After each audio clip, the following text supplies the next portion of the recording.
You have just learned who you truly are, and that is your first warning. The awe of that revelation still hangs in the air, and now the first true clash is at the gate. Little Qi, are you okay? Are you hurt anywhere? Xiao Lingxi was relieved after Fen Juechen had finally left. She immediately grabbed Yun Qi's arm to make sure he wasn't hurt by the attack just now. After all, she saw firsthand how scary Fen Juechen was now. I'm all right, don't worry, he didn't even hurt a single hair of mine. Yun Qi smiled and comforted her. That's good. Xiao Lingxi was slightly settled, but her fine face was still covered with a layer of paleness from the excessive shock. She quickly said in an anxious voice, Little Qi, you must not confront him in 3 months. He has become very strong, far stronger than you can imagine. No matter what, don't go, or else you really will be killed by him. Even the large army from the Divine Phoenix Empire doesn't dare to offend him. Little Ant, you mentioned earlier that he saved you and all of Floating Cloud City. What was that about? Yun Qi asked. Xiao Lingxi tried her best to calm herself and said in a soft voice, A year and a half ago, Big Brother Fen, he came here looking for you for revenge. He killed many from the Xiao sect, but he stopped after I stopped him. After that, he had been staying here, and he hadn't killed anyone else since. Then, after a year had passed, 200,000 soldiers from Divine Phoenix Empire's army suddenly arrived. After their leader entered the city, I happened to run into him, and he suddenly ordered them to kidnap me. Ordered them to kidnap you? Yun Qi's expression suddenly darkened. MN, fortunately, Big Brother Fen showed up just in time to save me and killed a person who was with their leader.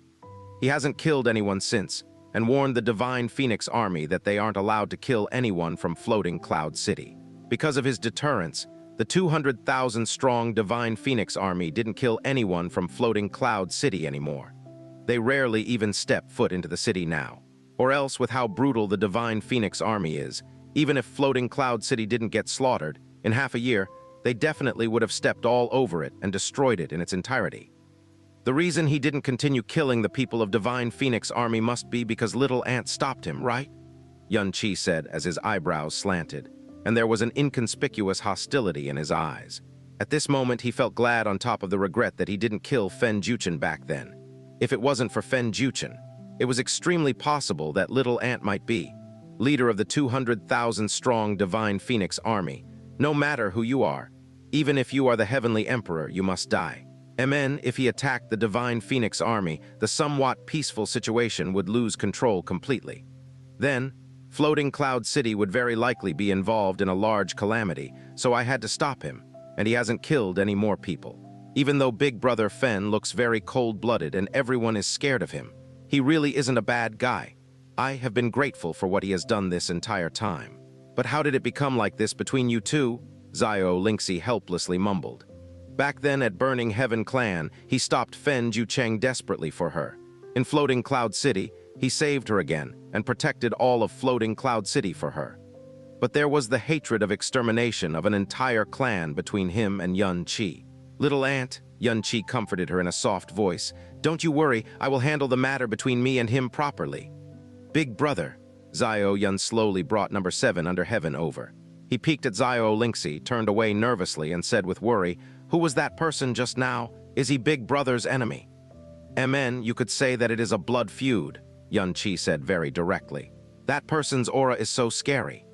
Number 7 under heaven said with lingering fear, Big Brother Yun, didn't you say that the profound energy plane in the place that you grew up in is very, very low?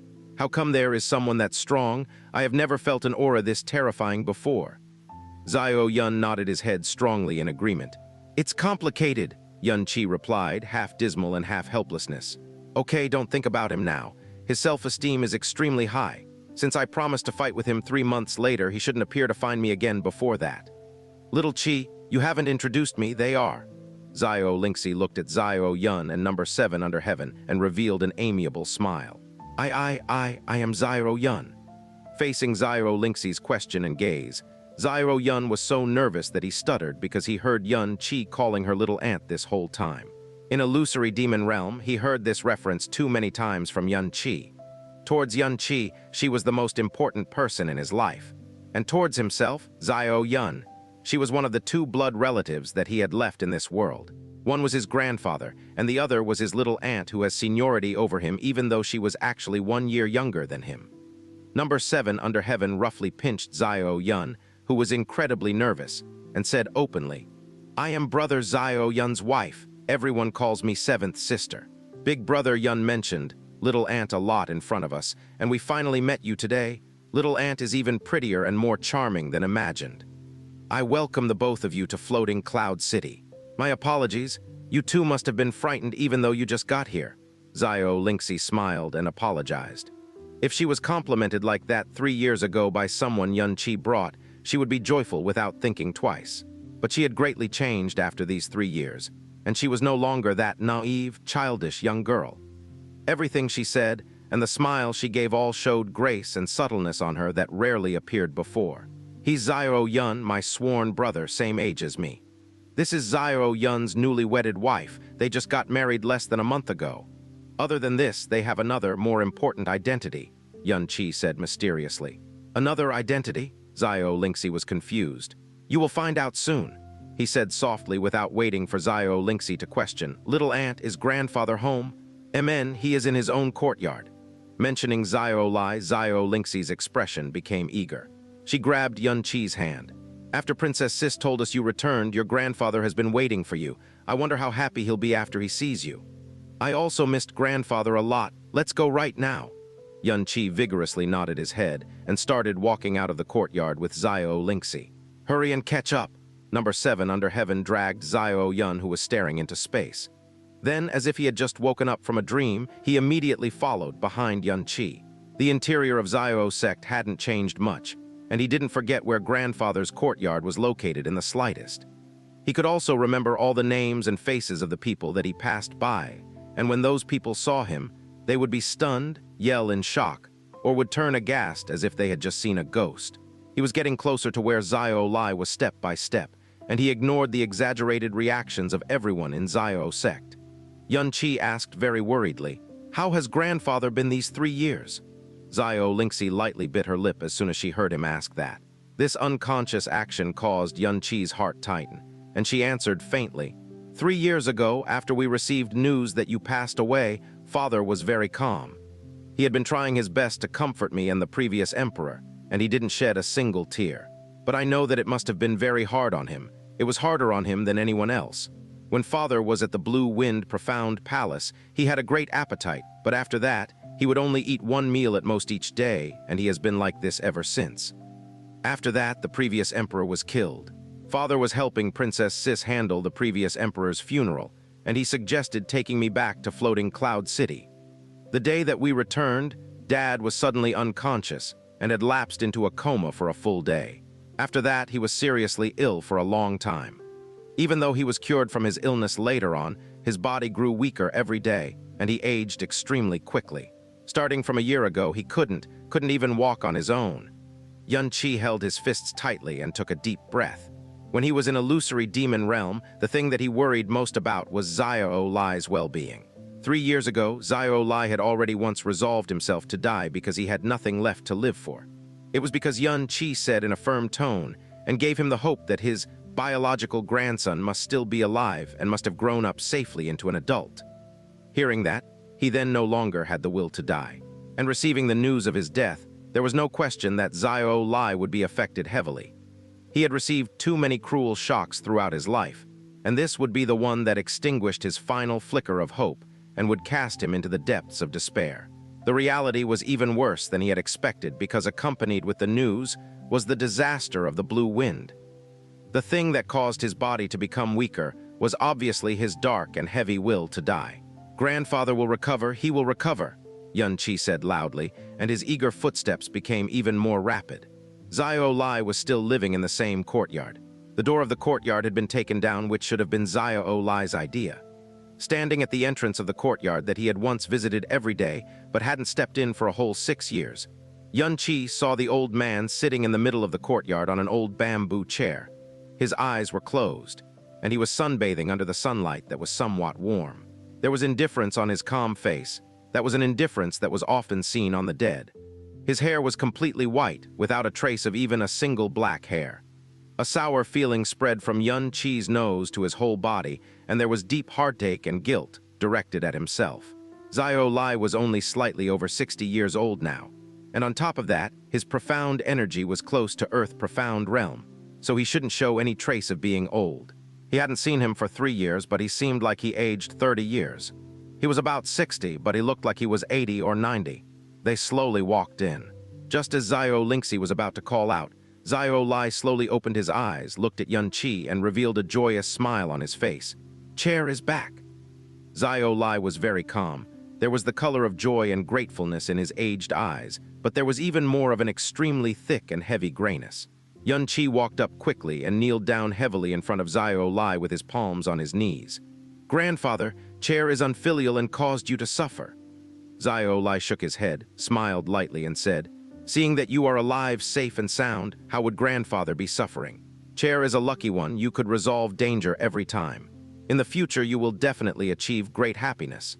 Heh heh, as long as you and Lingxi are safe, my life will be without regrets." No, Xianxia shook his head hard.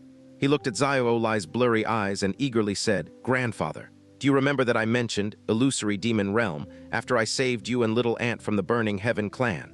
"I remember." Xiao Lai closed his eyes lightly. "That is a very far and incredibly far place.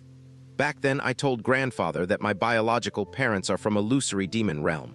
They didn't get caught by those villains and returned safely back to illusory demon realm in the end. So Grandfather's biological grandson must have also returned there with them safely. I also promised Grandfather that one day I would find a way to go to illusory demon realm and reunite Grandfather with your own biological grandson. Grandfather, do you know where the primordial profound arc took me during the 3 years that I was out of contact?" Xiao Lai. "It was the illusory demon realm," Xianxia said loudly. "This must be the arrangement of the heavens. Not long after I arrived there, I found my biological parents." As soon as Xianxia said that, Xiao Lai's weak body shook in response, and his unfocused, blurry eyes immediately started trembling with strange light.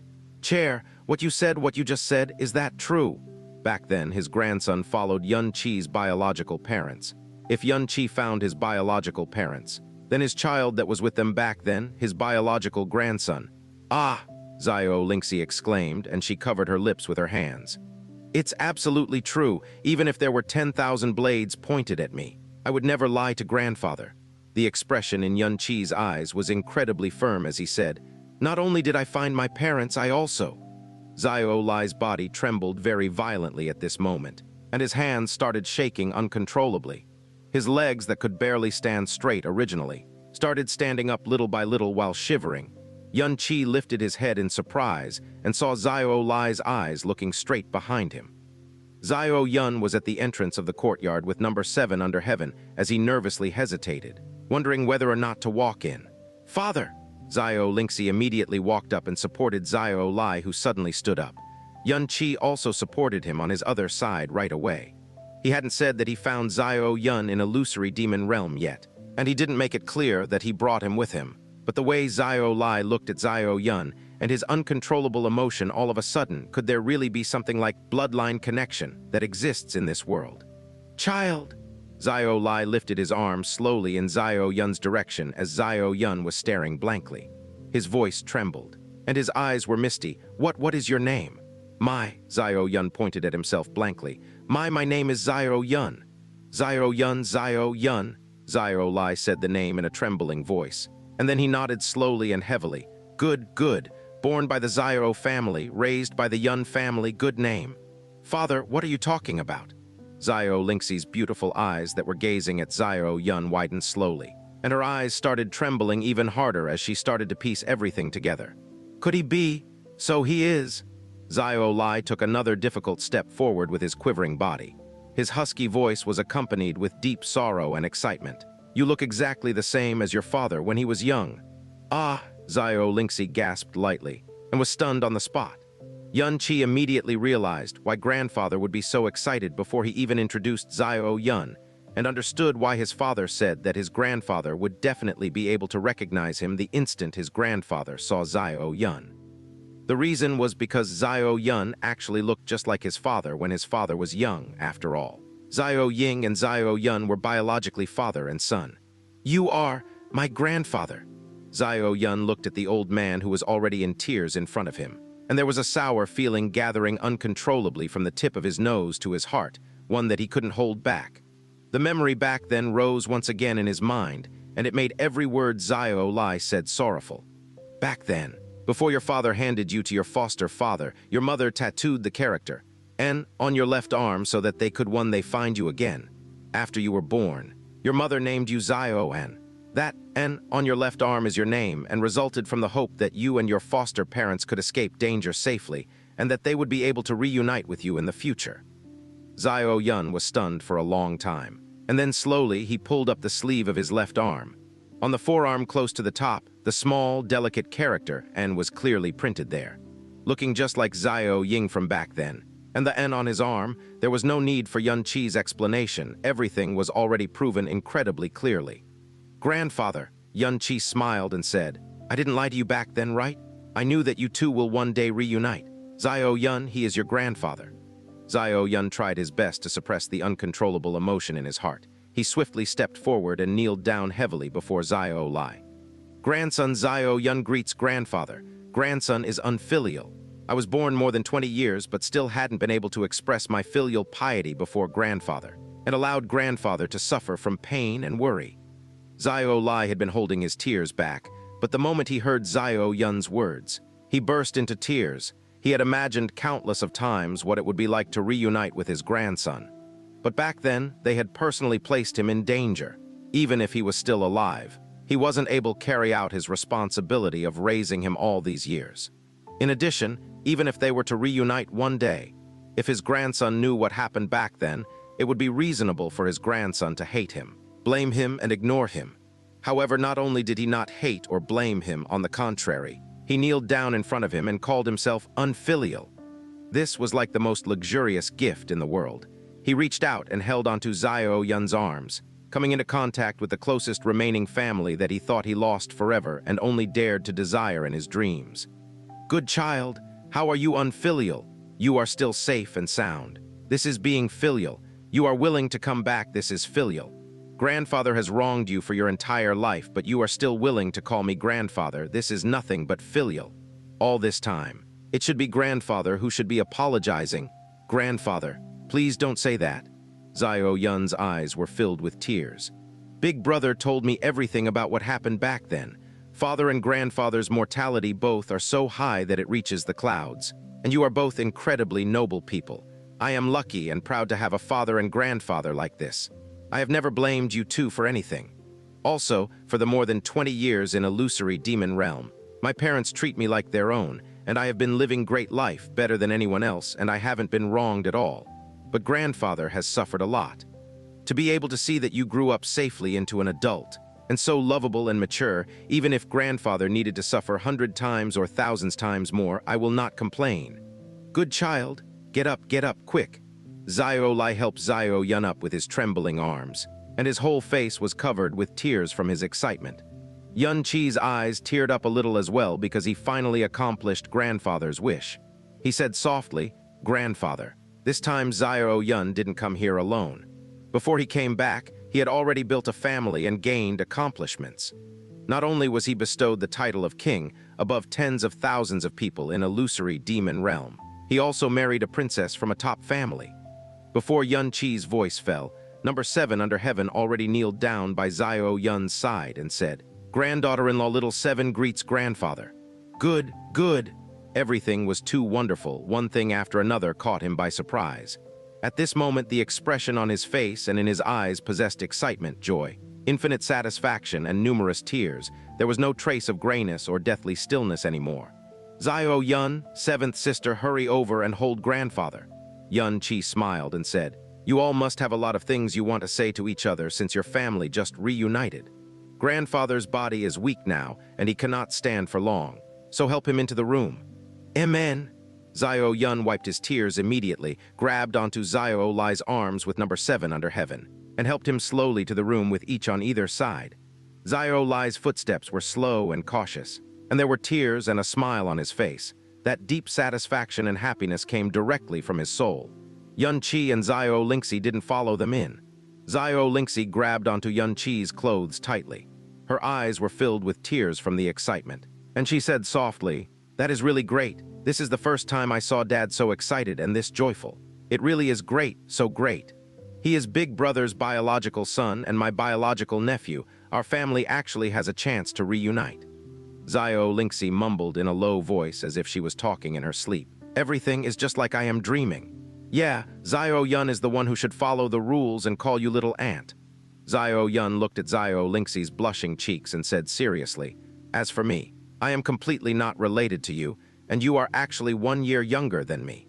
Normally, I should call you little sister Lingxi, but I called you little aunt for so many years all for nothing. It is such a loss. Little sister Lingxi?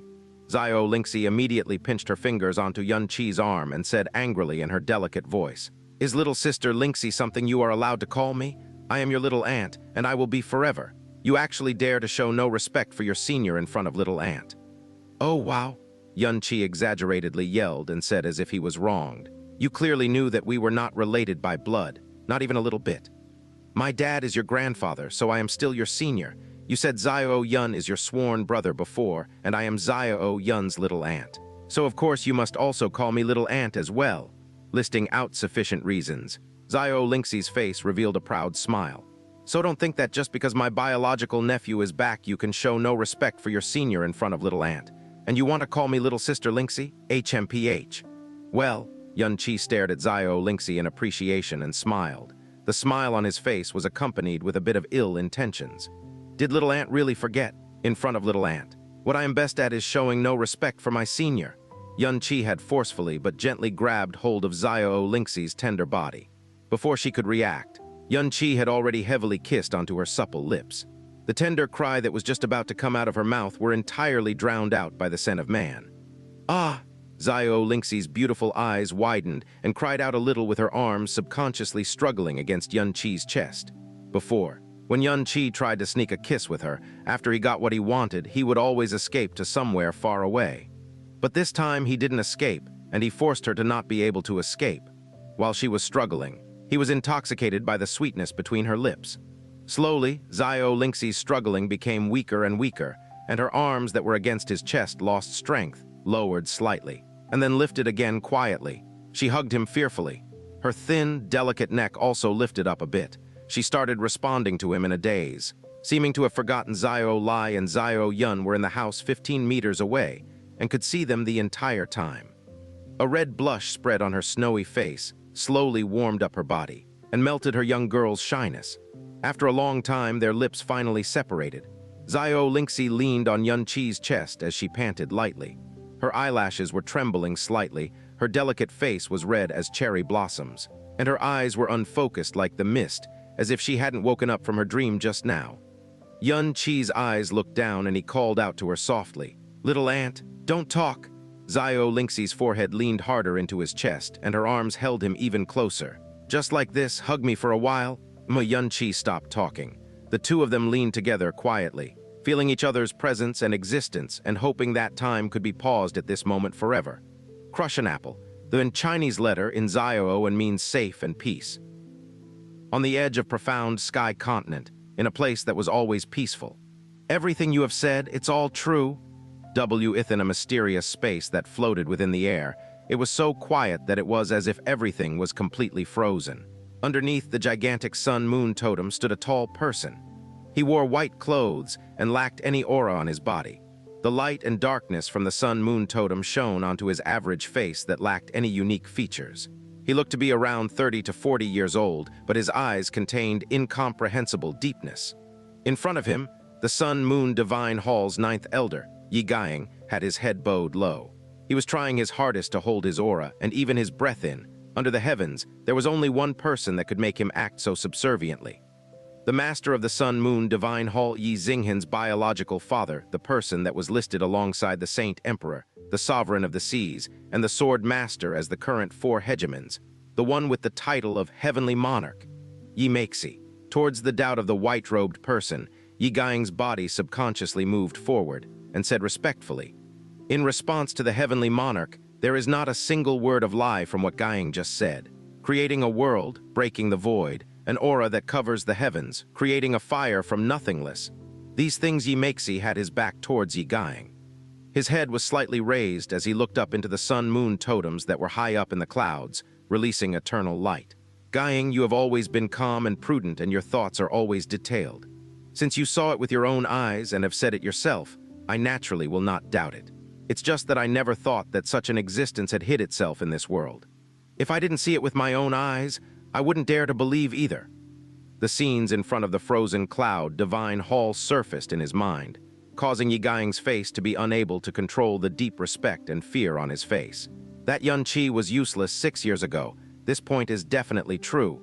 But 3 years ago, with the powers of the Earth Profound Realm, he single-handedly defeated 10 of the Divine Phoenix sect's younger generation. All of them were powerful people of the Emperor Profound Realm as well. Only 3 years have elapsed, but he can now kill 2 mid-stage overlords of our Sun-Moon Divine Hall. When I found out about it, I was shocked and couldn't comprehend how this was possible. But after seeing that terrifying master, I actually understood.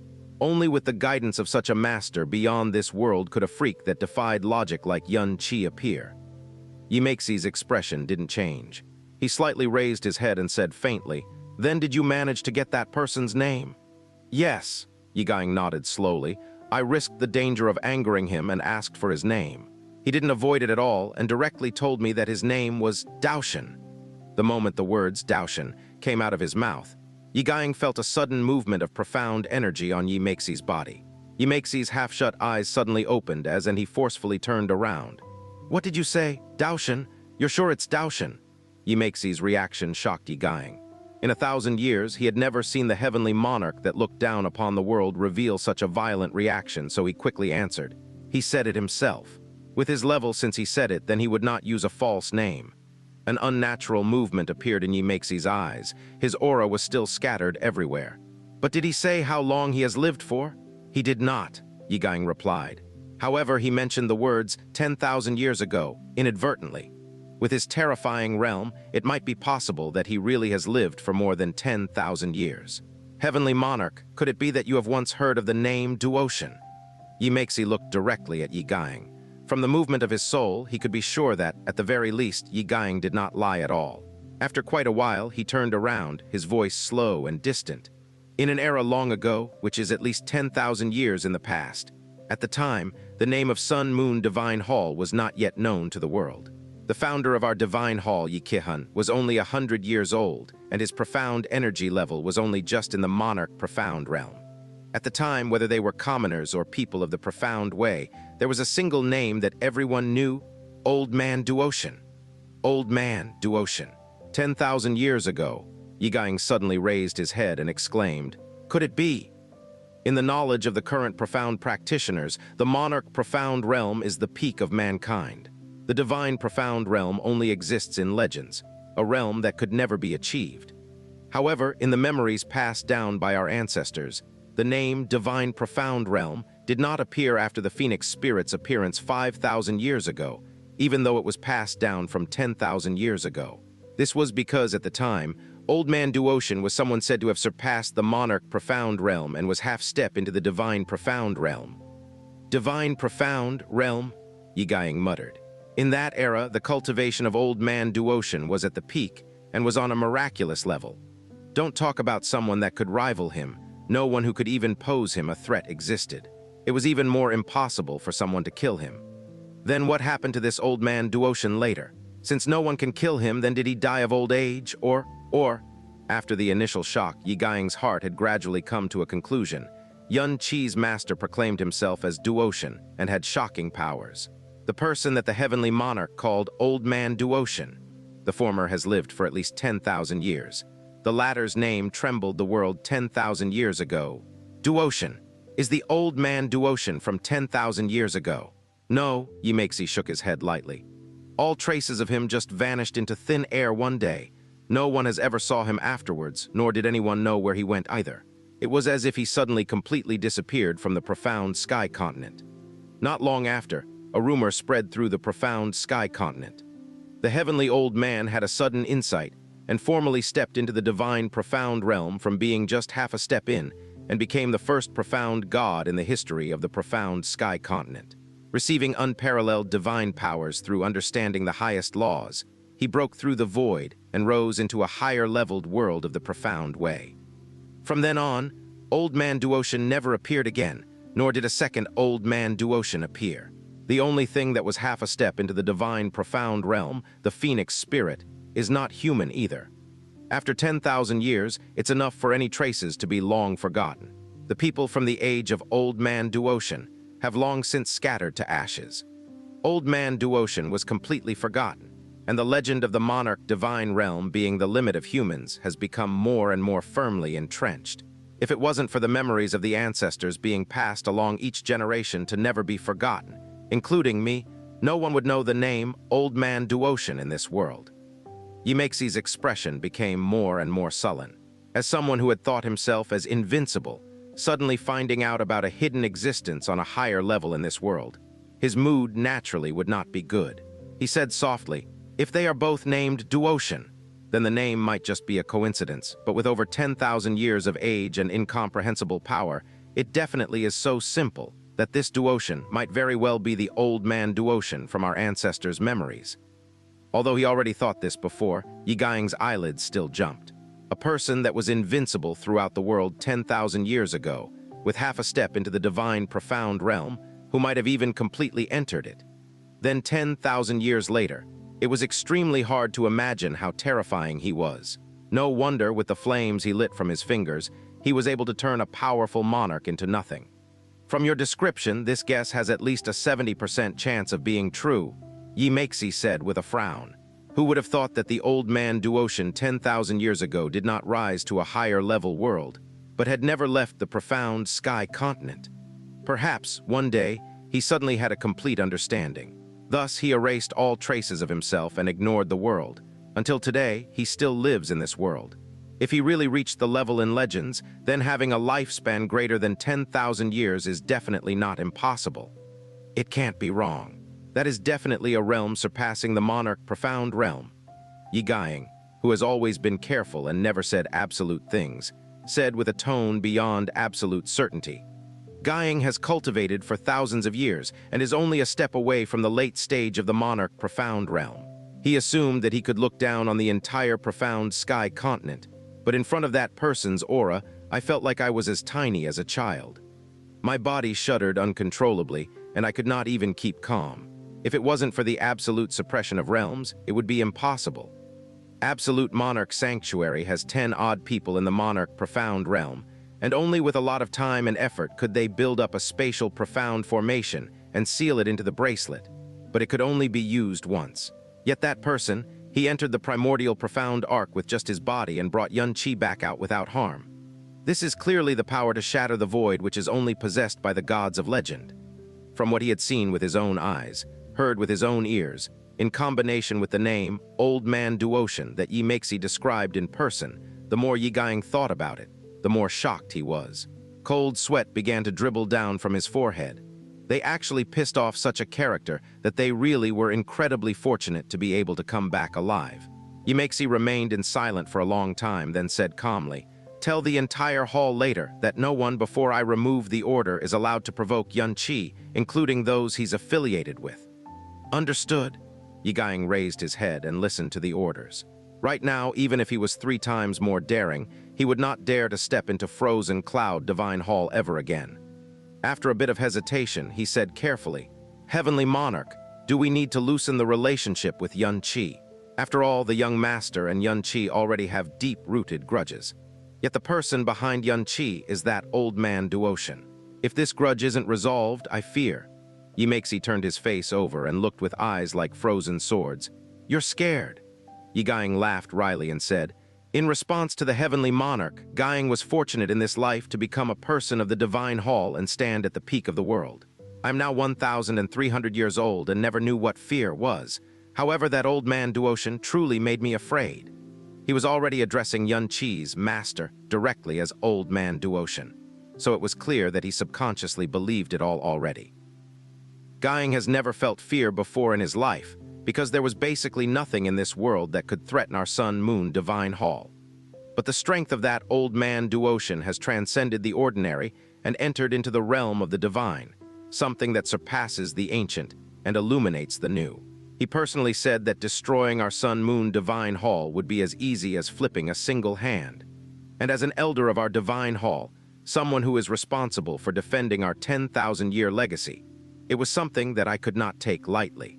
Besides Old Man Duotian, that Xianxia also causes my blood to run cold. When I was waiting for the heavenly monarch to return, I took the time to collate and pour through all the information I could find on Xianxia, and what I found indicated that this person is possessed of an extremely arrogant and yielding character. Moreover, he will avenge even the smallest of grievances, and his methods are both vicious and merciless. All of those who have offended him or made an enemy out of him, every single one of those people have met a miserable end. In the past, within the territory of the huge divine Phoenix sect, he dared to give them a fierce slap across the face despite having no backup at all. Given his temperament, if he ever gains sufficient strength, he will definitely come to take his revenge on the young master. And in doing so, he will implicate and bring calamity to our entire Sun-Moon Divine Hall. Moreover, Yigang inhaled deeply before continuing. Heavenly Monarch, I won't lie to you. Him not wanting to break his vow to not kill was only one of the reasons why that old man Duotian let us go that day. The other reason, the more important reason, was actually that he was rebuking his own disciple and admonishing him to not rely on him, but instead rely on his own strength to settle his own quarrels. And he even personally said that Xianxia only needed 3 more years to be unrivaled under the heavens, and in 6 years, he would have enough strength to trample over our Sun-Moon Divine Hall, Yimexi. If this was only a potential threat, we could simply weed it out before it has a chance to blossom. But standing behind this threat is the old man Duotian, who we simply cannot afford to provoke. So we can only stand witness to his continuous growth. Given his unfathomably fast advancement in the profound, it might really not be mere fantasy to believe that he could actually be unrivaled under the heavens within the span of a few years. In addition, with his temperament and his previous conduct, the threat he poses to our Sun-Moon Divine Hall is definitely not something we can afford to take lightly. Yigang's words caused Yimexi's eyelids to faintly tremble and caused his brows to knit together even more tightly. After a short period of time, he suddenly asked in a calm tone of voice, "Hanner has mentioned this to me before. 3 years ago in the primordial profound arc, Supreme Ocean Palace's jade-faced demon monarch, Jai Qianru, had acted against him before in order to protect Xianxia. Did this actually happen? Indeed, what you have said is true." Yigang nodded his head. Regarding this matter, more than half of Sun-Moon Divine Hall knew about it as well. And that was because when Yi Xinghan had returned from the Divine Phoenix Empire all those years ago, he remained in a state of constant rage for many days. And one of the people he cursed was that very Jai Qianru. Yimexi lapsed into a studied silence before he slowly said, "Before the sun sets today, use my name to make a sound transmission to Supreme Ocean Palace's Grand Elder Mo Chen Feng, and request that he sends out one more invitation card to invite Xianxia to participate in the Devil Sword Conference that will take place in several months' time. Since Jai Qianru and Xianxia have some history together, he would be the most suitable person to relay this message." "Devil Sword Conference?" Yigang raised his head, and his face was clouded with suspicion. But after a brief contemplation, he spoke. Could it be that the reason why Heavenly Monarch paid a visit to Supreme Ocean Palace was due to matters concerning the Devil Sword Conference?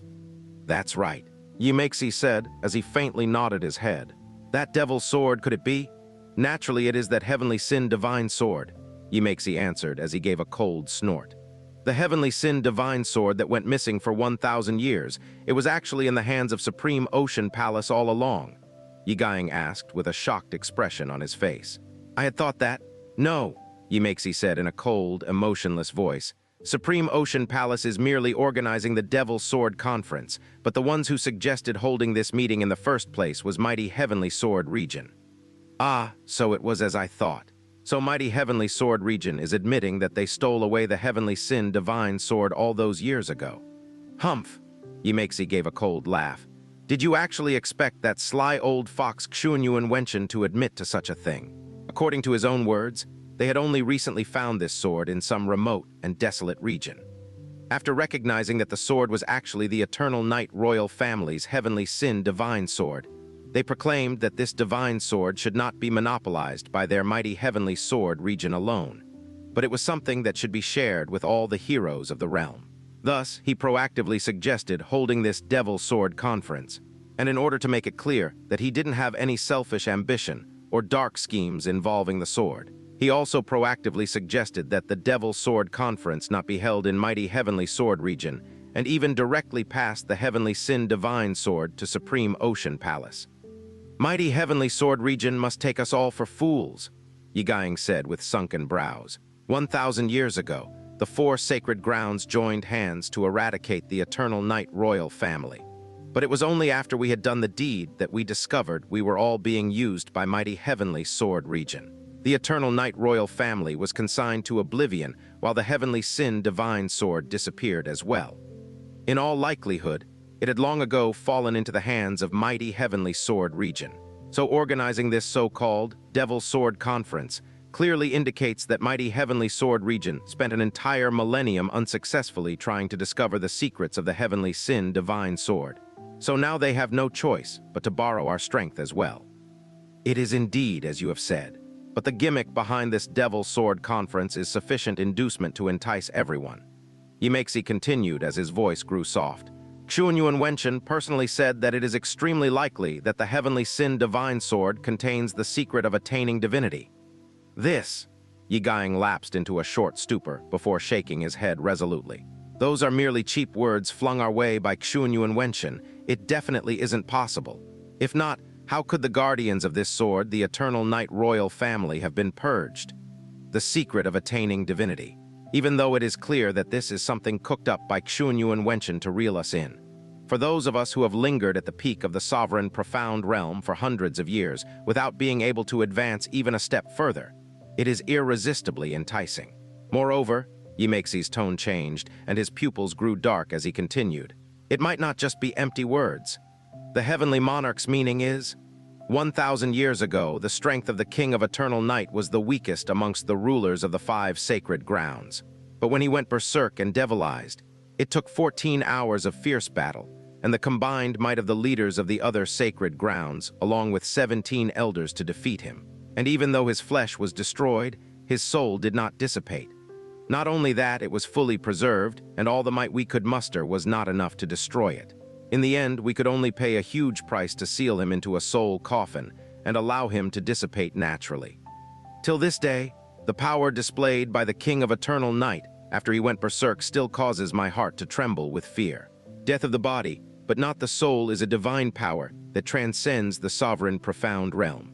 Every time I think of it, I have this profound feeling that this ability cannot be so easily dismissed as a byproduct of devilization. And if one was to say that this was the power of someone who had transcended the sovereign profound realm and taken half a step into the divine profound realm, it isn't beyond the bounds of logic. Yigaing did not say anything. He had not been present at the fierce battle with the King of Eternal Night all those years ago, nor did he have the qualifications to be present. So he was unable to truly understand Yimexi's words.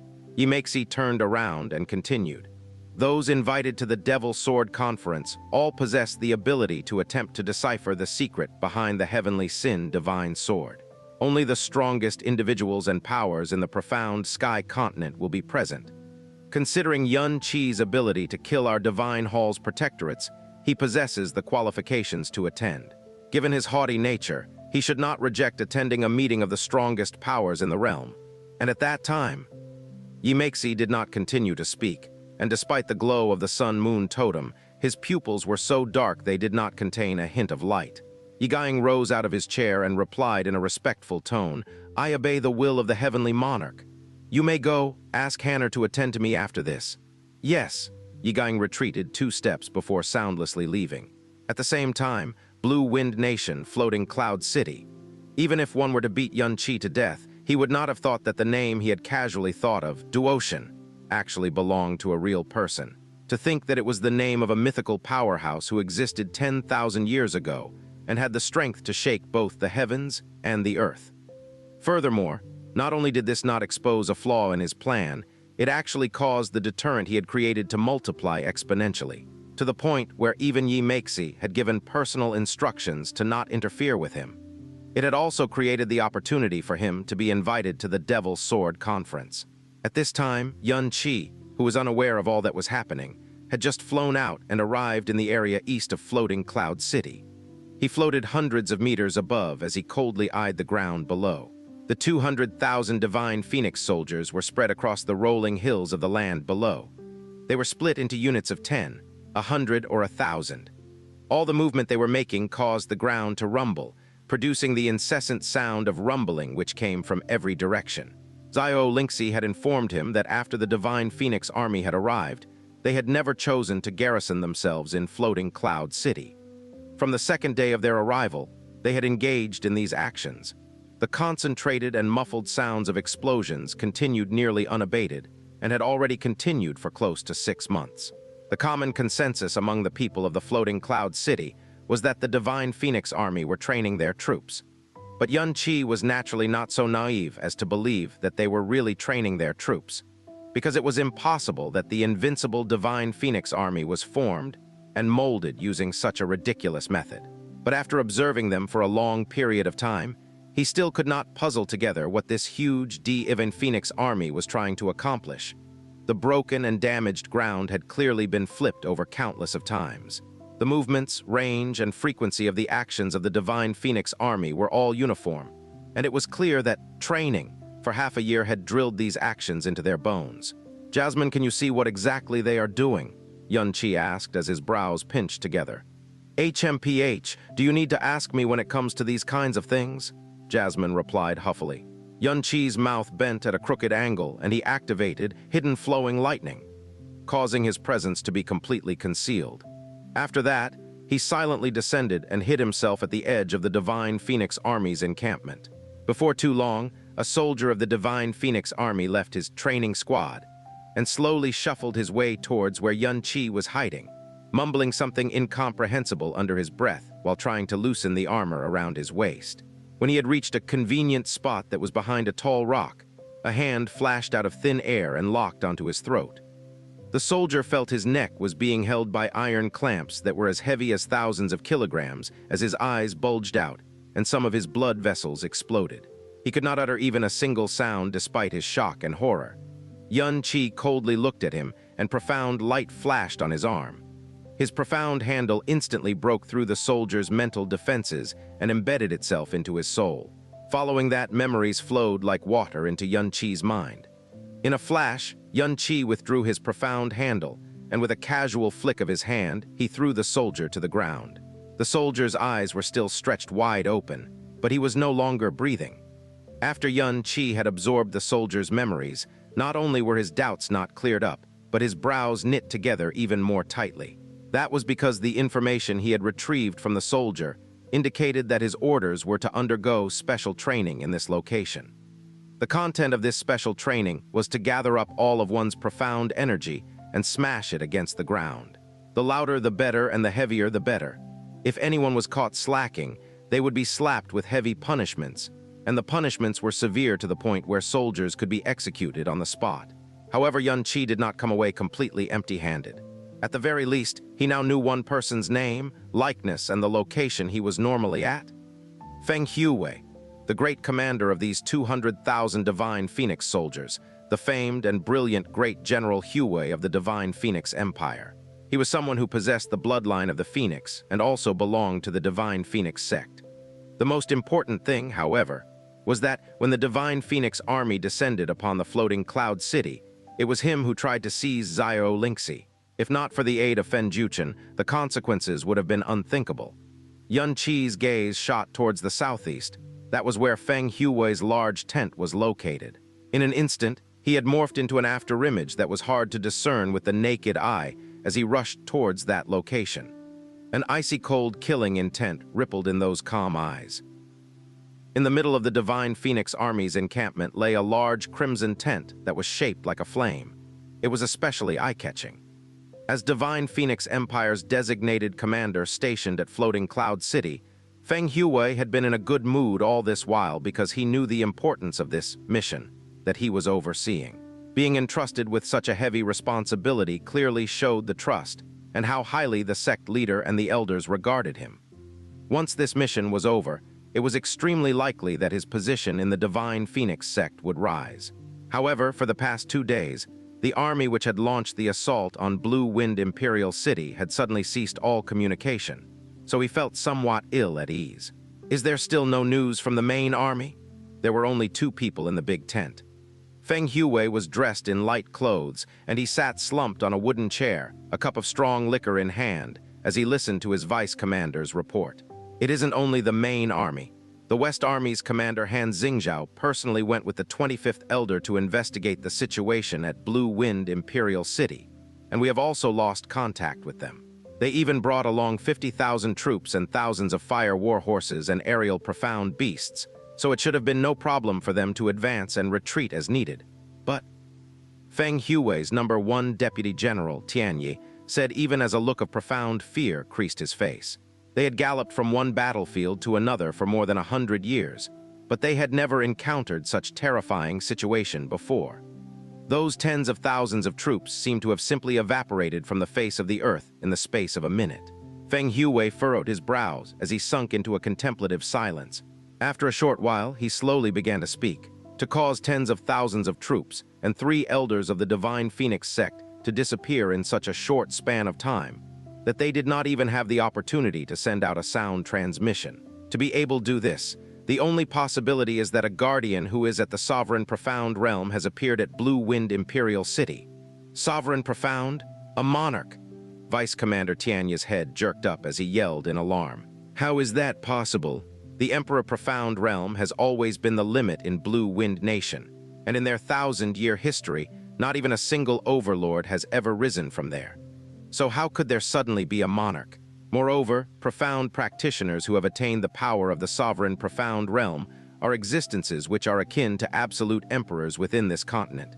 So why would they bother lifting a hand to aid a lowly nation such as Blue Wind Nation? Besides this, there can be no other explanation. I also believe that the sect master and all the other elders have definitely come to the same conclusion. Feng Huwei said without the slightest hesitation. If one were to say that Blue Wind Nation has no monarchs, then how do you explain that terrifying black-clothed man in Floating Cloud City? Tianyi's words died in his throat, as he remembered the horrifying scene that he had witnessed half a year ago, and that aura which seemed to come from the very depths of hell. His heart still violently seized up in his chest. Therefore, I do believe that the sect master and all the elders have also reached the same conclusion. Feng Huwei threw the now empty pot of liquor away as he continued to speak calmly. However, even if there is a monarch guarding Blue Wind Nation, he can only do so for so long.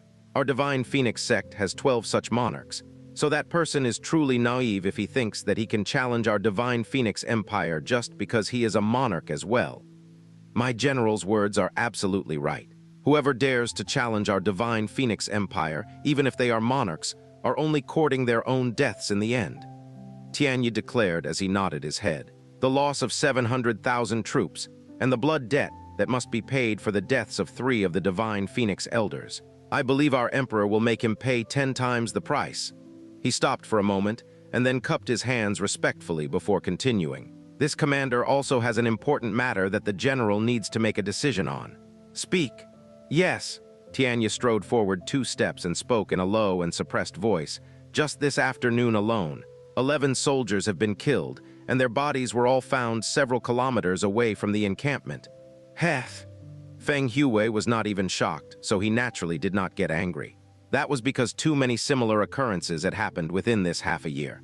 After a period of time, soldiers would suddenly go missing, and when their corpses were found, they bore the traces of terrible torture, so it was clear that they had underwent interrogation.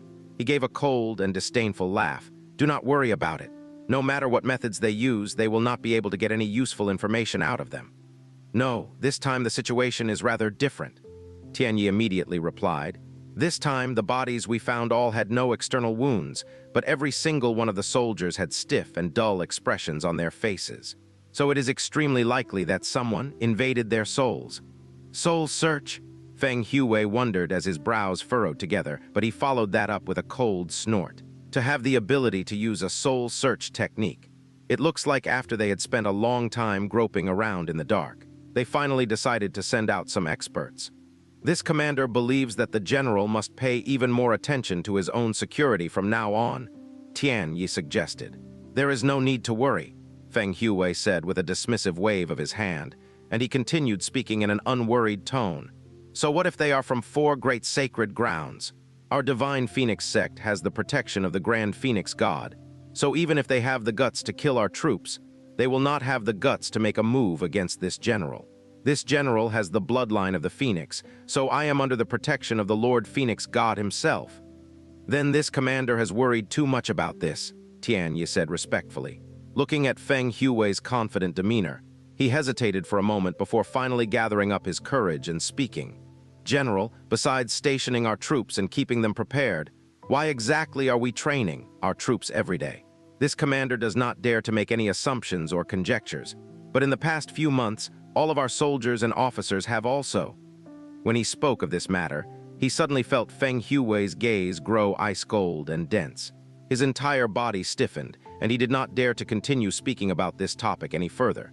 He instead hurriedly said, "This commander has spoken out of turn. I beg the general for his forgiveness." "As long as you know you have spoken out of turn, then it's fine," Feng Hui said with a loud harumph. He turned his gaze away from Tianyi before continuing to speak calmly. "Never ask this question ever again. All you need to know is that this was something personally ordered by the sect master himself. If we accomplish our mission, all of us will return to the country covered in glory. If we mess this up, then even this general will not be able to bear the consequences of our failure.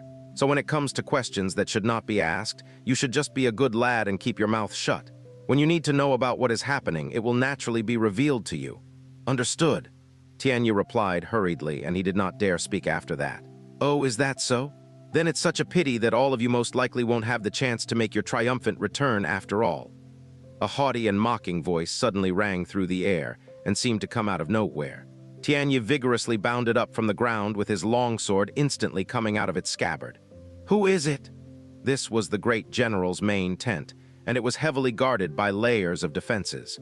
And aside from all of this, Feng Hui himself was a mighty early-stage overlord, while Tianyi was also a third-stage throne. But this voice still rang out, as if that person was right beside them, and they had not even noticed the presence of anyone before this. So even though their reactions were extremely swift, the hairs on their bodies instantly stood on end due to this great shock. Tianyi gripped his longsword tightly as he swiftly surveyed his surroundings, but he did not even catch the shadow of the one who spoke. He turned around and prepared to take his place beside Feng Hui. But to his shock, he saw a young man clothed in golden robes, silently standing not even a foot away from Feng Hui's back. That person wore an extremely cold smile on his face, and his eyes were as black as the pools of the underworld. Feng Hui, who had the strength of an overlord, was emitting profound energy from every pore of his skin as he glared furiously. Yet he did not notice the young man who was standing right behind him. The longsword in Tianyi's hand fiercely shook as he yelled in alarm, "General, be behind you!" Feng Hui automatically turned his head, and his face came within inches of touching the face of another person. Instantly, his pupils shrank into pinpoints as he sprang backwards. When he had straightened up, his entire body was covered in a sheen of cold sweat. He extended a finger towards the young man, and just as he was about to say something, he realized that the face of this uninvited guest seemed vaguely familiar. But after that moment of bafflement had passed, his expression suddenly changed and he croaked out the words, You are Xianxia." "Oh."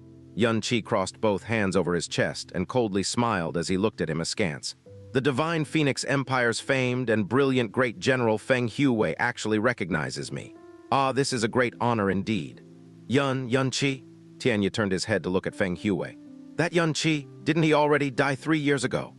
As a member of the Divine Phoenix sect, not only did he have the status of a great general, his profound strength had also reached the Tyrant Profound realm, so naturally he had the qualifications to compete in the 7 Nations ranking tournament. So this face which belonged to the person who had trampled all over the dignity of their Divine Phoenix sect, how could he forget it?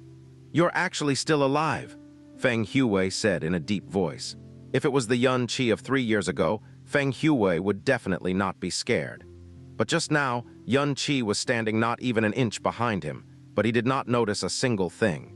Even if he was a fool, he would recognize the level of power required to perform such a feat. Moreover, even though not a single ripple of profound energy emanated from Xianxia's body, his mere gaze alone caused Feng Hui's heart to start beating rapidly in his chest. All of these things added together proved that Xianxia standing before him, who should have died a long time ago, had a strength that was far more terrifying than it was 3 years ago. "And you are about to die right now," Xianxia said with a low, cold chuckle as a stream of icy-cold killing intent locked squarely onto Fen Juechen. "Don't even think of harming my general." Xianxia gave a ferocious shot as he waved his sword to protect Fen Juechen. After that, he grit his teeth and thrust the sword towards Xianxia's chest. But at the same time, he was growing more and more flustered because such a great commotion was occurring here. Yet there was no reaction from any of the guards outside. Could it be that all the guards had already been taken care of by him? But there clearly had not been any movement outside at all. At the same time, all the guards stood at attention outside the big tent, their expressions cold and grave, while a colorless and shapeless, frozen and illusory mirror had engulfed the entire tent, and in this space which Xianxia controlled, no sound or aura could escape from within. At tip of Xianxia's sword appeared an eye-startling vortex, and even though this sword stroke seemed simple and without flourish, it was an attack that used all of his power. But Xianxia did not even move an inch as he waited for Xianxia's sword to pierce his chest. Seeing that Xianxia had no intention to dodge, a faint glimmer of joy appeared in Xianxia's eyes as all of the profound energy in his body surged forth and concentrated at the tip of the sword that was fiercely thrusting towards Xianxia's heart. A sword stroke which contained all of the power of a throne could easily cut through fine steel. Yet when this sword solidly came into contact with Xianxia's chest, not a single sound rang out. Xianxia felt as if his sword had suddenly slipped into a void, and all the profound energy he had released had exploded inside this void. As it disappeared without a single trace, Xianxia's long sword pressed against Xianxia's chest as he stood there, completely petrified and at a loss for words. In the next instant, the long sword in his hand shivered, and the body of the sword dispersed into a cloud of tiny dust particles which drifted to the floor. What was left was only the handle of the sword which he was still gripping. Xianxia had a dazed expression on his face. His eyes were not focused at all, and his entire body stood there, unmoving. Following the destruction of his sword, he too collapsed like a block of wood on the floor. His eyes were wide open, but there was no movement in them. Not a single wound could be seen on his body, nor was there any life in him either. "Xianxia!" Fen Juechen moved a step forward before immediately bounding backwards. He gazed at Xianxia, and his expression was incomparably dark and heavy. He had not even been able to see the method by which Xianxia had used to kill Xianxia. "Great General Juechen!" Xianxia gave a cold laugh as he looked at Fen Juechen, and his killing intent was so strong that he caused Fen Juechen's body to spasm. It seemed like he did not even dare move a muscle. Xianxia continued, "I heard that a few months ago when you led your troops into floating Cloud City, you gave orders to capture my little aunt." Xianxia's voice abruptly grew dark and cold. "You have great courage indeed." Xianxia's words caused Fen Juechen's eyelids to fiercely twitch. He was extremely clear on who Xianxia was talking about. Because when he had encountered Xiao Lingxi in floating Cloud City, the two city lords politely introduced her as Xianxia's little aunt, and that had caused him great excitement at that time. At the moment, he immediately knew why this Xianxia, who had come back from the dead, would suddenly come to pay him a visit, and why Xianxia had such a strong desire to kill him. He had heard more than once that one of the strongest sects in Blue Wind Nation, a huge sect which had survived for a millennium, had been viciously wiped off the face of the earth for the crime of kidnapping his little aunt, and he did not even leave a trace of it behind. Fen Juechen kept his cool and suppressed the fear that was welling up inside of him. A cold smile appeared on his face instead as he said, "You want to kill me? That will depend on whether you have the guts to or not." "Oh," the corner of Xianxia's eyes twitched. "You may indeed have the power to kill me right now, but—" Fen Juechen extended a hand and pointed towards his own temple. "But there exists a soul imprint laid down by the sect master himself within my soul right now. If you dare to kill me, then the last 30 seconds of my memories before my death will be instantly transmitted to the sect master. Heh! If you dare to kill a member of the Divine Phoenix sect, your ensuing death will be even more miserable, and all the people related to you will die miserably as well. So if you have the guts, then come and kill me." "Oh, really?" His expression did not change according to what Fen Juechen expected. Rather, his gaze grew amused, and he gave a cold laugh which carried contempt that was even more profound. "Then that is simply too wonderful." As Xianxia's voice fell, his figure suddenly blurred. Fen Juechen, whose nerves were on edge, suddenly came to that realization, but before he had any time to react, a hand had already formed a death grip around his throat. The entire process had been so fast that his eyes were basically unable to follow Xianxia's movements. In fright, Feng Huwei attempted to swiftly circulate the profound energy in his entire body. But just as his profound energy was about to explode, a gigantic and earth-shattering power had already wildly surged into his body, and it instantly suppressed his profound strength and caused the profound energy wave that was about to explode to disappear without a trace. Feng Huwei's went pale with fright. Xianxia could appear soundlessly behind him without giving off any trace of his existence. He could also kill Tianyi in a similar fashion as well. These two things alone were enough to tell him that it was extremely likely that Xianxi's current strength had far surpassed his own.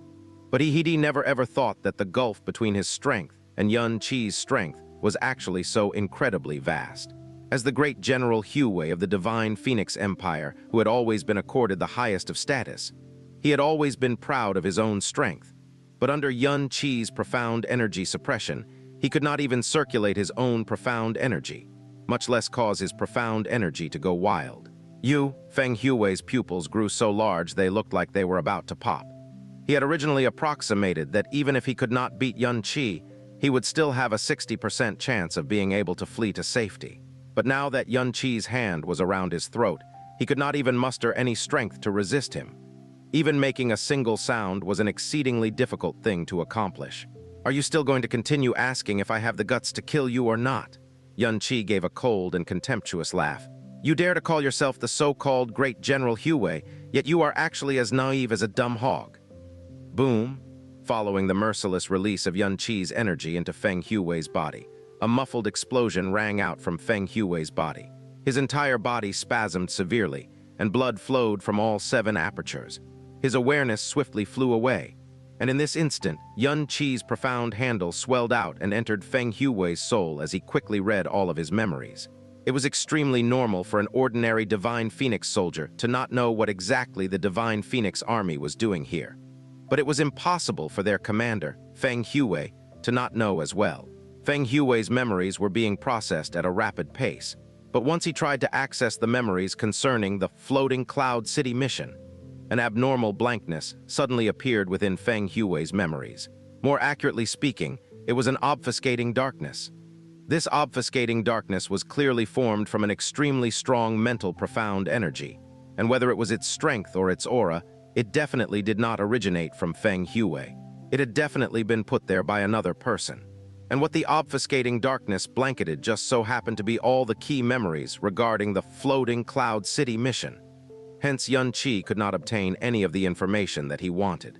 This is a cage of memories that has been set up by someone whose mental power is extremely high, Jasmine said unhurriedly. And even though the memories locked up in this cage belong to Feng Huwei, he knows very clearly that he is not allowed to use words, profound energy sound transmissions, writing, or any other method to tell other people. If he has any such intention, or takes any actions that indicate he is about to do so, this mental energy will instantly trigger and destroy this portion of his memory. On the other hand, others try to use any soul search techniques to obtain these memories, it will not be possible either. So likewise, your profound handle will not be effective in this scenario. Since Jasmine said that it was not possible, then it definitely would not be possible. Moreover, Xianxia could clearly feel that this obfuscating darkness was intertwined with this portion of Feng Huwei's memories, and if he tried to use his profound handle to forcibly wipe away the obfuscating darkness, then the memories which are intertwined with it will also be wiped away, leaving him with nothing in the end. After thinking about it for a while, Xianxia decided it was best to not force the issue, so he simply read all of Feng Huwei's other memories and withdrew his profound handle once he was done. It looks like among the 200,000 Divine Phoenix soldiers here, only Feng Huwei can give me the answer that I desire, Xianxia said with a deep sigh. And it is clear that the reason the Divine Phoenix sect set up this cage of memories within Feng Huwei's mind is because they were worried that the 4 great sacred grounds would take action against Feng Huwei and forcibly use a soul search technique on him. After all, the only powers that could threaten the Divine Phoenix sect within Profound Sky Continent were the 4 sacred grounds. When he had infiltrated this tent, he had also clearly heard Feng Huwei and his vice commander Tianyi mention the 4 great sacred grounds. So they clearly knew that the 4 great sacred grounds were behind the occasional abductions that had occurred every now and then. To be able to set up a cage of memories such as this one, Not only does the creator need to have extremely strong mental strength, it also was accompanied with risks that cannot be controlled or calculated. Jasmine said with a cold laugh, "This divine phoenix sect seems to be hiding a huge secret indeed. At least, it is a lot bigger than what I had originally anticipated." Xianxi's eyes flashed. "I have always had my suspicions on why the divine phoenix empire would take action against Blue Wind Nation. Or perhaps swallowing Blue Wind Nation was just a pretext, and this place is where their real objective lies. I am suddenly rather curious about something right now," Jasmine said with a peculiar interest. "When do you intend to depart for the divine phoenix empire?" The thing that women had most in abundance would forever be their curiosity, and Jasmine was no exception. Xianxi replied without a hint of hesitation, "This very day, when it comes to things like settling debts, even a one-day delay is too long." HMPH. Jasmine giggled through her nose, which more or less conveyed her meaning, which was, so it's going to be like this after all. Feng Huey, who was still in Xianxi's clutches, finally regained his consciousness at this time. He opened his eyes and looked at the cold smile draped across Xianxi's face and immediately felt his body go cold. He almost demanded in a quavering voice, "What did you just do to me?" As soon as he spoke, he discovered that his own voice had become extremely weak. Xianxi did not reply. Instead, he directly disregarded him and looked straight ahead. When he spoke, the words that came out of his mouth were filled with icy-cold cruelty and killing intent. "Feng Henkang, now that you know I am alive, do you feel very disappointed? I owed a debt of kindness to Feng Zuer, but 3 years ago, because of the issue of bloodlines, you sought to persecute me and disturbed my peace. After that, on the primordial profound arc, you ordered Feng Feiyan to find a suitable opportunity to kill me. For Zuer's sake, I was originally planning to forget about the whole thing and not pursue the matter any further. But you have truly given me a nice surprise." Xianxi's voice was so sinister and cold that it caused the nearby Feng Huey to shiver all over. He instantly understood that Xianxi was not just standing there talking to himself, but he was clearly using his death soul imprint to send a message to the Emperor of the Divine Phoenix Empire, the Divine Phoenix Sect Master, Feng Henkang. That also meant that once Xianxi was finished, it would be his turn to die. Not only did the death soul imprint not pose any threat to Xianxi, it was actually utilized by Xianxi in the end. Right now you must be wondering just where those hundreds of thousands of troops went to. That is right, I did it. However, this is only just the beginning. Ah, no. It can't even be counted as a prologue. Killing my royal father, trampling over Blue Wind Nation's territory, trampling over countless of my friends and countrymen, and turning my homeland into a hellhole filled with fear, despair, and suffering. All of these things are weighed against you, and I want your divine Phoenix Empire to pay it back 100,000-fold. So wash your neck and wait." Bang! With an explosion, Feng Huey was fiercely thrown to the ground by Xianxi, and his body instantly ruptured as a large amount of blood and flesh was splattered against the ground, yet not a single drop of it had touched Xianxi's body. No one would have thought that the Divine Phoenix Empire's famed general, Huey, who caused the other 6 nations to tremble in fear, would die in such a miserable fashion. Forget about leaving a corpse behind, not even a whole finger was left, all because he touched Xianxi's reverse scale. So even though Xianxi had not obtained the answer he wanted, he had already killed the person that he had wanted to kill. Furthermore, Feng Huey was an important member of the Divine Phoenix sect, so his memories contained many things regarding the sect itself, including some of its secrets. Xianxi withdrew his frozen-end illusory mirror and silently took his leave as he returned to Floating Cloud City. Meanwhile, outside of the large tent where he had just been in, the layers of guards stood at their posts, their expressions solemn, as not a single one of them knew that their Grand Commander Feng Huey had died without even leaving a corpse behind. So the reason you chose to battle Fen Juechen 3 months later was so you could use this period of time to exact vengeance on the Divine Phoenix Empire. Jasmine concluded in a voice filled with intention. Yes, Xianxi was flying as fast as he could, so the Floating Cloud City in his vision steadily grew nearer and nearer. 3 months is more than enough time for me to baptize the Divine Phoenix City. Even if I can't baptize them in blood, I can at least flip the damn Divine Phoenix sect upside down. If not, I won't be able to get rid of the hate in my heart. Other than that, the Divine Phoenix sect is still strong after all, so I will not be able to directly confront them. This bloodbath will come with risks, both big and small, so it will definitely cause my profound strength to increase proportionately as well. And at that time, I should have the confidence to have a battle with Fen Juechen. Xianxia claimed rather confidently. "Ha, if that is what you truly think, then you are gravely mistaken," Jasmine said coldly. "Within the 3 months specified by the arrangement of the duel, Fen Juechen's growth will definitely far outstrip yours. Today you are barely his opponent, but you can still try to force a battle. But if you wait for 3 more months, you won't even have the strength to resist him anymore." "What?" Xianxi's speed immediately dropped as he said, "Why?" "As I told you before, his devilish profound strength is not manifested from his own will, it comes from someone else instead. Within his body, or more accurately speaking, within his soul and his profound veins, an extremely large devil origin has been infused. The reason why he has become as strong as he is today is completely due to him absorbing the power of that devil origin. But this is definitely not the power of completely absorbing the devil origin. If I am not wrong, he has only absorbed about 30% of the devil origin's power." 30%? Xianxi's expression was filled with alarm because just 30% of the devil origin's power had bestowed Fen Juechen with the might of a mid-stage monarch. So if he absorbed the whole thing, how terrifying would he become? He hates you to your very bones. So because you have set a 3-month deadline in order to guarantee that he will be able to kill you, he will definitely try his best to completely absorb the devil origin. No matter how you cultivate, you will definitely not be able to catch up to the speed of growth bestowed by this method. Xianxi's speed slowed down even more, and all of a sudden his heart was weighed down by a heavy pressure.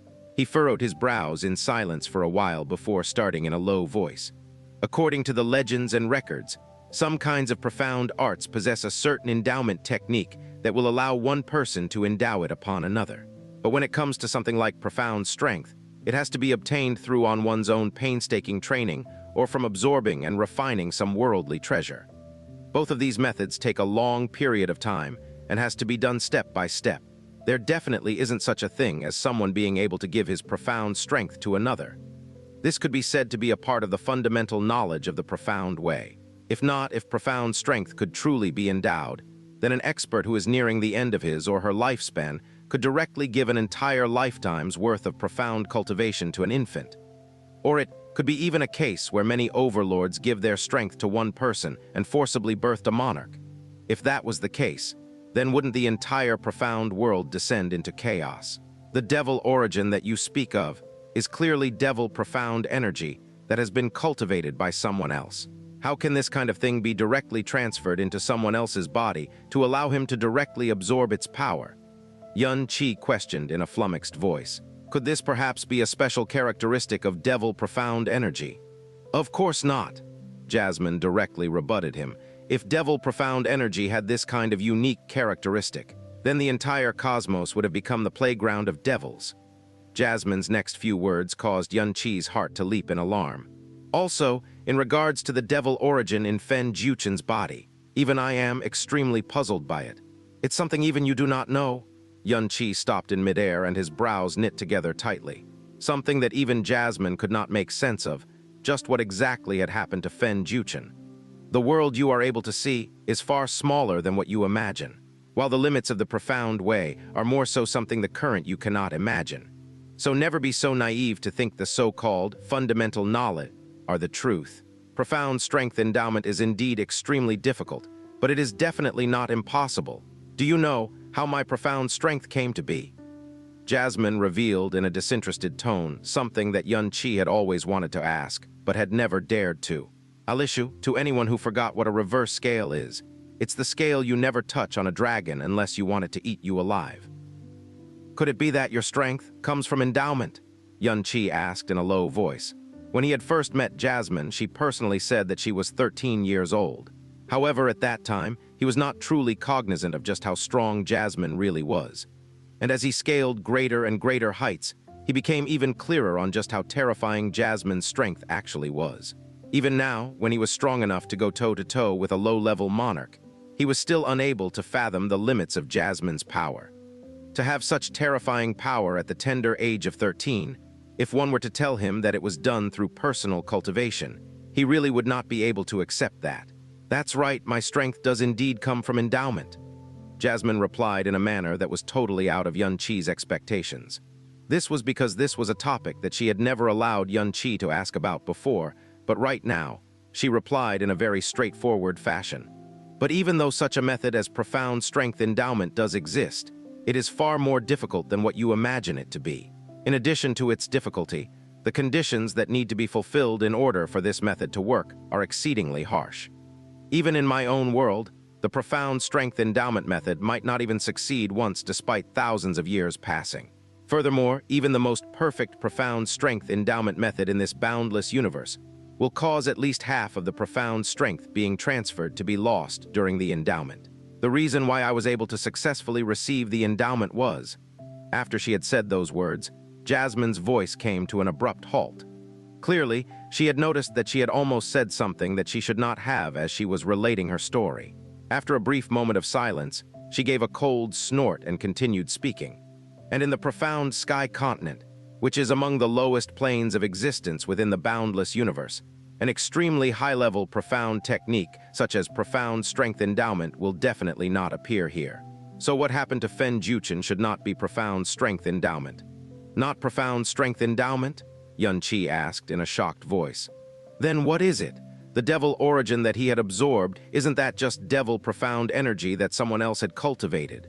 Based on its characteristics, this is essentially allowing Fen Juechen to absorb its power bit by bit as he inherits someone else's strength.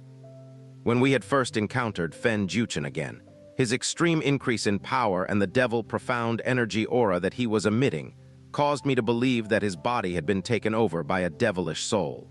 But after that, I realized that he still retained complete control over his own body. So I tried to probe the devil origin within his body, and I discovered that the spiritual aura of the devil origin and the spiritual aura of Fen Juechen was actually flawlessly compatible. Jasmine said in a voice that was thick with suspicion. This is the part that leaves me at a loss.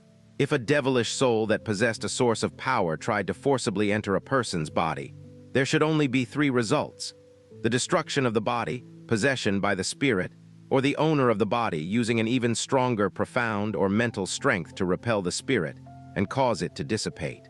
But within Fen Juechen's body, the devilish soul that entered his body is perfectly compatible with his own soul. Not only is there no sign of mutual destruction or an attempt to wrest control away, it actually seems like two fractured halves of a soul being slowly melded back together again. At number percent, if Jasmine had concluded that it was indeed profound strength endowment, then even though it was inconceivable, Xianxia would still be able to understand the situation instantly. But Jasmine's current explanation caused Xianxi's mind to swim. He shook his head and once again began flying towards floating Cloud City. The more I learn about it, the more complicated it becomes. Forget it. I think it's best if I ask Fen Juechen himself 3 months later. Weren't you listening to what I was just telling you? Jasmine asked in an icy voice. The you right now is already not his opponent, and 3 months later you will be even less capable of fighting of him. So you're prepared to go and die? Xianxia curled his lips rather calmly. I have the primordial profound arc, so even if I can't beat him, I can still run away. Moreover, the faint smile on his lips slowly vanished as his brows faintly knitted themselves together. Moreover, even if I don't run, I won't let him kill me so easily, because I will not allow myself to lose to someone I've already defeated before. Jasmine could not be bothered to respond anymore. She silently floated in the space within the sky poison pearl as she guided the world's richest purifying energy to purify the last bit of the devilish poison that still clung to her soul. After a few moments, she suddenly and faintly opened her eyes and murmured to herself in a soft voice. Could it be some kind of forbidden reincarnation technique? After he had arrived back at the Xiao household, he found that Xiao Lai's courtyard was still filled with the sound of joy and laughter.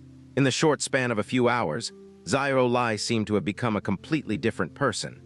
The joy of having found something that was thought to be lost over 20 years ago caused his old eyes to be filled with tears of joy. Xiao Qi! Just as Xianxia landed on the ground, Xiao Lingxi ran over to welcome him back and tightly hugged his right arm as if she was afraid that he would fly away once more the moment she let him go. But she immediately remembered that Xiao Lai and Xiao Yun were still around, so she hurriedly loosened her grip as a charming blush stained her tiny cheeks. She was as intimate as she was before, but what was different now was her mentality towards him. Chair, you've returned. Looking at the Xianxia whom he had raised from a tiny infant return, Xiao Lai gave a satisfied and grateful smile. Big brother, what's the situation over there? Did you manage to figure out what exactly they were doing? Xiao Yun asked. In comparison to before, there was now some anxiety that could be seen on his face. That was because before this, while floating Cloud City did indeed have something to do with him, it was still a remote and alien existence to him. But now, having come back to the place where he was born and having met those who were related to him by blood, he had begun to develop a sense of belonging towards floating Cloud City. Xianxia shook his head.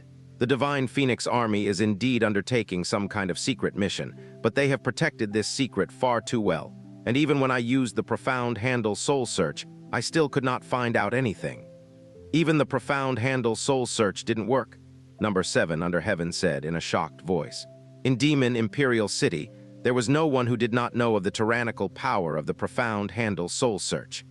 Even if the Profound Handle Soul Search did not work, that would mean that the matter at hand was highly unusual. Yes, Xianxia nodded his head gravely, so this matter is far more serious than what we had initially anticipated. But no matter what, we still need to get to the bottom of this. As Xianxia spoke, the gaze which he directed towards Number 7 under Heaven grew strange. The change in his eyes caused her to look down at herself suspiciously and ask, "Big brother Yun, is there anything wrong with my body? Why are you looking at me like that?" "Hold out your hand," Xianxia said in a serious tone. Oh, Xianxia's expression caused Number 7 under Heaven to tense up, and she anxiously thrust her right hand forward. Xiao Yun, who was by her side, was even more anxious than her. "Big brother, 7th sister, is anything the matter with her?"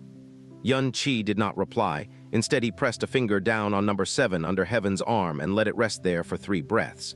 After that, he withdrew his finger and slowly exhaled before speaking slowly. "Xiao Yun, 7th sister, the both of you need to prepare your hearts for what I am about to say."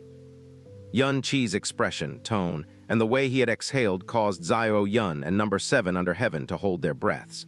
Their hearts seized up in their chests and they did not dare breathe. But after that, Xiao Yun finally managed to stutter out a reply. "7th sister's body, could it be that there is some problem that has happened to it?" They were sufficiently clear that Xianxia's medical skills were definitely not something to be laughed at. "Yes, and it is very serious indeed." Xianxia extended 2 fingers and pointed at the 2 of people whose hearts were about to stop out of fear. "7th sister is pregnant, which also means that the 2 of you are about to become parents." Xiao Yun and Number 7 under Heaven stood there with blank expressions on their faces before crying out in alarm at the same time. Ria, really?" Xiao Yun grabbed Number 7 under Heaven with one hand and Xianxia with the other, and he was so excited that his face was flushed red. "Oh, I... Number 7 under Heaven's hand unconsciously strayed to her stomach. Her face was blushing, and she could not string together a coherent sentence as her shock and instinctive response of joy and fear rooted her to the spot. "Of course, it's true. I am a genius doctor after all, so do you think I'd get even something like this mixed up?" Xianxia asked as he looked towards them with bemused eyes. "Isn't your efficiency a bit too high? I mean, just look at how long you've been married. You've actually made a baby. Could it be that before the both of you were even married?" "No, I didn't. I definitely didn't," Xiao Yun said in a fluster. "Good heavens," Xiao Lingxi said in shock. "Father, did you hear that? Little 7th is pregnant. You're going to be a great-grandfather." Xianxia's voice was loud, so how could Xiao Li not hear it? His arm was half raised into the air. His entire body was faintly trembling, and he was so moved that he could barely speak. Xianxia quickly strode to his side and declared, "Grandfather, in a few months, you will ascend to the position of great-grandfather." Look, Xiao Yun has not only come back safe and sound, he has also brought back such a wonderful daughter-in-law and even came back with children of his own. "Good, it's truly good," Xiao Li said in a trembling voice as he dipped his head, tears of joy flashing in his eyes. At this time, a cool breeze blew, and Xiao Li's brows furrowed instantly as he exclaimed, "Yuner, hurry up and bring little 7th back to her room. It's cold out here and we don't want to hurt the baby." "Ha!" Xianxia gave a great guffaw. "Grandfather, you don't need to worry at all. Even though 7th sister is really young, her profound strength is already at the Tyrant Profound realm. Even Heavenly Sword Villa's Villa Master, Ling Yuefeng, would not be her match. Furthermore, the profound art that 7th sister cultivates is incomparably pure. So the baby in her stomach will be protected by an incredibly pure and powerful profound energy, which means that even if you wanted something to go wrong, it would be tough. But grandfather, look at yourself. I have only left for 3 years, but your health has deteriorated by this much. If you do not hurry up and treat yourself better, you might not even have the ability to carry your great-grandchild. Ha ha ha ha. Xiao Lai gave a great laugh of his own and supported himself using the chair before slowly and resolutely standing up. My old bones are still very tough, and it'll be no problem for me to live a few more decades and see the little baby grow up and give birth to more little babies. Father, looking at Xiao Lai's aura and spirit grow much more vigorous than before caused heartfelt joy to well up in Xiao Lingxi's heart. She believed that as long as he remained in this condition, Xiao Lai's body would definitely recover in the shortest amount of time necessary. The news of number 7 under Heaven's pregnancy caused the family to be covered in a joy that practically boiled over. Once the rejoicing had finally died down a little, Xianxia finally found a chance to say something that he had been wanting to say. Grandfather, little aunt, Xiao Yun, and 7th sister will stay in Floating Cloud City for a period of time, so you'll have to take care of them. Even though I've only just returned, I need to go somewhere immediately after this, so I'll have to leave the both of you for a while. Where are you going to go? Xiao Lingxi's expression became anxious as she frantically grabbed Xianxia's hand. You've only just returned, but you want to leave again. Is it to go and do something dangerous again? I need to make a trip to the Divine Phoenix Empire, and I will be leaving before evening falls. Xianxia held Xiao Lingxi's hand and gave a light-hearted smile. However, there will be no danger at all, and it won't be long before I return. At that time, I'll accompany my little aunt for as long as she wants me to. The Divine Phoenix Empire? Why are you going there? Xiao Lingxi's expression became panicked. Because towards all of the citizens of Blue Wind Nation now, this was a name like a nightmare. She held Xianxia's hand tightly and said, 3 years ago, you were in an accident in Divine Phoenix Empire. How could you? How could you? Don't worry, Xianxia said, full of confidence. 3 years ago, the Divine Phoenix Empire wasn't what caused my accident. On the contrary, the Divine Phoenix Empire wasn't able to do anything to me 3 years ago, and it is even more impossible for them now. No matter what the answer is no. I absolutely do not want you to do anything dangerous anymore. Xiao Lingxi shook her head in determination and looked to Xiao Lai for help. Father, hurry and stop little Qi. He is going to do something dangerous again. Xiao Lai looked directly at Xianxia. Following with the change of attitude in his heart, his eyes had become a lot clearer than before. He said slowly, Chair, are you this eager to go to the Divine Phoenix Empire because you want to force them to retreat? Yes, Xianxia nodded. At the least, I am a citizen of Blue Wind Nation, and more importantly, I am the prince consort of the Blue Wind Imperial family. My homeland was attacked, and royal father was murdered. I cannot be silent no matter what. Another day, the Divine Phoenix Empire is in our Blue Wind Nation. Another day, our Blue Wind Nation suffers disaster, so I must go to the Divine Phoenix Empire as soon as possible. There's also a lot of peculiarities with the Divine Phoenix Army's 200,000 soldiers on the east side of the city. If I cannot investigate it, I cannot settle down. Xiao Lai nodded his head slowly and said with a light smile, No matter what, you need to make sure of your own safety. Even if it is for me and Lingxi, do not put yourself in a position of danger. Amen. Xianxia nodded his head hard and said, I definitely will.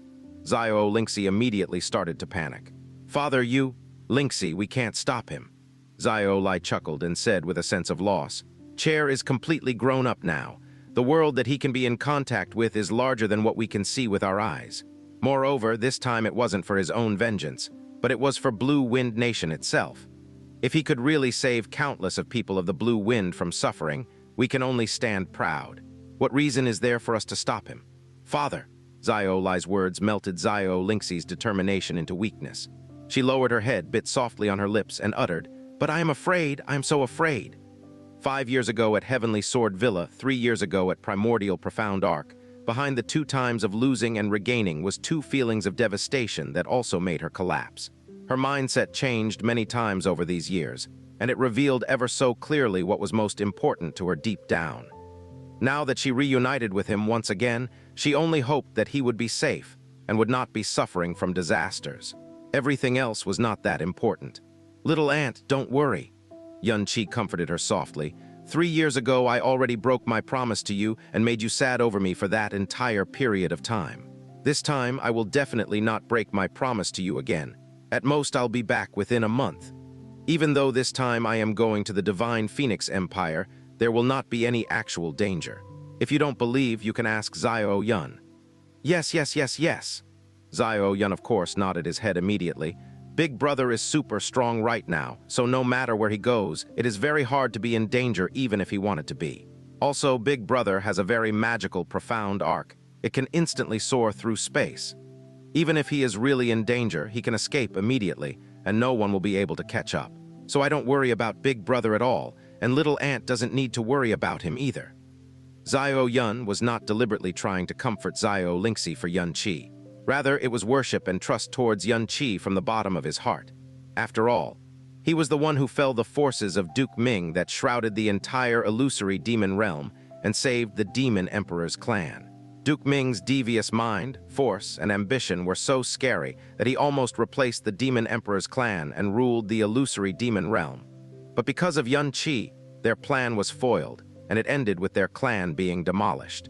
Also, Sun Moon Divine Hall, whose name was even known in illusory demon realm, when they came with ill intent, they were tricked and played with by Yun Qi, and they frantically ran away with their tails tucked between their legs on top of that, with the primordial profound arc that can travel through space. Even though Yun Qi's strength was not at the peak, Xiao Yun believed that in this world, it was absolutely harder to take his life than to kill a peak-level monarch. On the contrary, it was those who he targets or who was enemies with him that needed to worry. Xiao Lingxi bit her lips even harder, her hand that was holding onto Yun Qi unwilling to let go. After a good while, she lifted her head and looked at Yun Qi with her clear eyes. Then, can you leave tomorrow? You just came back and I haven't had the time to look at you closely. Right, Xiao Yun and Little Seventh are going to the mountains to pay respects to Father tomorrow. You can bring them there, so don't leave today, okay? With her soft, begging words, how could Yun Qi reject? He nodded slightly. Okay, then I will leave tomorrow. Amen. I haven't had meal made by Little Ant in years. Amen. Xiao Lingxi smiled lightly. She looked quietly at the face that was almost within her reach. The expression in her eyes and her smile all became misty and lost. Xiao Lai's eyes were on Xiao Lingxi this whole time. Looking at Xiao Lingxi's expression now, and the way that she looked at Yun Qi, his eyebrows tightened a little. Then they relaxed immediately, and he revealed a light smile at the corner of his mouth. Night had fallen, there was a fancy dinner on the table, and the atmosphere was joyous. Xiao Lai, who usually doesn't have much appetite, ate 3 large bowls of rice. His face glowed brighter and brighter, and he had heartily laughed more today than in the past 3 years altogether. Maybe he never dreamed that he would be able to eat with his biological grandson at the same table. After dinner, Yun Qi called upon Xiao Yun. Xiao Yun, come with me for a second. I have something that I need to tell you privately. Xiao Yun was dragged all the way out the courtyard by Yun Qi. Looking at how serious Yun Qi was, Xiao Yun asked somewhat nervously, Big Brother, is there something very important? Yun Qi lifted his hand to tap his chin. Then he stepped closer and said in a low voice, Actually, when I said that 7th sister is pregnant this afternoon, it was fake. Xiao Yun was stunned, and then his whole body jumped. What? Fa fake, SHH. Lower your voice. Yun Qi placed his hand on Xiao Yun's shoulders and said, The reason I said that was of course not to lie for fun. It was for grandfather. You saw how grandfather's health situation is. Yun Qi's expression became serious.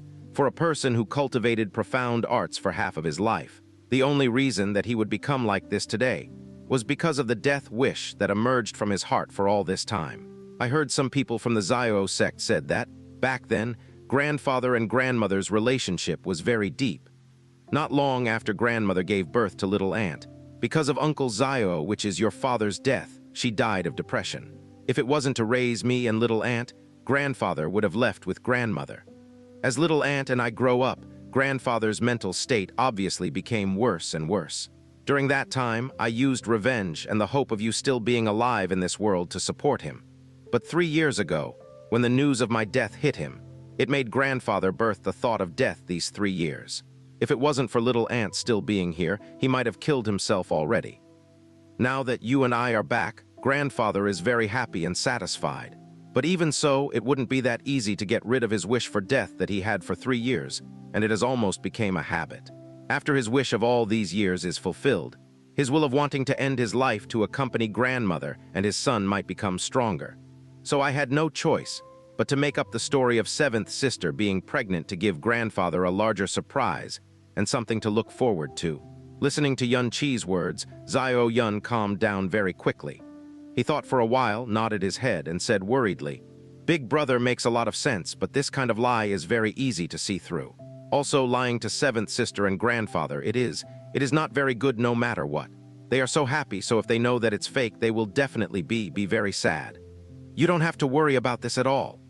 Xianxia smiled mysteriously, reached out his hand, and there were 2 pills the size of a fingernail, one white and one red. "Have these 2 pills. Take the red one yourself and give the white one to seventh sister, and then, after tonight, seventh sister will be pregnant." "Ah, Ray, really?" Xiao Yun's mouth opened. He reached out, took the pills from Xianxia's hand, looked at it with curiosity, and said wonderingly, "There is actually a pill so magical. Really, will it work guaranteed? I can refine a bunch of overlord pellets easily, not to mention this type of simple pill for a husband and wife." Xianxia said very casually, "As long as your seventh sister is not on her menstrual cycle today, there will not be a problem at all." He, I of course wouldn't doubt Big Brother's medical skills at all. This is great."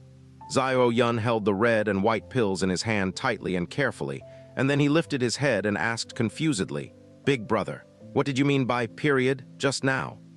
Xianxia immediately recalled number 7 under Heaven's facial color and the pulse that he got casually and said, "This is a medical term, you don't have to know it. You and seventh sister just have to take the pill and everything will work out." "Oh, I will go right away." Xiao Yun nodded, but just as he lifted his leg, he withdrew them back and said somewhat embarrassedly, But how should I tell seventh sister? If I tell her that the pregnancy is fake, she might be sad and angry, but if I don't say it, I don't know how to tell her about the pill. I've never lied to seventh sister before this. Xianxia rolled his eyes, reached out, took the white pill from Xiao Yun's hand, jumped up from the ground, and yelled, "Seventh sister!" Number 7 under Heaven in the courtyard turned around and said, "Big brother Yun, what is the matter?" Xianxia flicked his fingers, and the white pill flew towards number 7 under Heaven. "You just came to profound sky continent, so I'm afraid that the environment would affect the fetus in you, so I prescribed an anti-abortifacient pill for you. Take it quickly." Number 7 under Heaven reached out, caught it, took a look at it, and ate it without even thinking. She smiled and said, "Thank you, Big Brother Yun." In illusory demon realm, everyone knew that Xianxia was a genius doctor who could cure any sickness. His pill couldn't be bought even with 10 of thousands of gold. Even if she believed in ghosts, she wouldn't suspect a thing about the pill Xianxia prescribed. Xianxia landed as light as a feather and said to Xiao Yun, "Okay, it is solved." Xiao Yun smiled embarrassedly and then took the red pill right away. Xianxia looked at Xiao Yun and said suddenly, "The leader of the 200,000-strong Divine Phoenix army at the east side of the city was killed by me. Now that they don't have a leader, they won't take action very easily. After I go to the Divine Phoenix Empire tomorrow, I cannot predict what will happen, and I cannot predict where the Divine Phoenix army will go to. But I absolutely cannot rule out the possibility of them getting an order to attack Floating Cloud City. So during this period of time, Floating Cloud City will have to depend on you and Seventh Sister's protection. If you are unwilling to stain your hands with blood, then take grandfather and little aunt and leave safely right away, or send a sound transmission to me directly. With the primordial profound arc, I can come back anytime. Big brother, don't worry. No matter what, even if I put my life on the line, I would not let anything happen to grandfather, little aunt, or seventh sister." Xiao Yun exclaimed in determination. Xianxia turned around, looked to the south, and the expression in his eyes darkened. "Divine Phoenix Empire, Divine Phoenix Sect, prepare to accept my fury. Divine Phoenix Nation, Divine Phoenix Sect." The right side of Feng Ziming's face was dark red, like blood, and it was swollen as well. After being slapped so heavily by an enraged Feng Henkang, not even Feng Ziming, who had such strong, profound strength, had been able to completely recover. He stood in front of Feng Henkang, bowing respectfully as he said, "Royal Father, why have you summoned me?" Both of Feng Henkang's hands were behind his back as he faintly said, without turning around, "Feng Huwei has died." Feng Ziming's brows suddenly furrowed. Died? It definitely seems like someone from the 4 great sacred grounds must have finally been unable to hold back, and thus made a ruthless strike. Then that secret, has it been leaked? Feng Huwei's body was enchanted with the cage of memories which was created by the collaboration of few grand elders. There is absolutely no way that the secret was leaked. Feng Henkang's brows narrowed. Furthermore, the one who killed Feng Huwei actually wasn't someone from the 4 great sacred grounds. I don't believe that the four great sacred grounds would risk offending the Phoenix God to kill Feng Huwei just because they had some doubts. It's not someone from the four great sacred grounds? The surprise atop Feng Ziming's face intensified as he said. Although Feng Huwei is the general of the Divine Phoenix Army, his profound strength by no means weak. Other than someone from the four great sacred grounds, who else has the power to and dares to kill Feng Huwei, moreover? There is also the 200,000-strong Divine Phoenix Army at Feng Huwei's side. It is someone you never would have thought of. Feng Henkang turned around. The expression on his face was incomparably heavy and ugly as he said, "It's Xianxia." "What?" Feng Ziming suddenly raised his head, abruptly ripping open the wound on his face, which caused the edge of his eye to twitch sporadically. "It's that Xianxia? HMPH, is there any other? It is indeed the Xianxia who should have been buried within the primordial profound arc 3 years ago." Feng Heng heavily continued. "Don't bother asking how he is still alive. That is something that I want to know more than anyone else. How could he have lived? 3 years ago, he disappeared along with the primordial profound arc. There was simply no possibility of survival. Could it be that it is only someone who looks similar, or perhaps just a simple illusion to confuse us? HMPH, I have not yet reached the point where I am unable to determine if someone is real or not," snorted Feng Henkang. The voice, expressions, glares, and the wild arrogance which emanated out from Xianxia's body from within Feng Huwei's death soul imprint. There was absolutely no one within the world who could possibly reenact it. Not only is he alive, his profound strength has advanced even further these last 3 years. Beneath his hands, there was simply nothing Feng Huwei could do to resist. Could it be that his current strength has already reached the middle stage of the Tyrant Profound Realm? Asked Feng Ziming in shock. Feng Huwei's profound strength had been at the early stage of the Tyrant Profound Realm, so for Xianxia to be able to render him helpless, Xianxia had to at least have the power of a mid-stage overlord. It can't be. There is absolutely no way. No matter how talented he is, it's not possible to advance so much within such the short span of 3 years. Wrong. His current strength is perhaps even greater than the middle stage of Tyrant Profound Realm. Traces of coldness emerged within Feng Henkang's eyes as he solemnly said, "The strange disappearance of the 700,000-soldier army, including the 2 supervisor elders, Fei Heng and Fei Ying, in Blue Wind Imperial City was all due to him." These were his own words. If they are true, then his strength is definitely greater than the middle stage of Tyrant Profound Realm. It is very possible that he has already reached the late stage of Tyrant Profound Realm. That's even more impossible. Feng Ziming shook his head without hesitation. Back then, Xianxia had used all his strength and could only barely defeat Ziluo. His strength was probably only in the 9th level of the Emperor Profound Realm. In just 3 short years, even if he ate the great shifting gold pellet, it's impossible that he could advance to the late stage of the Tyrant Profound Realm in such a short amount of time. If he used some special method or profound artifact, I could still accept it. However, if we said that he relied on his own strength to obliterate the 70,000-strong Divine Phoenix Army and the 2 overseeing elders, I would never believe it no matter what. Furthermore, even if we consider the worst, even if Xianxia had really come back from the dead and now possesses the strength of a late-stage overlord, he would only be a trifling thorn in our side. Also, knowing that the disappearance of the army had nothing to do with the 4 great sacred grounds, shouldn't Royal Father feel reassured instead? Why is your expression still so glum? HMPH, even if there were another 10 Yunches, he would not be able to conjure up much of a storm. Feng Henkang's eyes knitted tightly. But did you forget for what reason Zuer was unconscious for 3 years? Feng Ziming's expression changed drastically. Could Royal Father be afraid that Zuer? I'm not worried.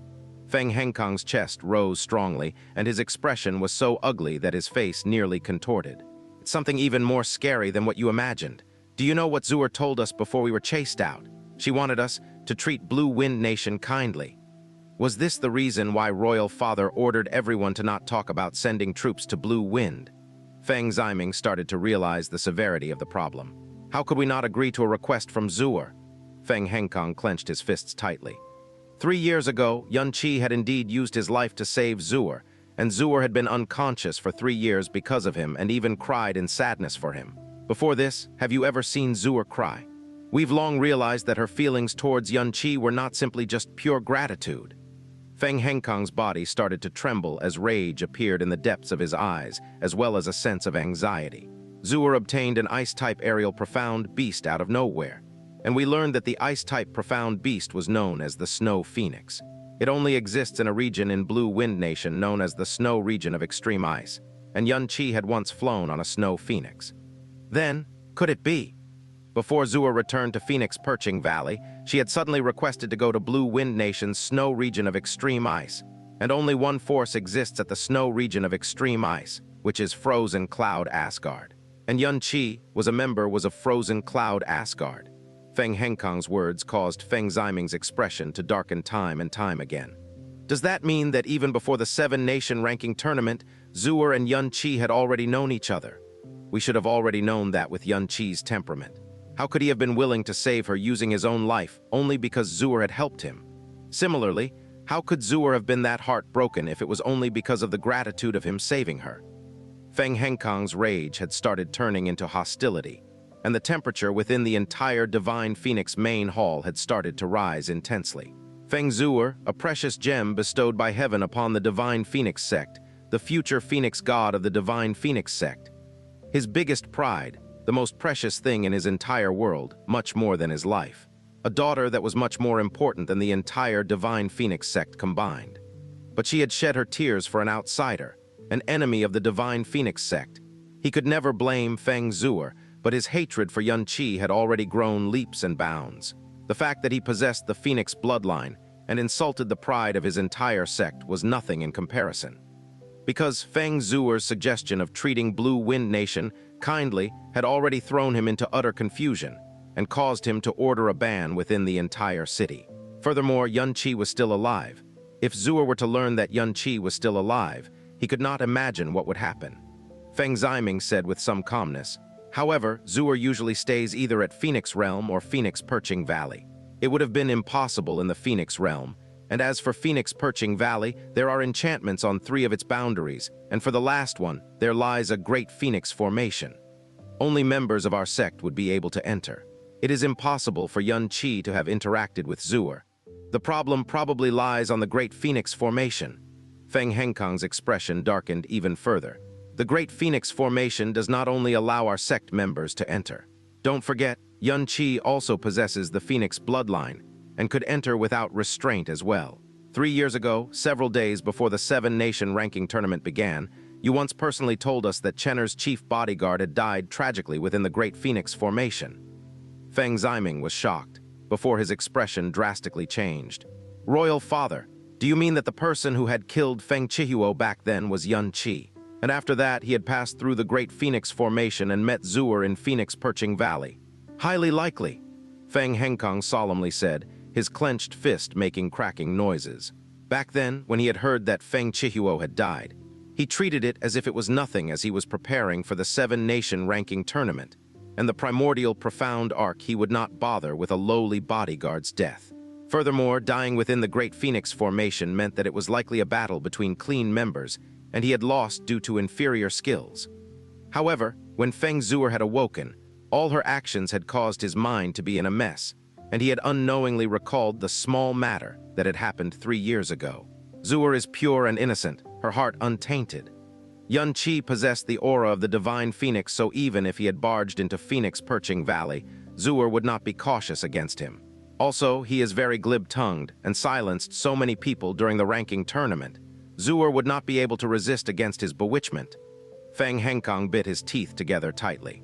Although this was all speculation, the more he thought about it recently, and the deeper he thought about it, the more likely he felt that this was true. "What shall we do next?" On Feng Ziming, the same sense of hostility as the one on Feng Henkang appeared. "Of course it is to kill him within the shortest amount of time." Feng Henkang uttered each word with killing intent. "No matter what, we must not let Zuer see Xianxia. No, we must not let Zuer know the fact that he's alive. Minger, go inform all the elders together in the Divine Phoenix main hall tomorrow afternoon to discuss matters. Furthermore, it looks like we must employ a Grand Elder to kill Xianxia. Although the possibility that Xianxia is in the late stage of Tyrant Profound Realm is low, he needs to die." As he finished speaking, only the sound of his grinding teeth could be heard. In his entire life, he had never had such bone-deep hatred for someone. Allowing a cornerstone Grand Elder of the Divine Phoenix sect to kill a 20-odd-year-old youth, Any member of the Divine Phoenix sect hearing this would stare mouth agape in disbelief. But Feng Ziming did not appear to be shocked, because just as Feng Henkang had said, Yun Qi had to die. His life was worthless, but this concerned Feng Zuer. I understand, Feng Ziming bowed solemnly. Feng Henkang's chest rose and fell strongly before he eventually calmed down and seemingly muttered to himself.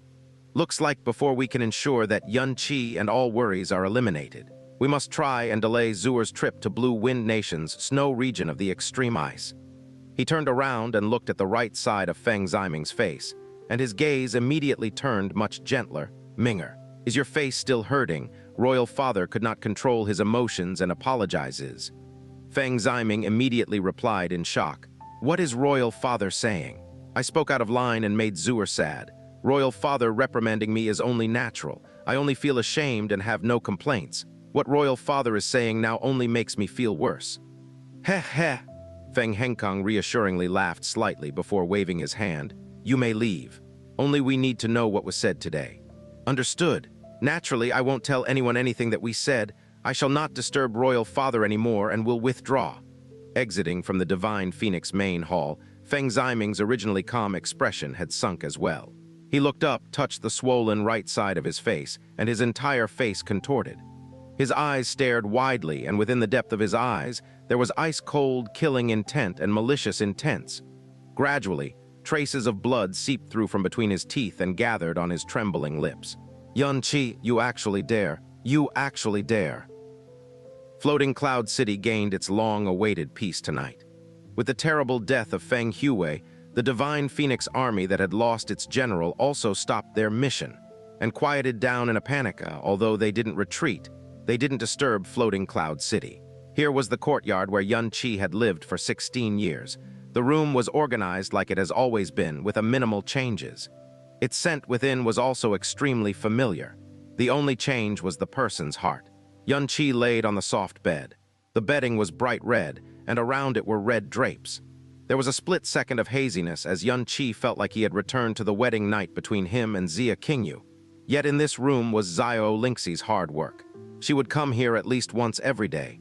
She did her best in order to preserve everything about Yun Qi. 6 years and 7 months have already passed since the wedding with Xia Qingyu. Yun Qi carefully lifted the red drapes around him, then said with a smile, speaking of which, it was also on the wedding night that I met you. Jasmine, if I didn't meet you, my life would probably be completely different, huh? Yun Qi was muttering to himself, but Jasmine was not in deep sleep for once, so the moment he finished speaking, Jasmine said calmly, HMPH, if you didn't meet me with your personality that likes to court death, you would have died already even if you possessed 100 lives. Aren't you the same? Yun Qi retorted, then immediately asked, your sleeping time seemed to have gotten shorter recently. Is the devilish poison nearly purified? There's about 30% left, Jasmine said slowly. As expected of the sky poison pearl, the power of purification far exceeds my expectations. The devilish poison in my body would be feared even by true gods. If it was completely released, it would be enough to turn the entire sky profound continent into a deathly hell. Furthermore, after it destroyed my body, it was entrenched deep into my soul. It is thousands of times harder than purifying a normal bodily poison. I had thought that completely purifying it would take at least 30 years. Never would I have thought that it would have been purified to such degree in only a short 7 years. The remaining 30% could be completely purified within a few more months. That's good, Yun Qi nodded. Then he said, oh, you told me to raise my profound strength to the sovereign profound realm in 30 years back then.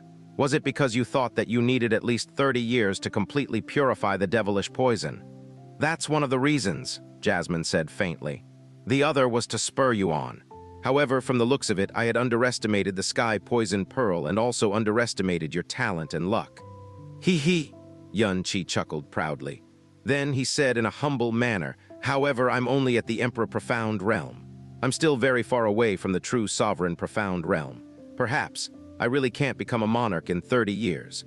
Right now, it does count as you having reached my estimated goal, Jasmine continued calmly.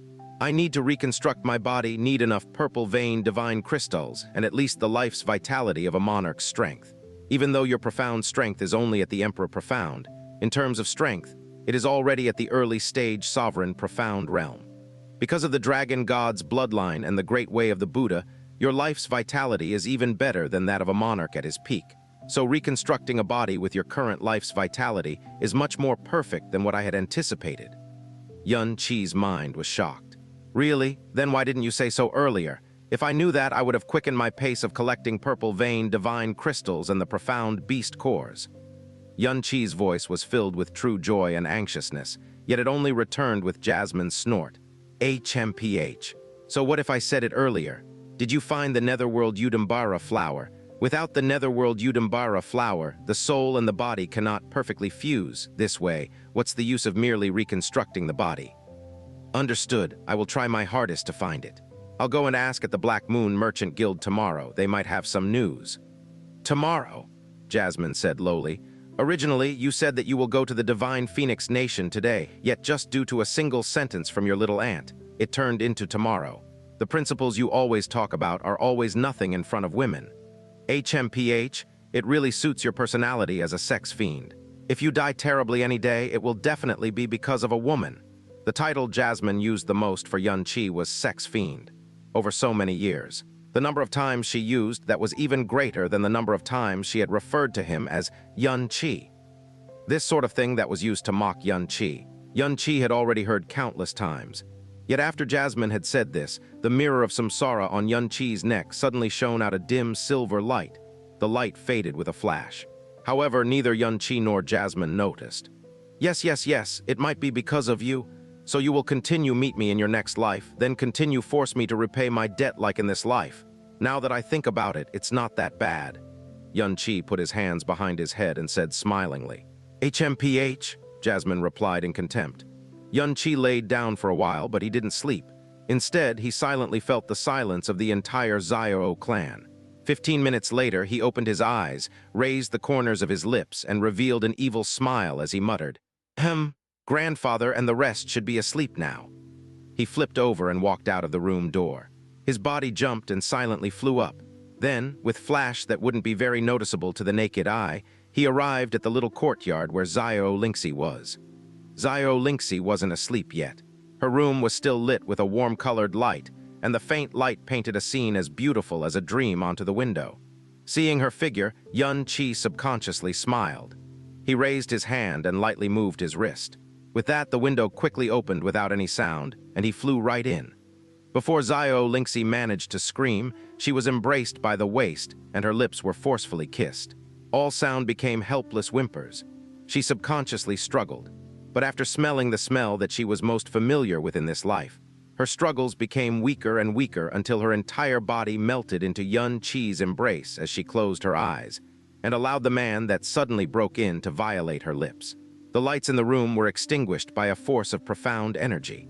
As Xiao Lingxi was still in a loving confusion, her upper body was pushed down onto the bed by Xianxi. He shook one of his hands lightly, and the butterfly belt as well as the buttons on her clothes were all undone. His hand directly reached underneath her undergarments without any obstacles. Following her thin waist up, he grabbed a soft, full mound and started squeezing it lightly. Xiao Lingxi's eyes jumped as she them widely and let out a long whimper. Her body also struggled subconsciously. Although she had been bullied by Xianxi in many ways, it was through the clothes every single time. Yet this time, she was being violated by Xianxi without any barriers. However, no matter how she whimpered and struggled, she was still weak like a wounded little animal. Finally, in her franticness, she subconsciously bit onto Xianxi's intruding tongue. Xianxi's actions stopped as he opened his eyes and looked at the young lady that whose lips his were wrapped around. Xiao Lingxi breathed heavily. Her breath came out lightly onto Xianxi's face, and her thin brows trembled slightly in her nervousness. Compared to Xianxi, Xiao Lingxi, who had no experience, was no different from a white sheet of paper. Afraid that his over-the-top actions would terrify her, Xianxi regretted it a little, then lightly lifted his hand from that soft peak. Upon sensing his action, a softness suddenly pressed onto his hand, and all of a sudden the snow-like mound once again filled up his hand. Hug me and sleep, no letting go the entire night. She laid her head down on Xianxi's chest, and as her voice trembled in nervousness, her beautiful eyes were shut tight, afraid to meet his gaze. Xianxi smiled lightly. He held Xiao Lingxi up, got onto the bed, and embraced her tightly. Then they slept in each other's arms like they did when they were younger. "Little Chi, you can never leave me again," she murmured faintly as if she were sleep-talking. "Amen," Yun Chi replied in an even lightly voice. This huge sex fiend, he actually even made a move on his little aunt.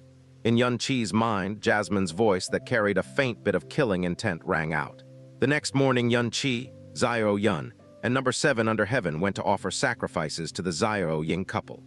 Then, he unwillingly said his goodbyes to Xiao Lingxi and Xiao Lai before leaving floating Cloud City and arriving at Blue Wind Imperial City.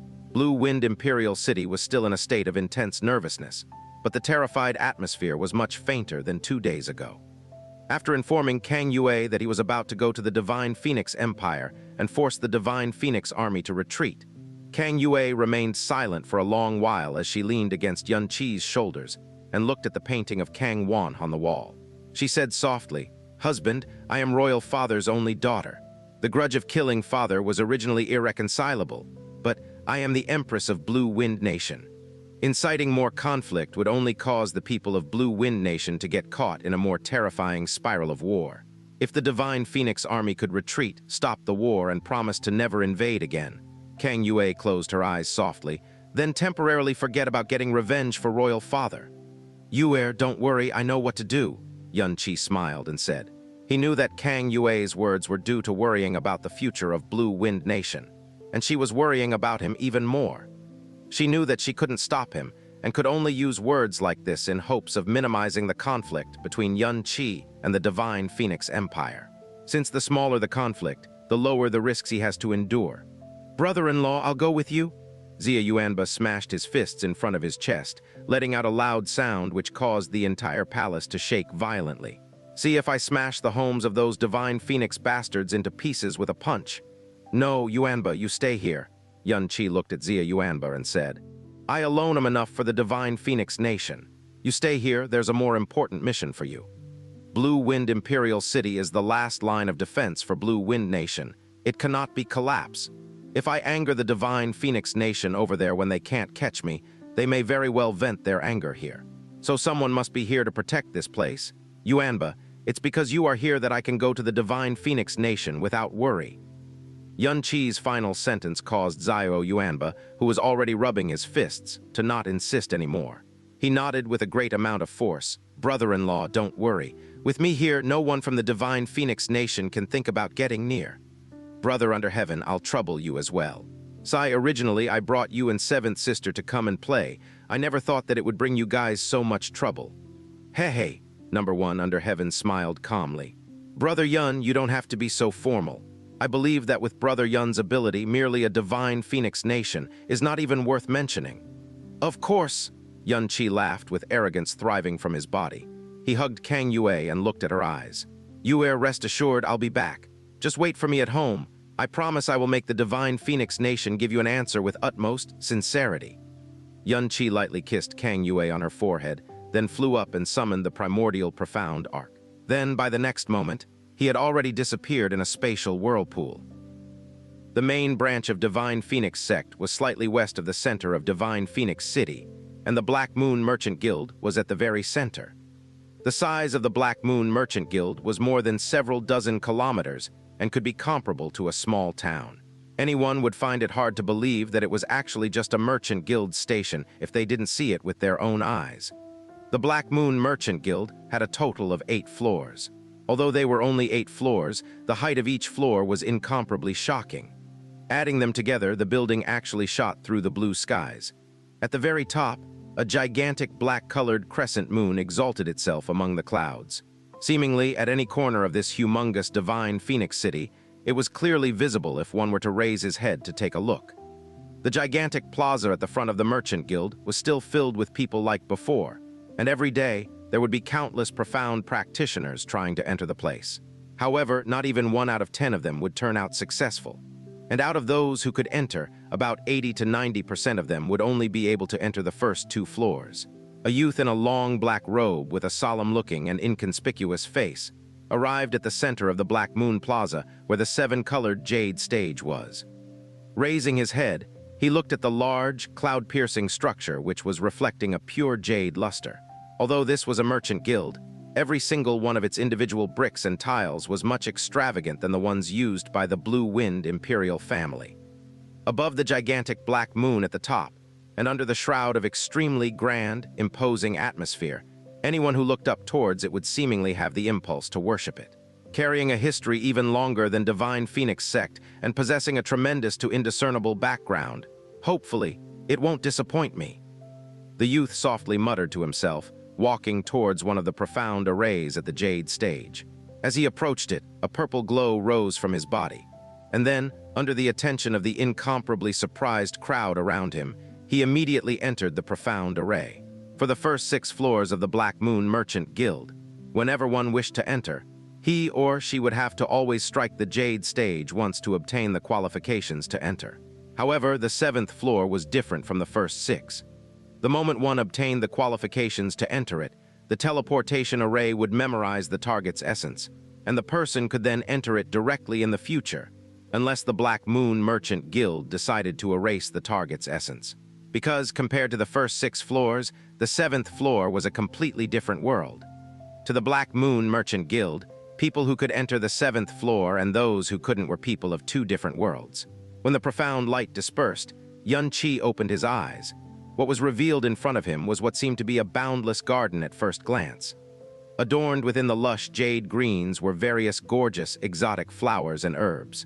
Every single large tree was tall and erect, and within every single vertical stream, the endless trickling of flowing water could be heard. Such a sight would cause people to believe that they had suddenly walked into a divine realm instead of entering the interior of a merchant guild. In front of him, 3 beautiful young girls wearing different dresses gracefully arrived and lightly bowed. "Welcome to Black Moon Merchant Guild, young Master Yun. Mr. Zai is personally waiting for you. Please follow this lowly one."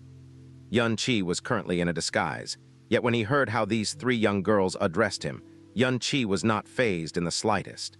After all, that teleportation array had clearly memorized the entrance essence. Rubbing his face, he revealed his true look and smiled. "Then I will have to trouble you 3 little sisters." The 3 young girls gracefully smiled as they brought Xianxia through the jade green garden and even through a small hill. Arriving at the same extravagant courtyard as before, seated under the same long pavilion was a purple-colored elder wearing a warm smile. "You're here." Zai Jai slowly rose. His Clearwater eyes sized up the youth before him and gently nodded. His face revealed a meaningful smile. "It's been 3 years since we last met, and your demeanor has surpassed your former by at least 10 times. Ha, the younger generation will surpass the older, as they say." Junior Xianxia greets Senior Zai. "Senior, you give me too much praise." Xianxia took a step forward and bowed with cupped hands. "Ho ho, please sit." Zai Jai stretched his hand forward and then sat at the same time as Xianxia. "Qing Chen, boil a new pot of tea. It has to be drunken red earth that has been freshly picked out this morning." "Yes." The young girl in an azure dress politely bowed and floated away. The other 2 young girls split to Xianxia's 2 sides beautifully and gracefully. Carrying light smiles on their lips and standing with respectful postures, they looked as though they could be freely dispatched by Xianxia. "Senior Zai seems to have long predicted that this junior will come for a visit." Xianxia smiled. Before he came here, he was absolutely sure that the Black Moon Merchant Guild was already aware of the news of him returning alive if they hadn't known. Then he would have been disappointed. "This old one has predicted that you would come, but I had never expected that it would be this soon." Zai Jai lightly smiled. Compared to 3 years ago, his gaze on Xianxia seemed to have largely changed. "With the information this old one obtained, you were in Floating Cloud City 2 hours ago. But now, you have actually appeared in front of this old one." The information network belonging to the Black Moon Merchant Guild was impressive as expected. To actually have feelers stretching all the way to Floating Cloud City, of course. The garrison set up by the Divine Phoenix Army over there might be related as well.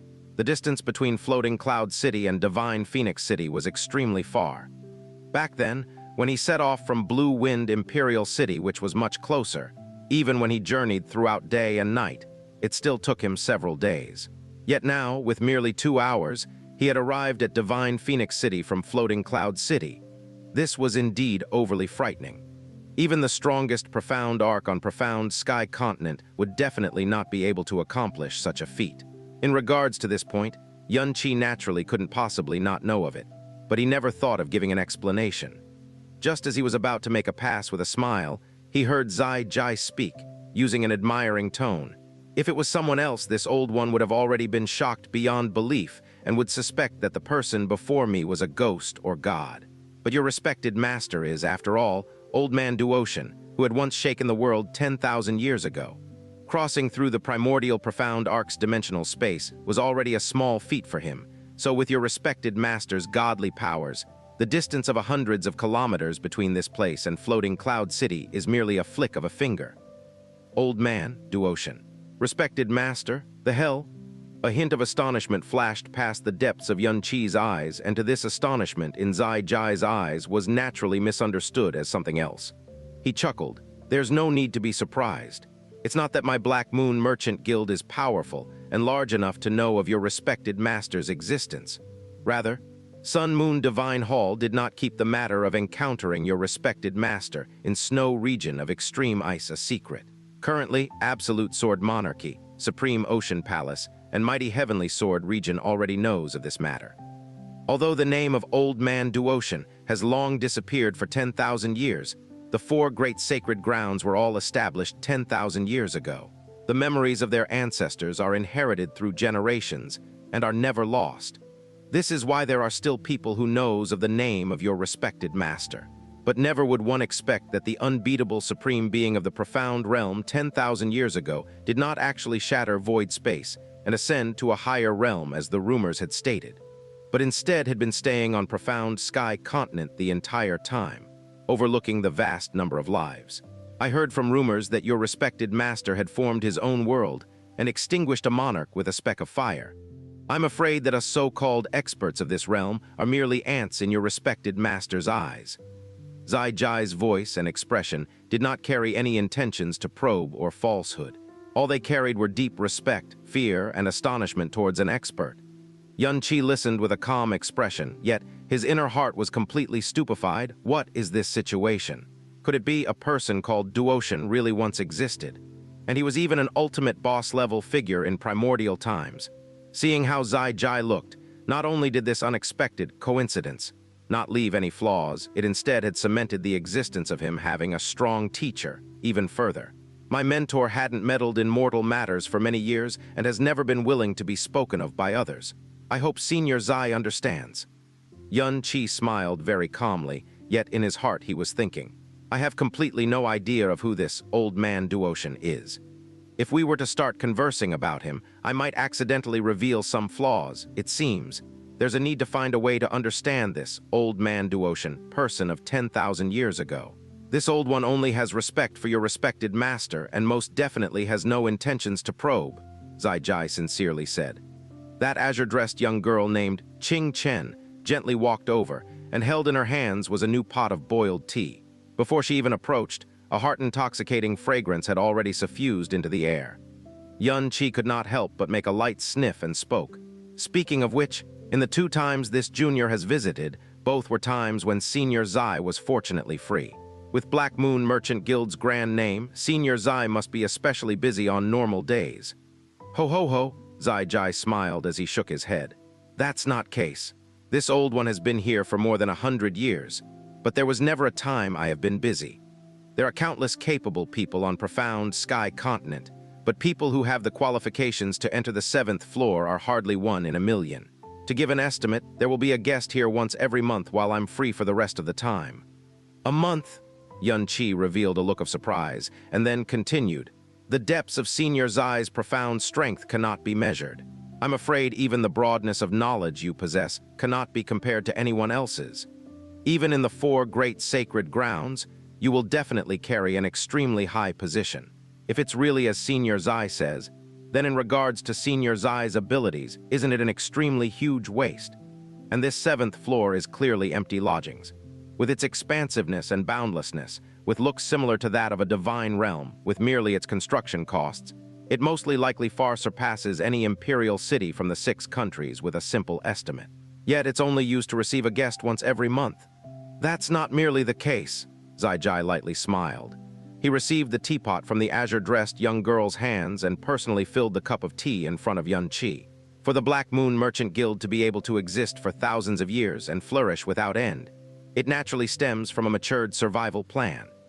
The number of customers in this 7th floor cannot be compared to even 1/10,000th of the customers in the lower 6 floors. But the construction costs and yearly maintenance fees of this floor are more than 100 times of the previous 6 floors added together. That is because people who are able to enter the first 6 floors are our Black Moon Merchant Guild's distinguished guests, while people who have the qualifications to enter this place are my Black Moon Merchant Guild's lifeline.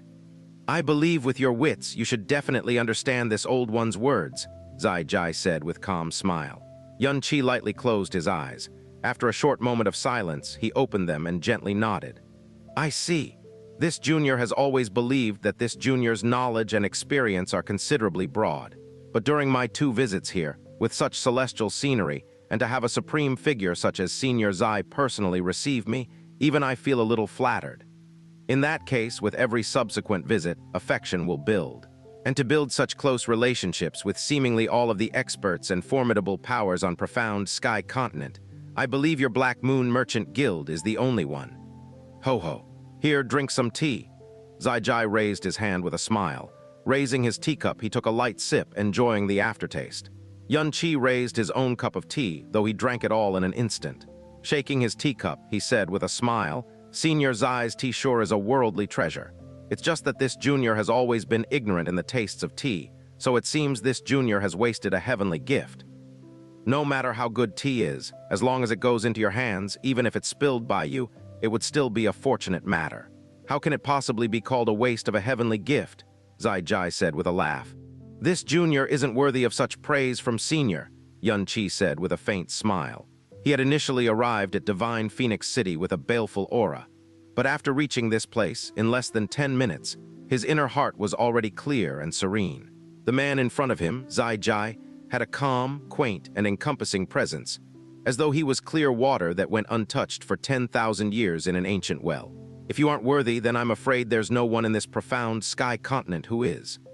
Xiao's tone was still the same as before, yet he suddenly made an abrupt change in subject and asked, with your arrival here, what are your plans for Divine Phoenix Sect? Xianxia's eyes narrowed, and a baleful aura instantly surged from his entire body. The killing intent gathered in his eyes was also revealed in front of Xiao without the slightest concealment. Senior, what do you think this junior should do? The surrounding space instantly turned suffocating without any warning, causing the tender bodies of the 3 young girls at the sides to shudder at the same time. Xiao still carried the same calm and light smile. His expression did not have the slightest even in the face of Xianxia's aura. This old one only sees the results. Then, Senior, what kind of results do you think it will be? Xiao gently shook his head. Unpredictable. When this old one first met you 3 years ago, although I was shocked at your talent and the presence and shrewdness that surpasses your age, when you left, this old one had believed that if you were to head to Divine Phoenix Sect, there was more than a 90% chance that you would have lost your life there, while the other 10% was, even if you managed to keep your life intact, you wouldn't have been able to obtain what you wished for. That was because I understood Divine Phoenix Sect more than I understood you. Ever since this old one has settled down here, not a single person I have seen in these 100 years weren't outstanding individuals, and I had believed that my evaluation on people and various affairs would never go wrong. But only when it comes to you, this old one had never guessed the ending in the slightest. A youth of not even 20 years old with profound strength at the Earth Profound realm actually dealt a crushing blow to Divine Phoenix Sect, rendering them powerless on their own turf. In these years, you are the only one who has made me miscalculate completely. Divine Phoenix Sect had been established for 5,000 years, and their roots are immensely deep. Even the 4 great sacred grounds find it hard to fathom their depths. Although your strength has greatly surpassed what it was 3 years ago, if you do not rely on the power of your respected master and head for a direct confrontation with only your own strength. If this was the first time we met, the only thing I can describe this situation as is an egg hitting a stone. But now, Xiao gently shook his head, as though he was deprecating himself. I do not dare to jump to conclusions. Even though you're only 3 feet away from me, it feels as though we're separated by 10,000 miles. Ho ho, I can't see through you at all. The tender mouths of the young girls who were standing at Xianxia's sides widened at the same time. They, who were exerting great effort to maintain their beautiful and tender smiles on their faces, were unable to conceal their deep surprise at all. They were extremely clear of the kind of position Mr. Zai had. This was the first time they had heard such words, and it was even towards a person of such a young age. HMPH, the mere Divine Phoenix sect still does not possess the qualifications to have my teacher make a move. The corner of Xianxi's brows rose, and a stern killing intent could be felt from his voice. I won't do much to them either. I merely want them to pay at least 10 times the debt they owe. Speaking of which, Xianxi suddenly switched the subject of the conversation. I heard from rumors that 3 years ago, after the disappearance of the primordial profound arc, the Divine Phoenix of Divine Phoenix sect made an appearance. The appearance of the Divine Phoenix 3 years ago appeared in the memories of Sun Moon Divine Hall's Yi Zi, and it similarly appeared in Feng Hui's memories as well, and he had even personally saw it. Not only did the Divine Phoenix appear, its overbearing strength and pressure had even coldly silenced the people of the 4 great sacred grounds, and had even mercilessly punished Yi Xinghan in front of everyone. But the Divine Phoenix had clearly already disappeared. That's right, Zai Jai lightly nodded. 3 years ago, there had long been rumors about the Divine Phoenix's depleted lifespan and its disappearance. We then found out, because of the Divine Phoenix's disappearance, it would cause Divine Phoenix sect to lose their strongest backing. And the moment this was exposed, there was a possibility of facing the crisis of extinction. Because of this, the great elder of Divine Phoenix sect, Feng Feiyan, secretly surrendered to Sun Moon Divine Hall, and had even informed them of the disappearance of the Divine Phoenix. But the descent of the Divine Phoenix 3 years ago was personally witnessed by everyone in Divine Phoenix City, which clearly proved that its disappearance was merely a test. What it was testing was naturally people like Feng Feiyan who carried ulterior motives. I see. Xianxi slightly frowned. His heart was still filled with doubts. The Divine Phoenix had already passed on. This was what Feng Zuer personally told him. With Feng Zuer's heart, she definitely couldn't have lied. And Feng Zuer had even succeeded all of the Divine Phoenix's source of power, soul energy, and even memories. If that's the case, how could the Divine Phoenix possibly still be alive? There's no need to doubt it that Divine Phoenix spirit already died long ago, Jasmine suddenly said with a cold tone. Xianxi was startled for a moment. Then the one that appeared 3 years ago, HMPH. It's merely a soul fragment which carried a little amount of power source, Jasmine blandly said. To leave behind a soul fragment which contains a bit of power is something a mortal isn't capable of doing and isn't something one would think of. But the Divine Phoenix spirit is a cloned entity of the Phoenix's soul. It's an easy feat for it if it ever wants to do so. After it passed down all of its soul energy and origin power to Feng Zuer, most likely, in order to guard against the appearance of people such as Feng Feiyan, it purposefully split a small part of itself and attached it within Feng Zuer's body. But this detached soul fragment wouldn't be able to exist for a long period of time, and by now it should have completely dispersed. If we are talking about it being alive, that's absolutely impossible. Is that so? Xianxi roughly got the gist of it. Mr. Zai, in these 3 years about Princess Snow of Divine Phoenix sect, do you have any news on her? Xianxi asked. Zai Jai deeply glanced at Xianxi. His eyes carried a certain profound meaning. A short while after, he lightly smiled and said, 3 years ago, after the departure of the primordial profound arc and before the appearance of the Divine Phoenix, Princess Snow had fallen unconscious. Then after, she had been in deep slumber, and for 3 whole years, no matter what methods were used, she was unable to awaken. What? Xianxi's expression greatly shook. In deep slumber for 3 years? 3 whole years. That's right. If the information I received was not mistaken, it was only yesterday when Princess Snow finally woke up. For a moment, ripples surfaced in Xianxi's heart. In Feng Hui's memories, he did not find any information regarding Feng Zuer's situation these 3 years. In these 2 days, he had been pondering and suspecting that, with Feng Zuer's heart and the pure feelings she had towards him, when the Divine Phoenix Empire invaded Blue Wind Empire, she should have definitely prevented it from happening. And Feng Henkang had always extremely pampered her as well, complying with all her wishes. Blue Wind Empire shouldn't have fallen into such dire straits. So, she had actually been in deep slumber for a whole 3 years. Xianxi took a light breath and asked, Then Mr. Zai, do you know why Princess Snow fell into deep slumber for such a long period of time? It shouldn't be due to injuries, right? In regards to this point, I only have conjectures as well, Zai Jai slowly said. After Princess Snow fell into deep slumber, her entire body was enveloped in scarlet flames, burning endlessly. Within 3 feet, not a single person could approach her. and the place where she had slept for 3 years was brought about by the divine phoenix which appeared 3 years ago. Thus, the divine phoenix should be refining her physique with phoenix flames, or bestowing her with even stronger phoenix flame abilities, aiding her in stepping into the sovereign realm from half-step from the sovereign profound. That's most likely the case. Currently, Princess Snow has already awoken. If you're concerned, you can try asking her about it directly. Ho ho ho. Xianxia smiled very meaningfully. It's no wonder either. The reason why Xianxia would lose his life in the primordial profound arc was known to seemingly everyone in the profound sky continent. So how couldn't Xianxia know of it? As the core figure in Black Moon Merchant Guild, he could only know much more than others. Thinking about Feng Zuer, Xianxia immediately became silent. It wasn't that she didn't stop them, but it was because she was in a coma and couldn't stop them. This relieved a certain part of his heart. But when facing the Divine Phoenix sect, how should he face the Feng Zuer who had just woken up? Xianxia also didn't speak. He smiled, looked at Xianxia, and the light in his eyes were so condensed and solid that it seemed to be piercing through Xianxia's heart and soul.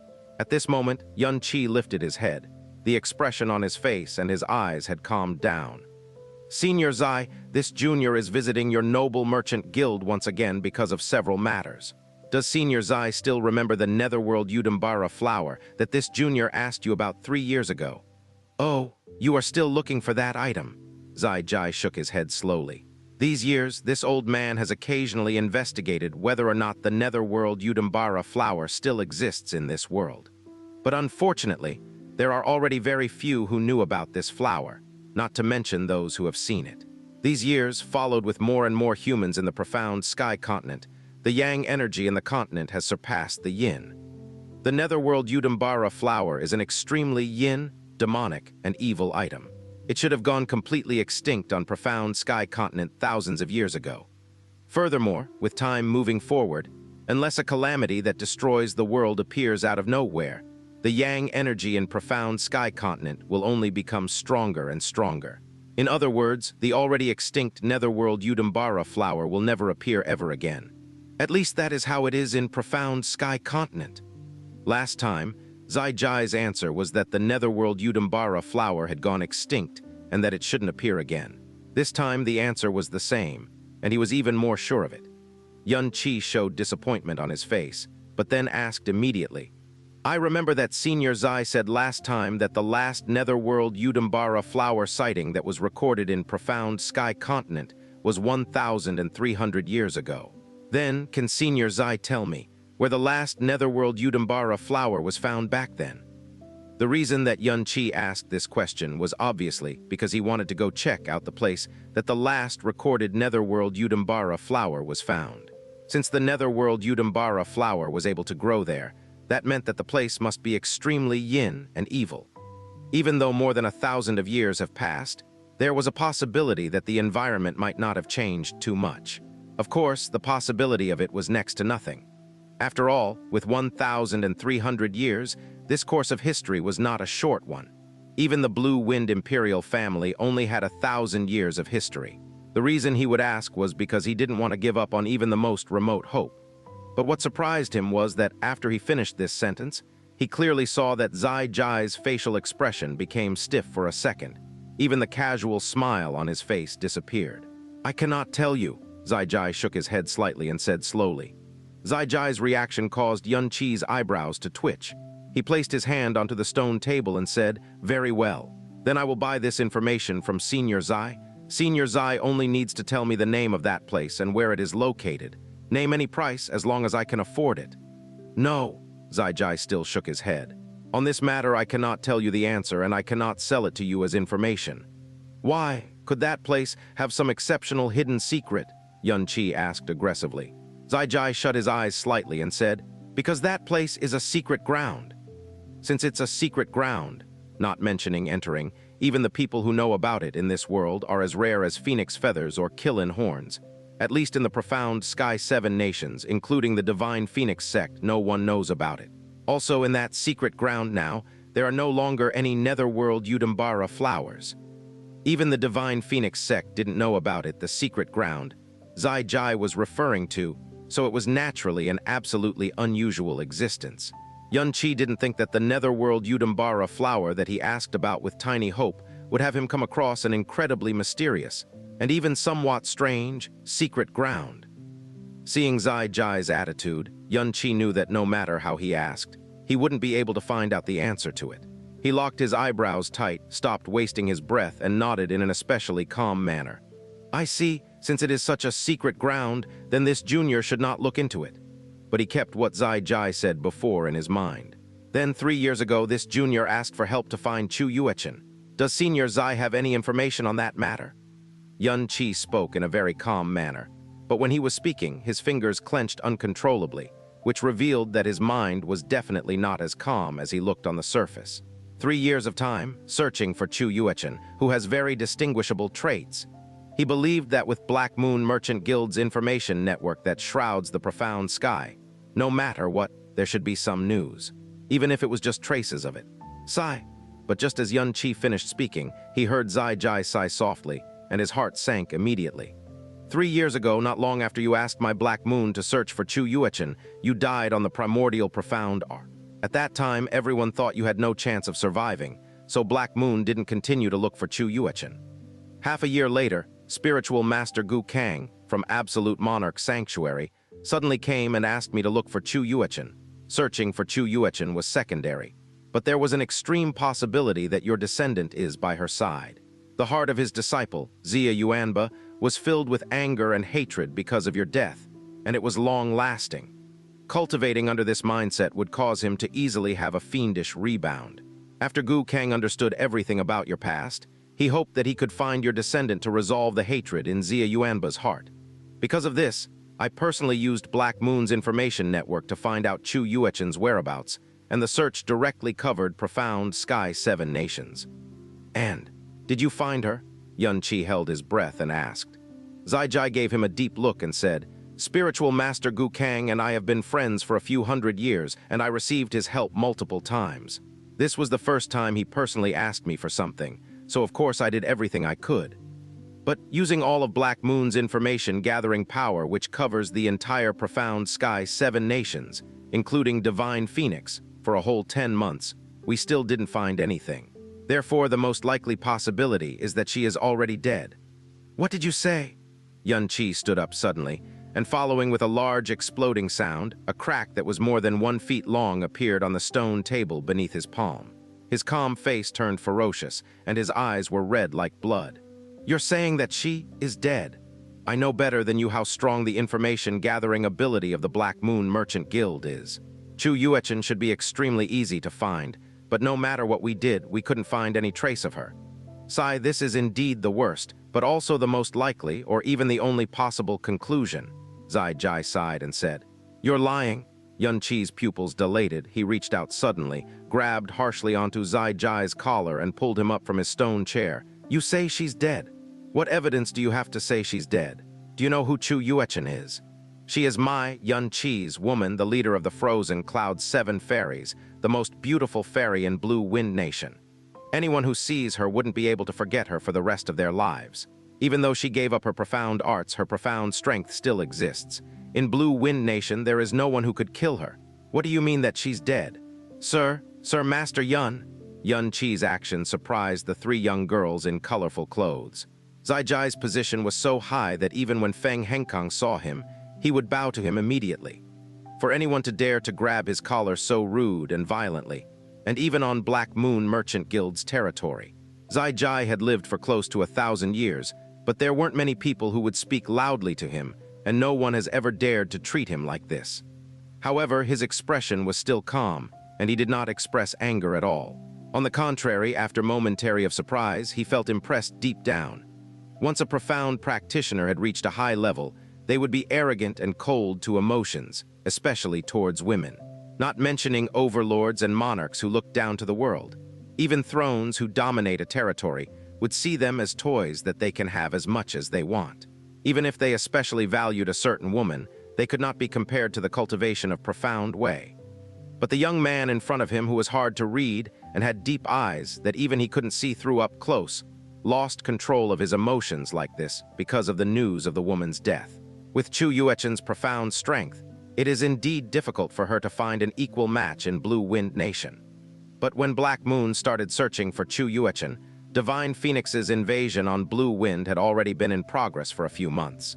Blue Wind Nation was already a mess with disasters everywhere, and there were countless deceased. Each Divine Phoenix army had at least a high-level throne or even an overlord, so Xiao Lingxi would not be a match for them. If she ran into the Divine Phoenix army, it would be difficult for her to even escape. The only possibility that the branch could think of when Black Moon has searched for this long but wasn't able to find anything was during those months. Shut up! Boom. The stone table exploded, and Xiao was pushed back several steps. Xianxia held his fist tightly while his whole body was trembling. His eyes were red like a vicious, bloodthirsty wolf. He pointed at Xiao and roared, "What Black Moon Merchant Guild? The reason you couldn't find my little fairy is because of your own incapability. You made empty promises and even cursed that she's already dead. I'll tell you, even if all of the people from Black Moon Merchant Guild are dead, she wouldn't even be missing a hair." "Who?" Xianxia breathed a heavy breath, and his voice suddenly lowered. "What kind of crappy Black Moon Merchant Guild is this? You're just a bunch of incapable people. You dare say you have a heritage that spans thousands of years, yet you can't even find a single person. This is absolutely a waste of my time and friendship." Xianxia swung his hand while cursing and turned around to leave. From when Black Moon Merchant Guild's name became well known in profound sky until now, it had been thousands of years. In these thousands of years, no one had ever dared to behave rudely on the territory of the Black Moon Merchant Guild. No one had even dared to be disrespectful to the people of the Black Moon Merchant Guild. On the contrary, the higher the plane of the person, the more they respect and fear the Black Moon Merchant Guild. For Xianxia to act like this at the Black Moon Merchant Guild, its headquarters at that, and on the 7th floor of its headquarters, he was definitely the first one in history to yell at Xiao like this. Xiao's eyebrows moved, slightly tightened, and then relaxed.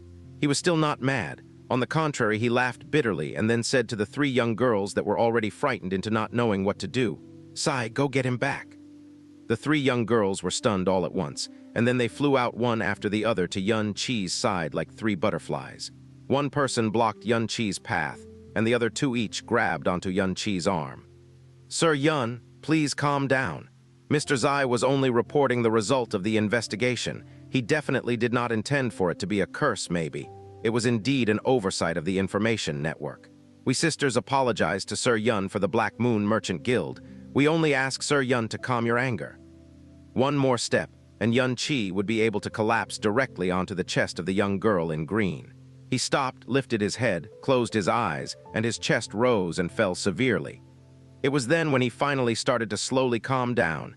He raged in this Black Moon Merchant Guild, and his words were filled with insults.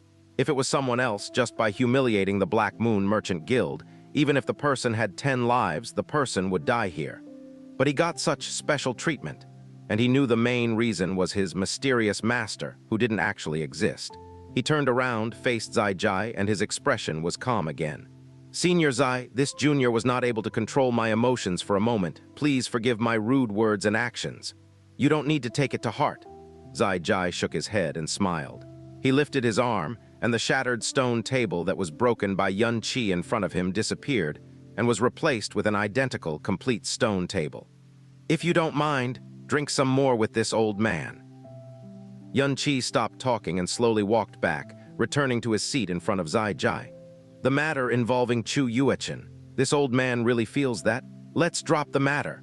Xianxia raised his hand to stop him, although his face remained calm. His eyebrows were still tightly knit together. "Regarding my request for the Black Moon Merchant Guild to search for Xiao Lingxi, just cancel it now. As for payment, there is no need for me to pay you.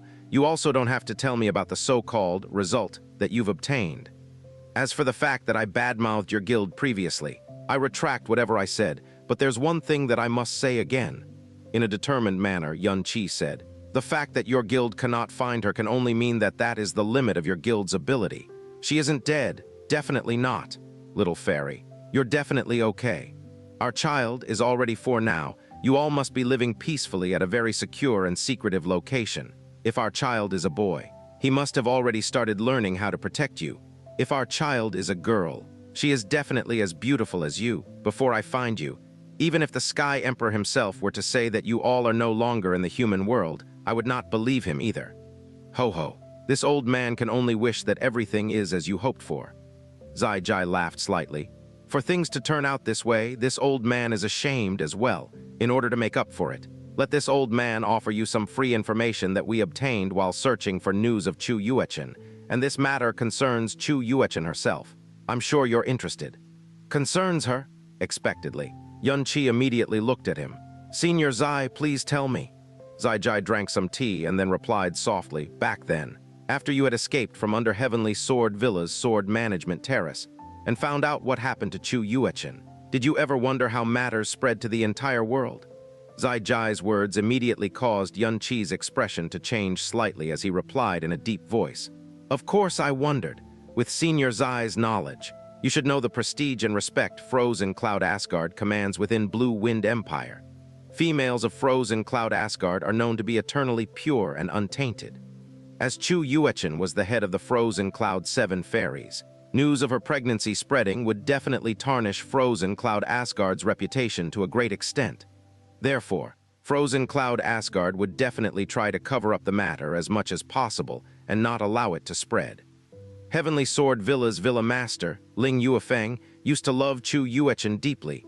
Even if he didn't, he would definitely understand the underlying impact of this and would immediately cover up matters, preventing more people from finding out such a thing. However, when I had awoken, everyone had already learnt the truth regarding this. Although I had always wondered about this back then, I did not go out of my way to look into this matter, even if the news had been immediately covered up. There were no guarantees, Senior Zai, about what you want to tell me. Xianxi's face gradually darkened. Could it be that someone had spread the news deliberately? From how Xianxi had reacted when Xiao told him the news regarding Xiao Juechen's death, he had already guessed the consequences of telling him this piece of information. Xiao nodded slightly. That's right. This information being spread was not due to a lapse in the cover-up. Instead, it had been spread deliberately, and the one who leaked it and fanned the flames was the wife of the Heavenly Sword Villa's Villa Master, Ling Yuefeng, that you just mentioned, Xianyuan Yufeng. Xianxi stood up vigorously. His narrowed eyes immediately emanated ice-cold anger and killing intent. Back then, it was basically due to the fact that everyone had heard the news of Xiao Juechen's pregnancy that Gong Yuxian was forced to kick Xiao Juechen out of Frozen Cloud Asgard to protect its reputation. She could even have been put to death. However, if the news had not been spread so widely, when Xiao Juechen had returned to Frozen Cloud Asgard, she would have been chided and punished, but at the very least, she would not have been chased out of Frozen Cloud Asgard. Furthermore, if Xiao Juechen had insisted, she would have been able to keep her child and would not have had to wander outside alone with a child in her womb, with no news of her even now. It turns out that there was actually a culprit behind all of this. After a while, Xianxi finally sat down and a near pitch-black haze shrouded his half-opened eyes. After his malicious aura had been gradually suppressed, Xiao calmly asked, "From the looks of it, you don't seem to be that surprised." Ling Yuefeng loved Xiao Juechen deeply, and this lasted for 10 entire years. In order to see her face, he had even abandoned his pride. Although his wish did not come true, Xianxi seemed to have calmed down. This was a fact that nearly everyone within the Blue Wind profound world knew. As his wife, there was no reason why Xianyuan Yufeng wouldn't know of it. Women are jealous creatures. The more powerful a woman's strength and background was, the more accurate this statement would be. Towards Xiao Juechen, she held deep jealousy. It's also likely that back then, when Xiao Juechen came to Heavenly Sword Villa because of the Blue Wind ranking tournament, Ling Yuefeng did things that he should not have done, which alerted Xianyuan Yufeng that his heart had not given up yet, resulting in hatred born from this matter. Therefore, after she found out that Xiao Juechen was pregnant, Xianxi's voice became filled with killing intent yet again. She carried out such a backhanded move. Ho ho, the reason that I have discovered this is no different from what you have guessed. Xiao laughed plainly as he continued. Judging by your past experience, I can see that you're a man that repays kindness with kindness and seeks revenge for grievances. As for how you're going to handle this, it is not right for me to ask. However, do you understand anything about Xianyuan Yufeng? Xianxi calmly replied. I've heard that she was originally from mighty Heavenly Sword region, especially from her surname. Xianyuan is a surname that only exists within mighty Heavenly Sword region.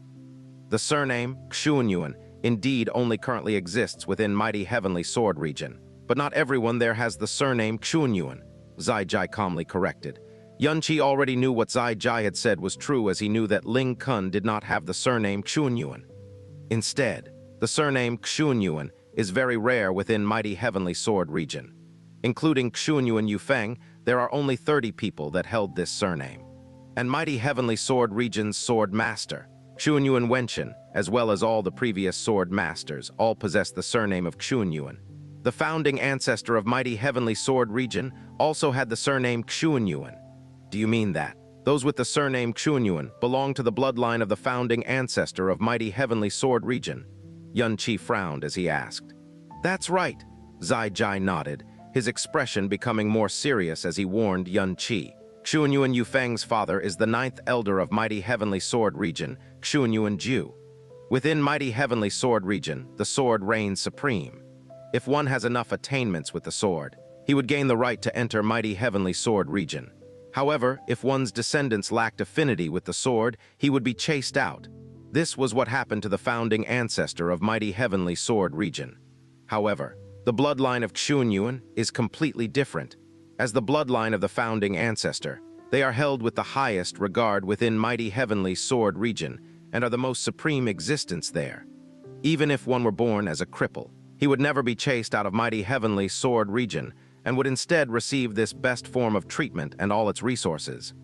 Initially, when Yunqi had heard Qin Wushang mention that Xuanyuan Yufeng and the sword master of Mighty Heavenly Sword region, Fen Juechen, possessed the same surname, he already knew that she was not so simple, but he never thought that her background would be that extraordinary.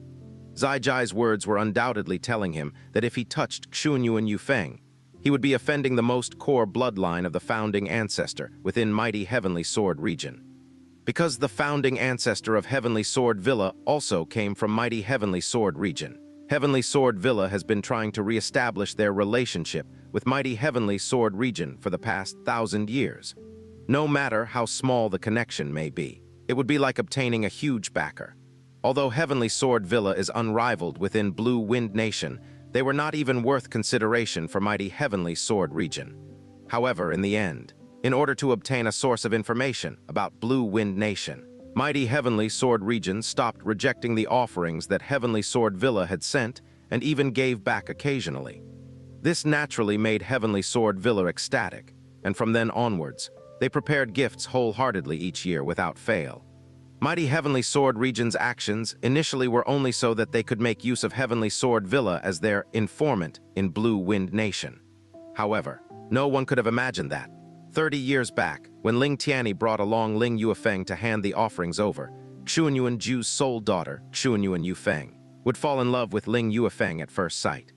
Although Xuanyuan Ju was already 1,700 years old, his daughter was not even in her 20s yet.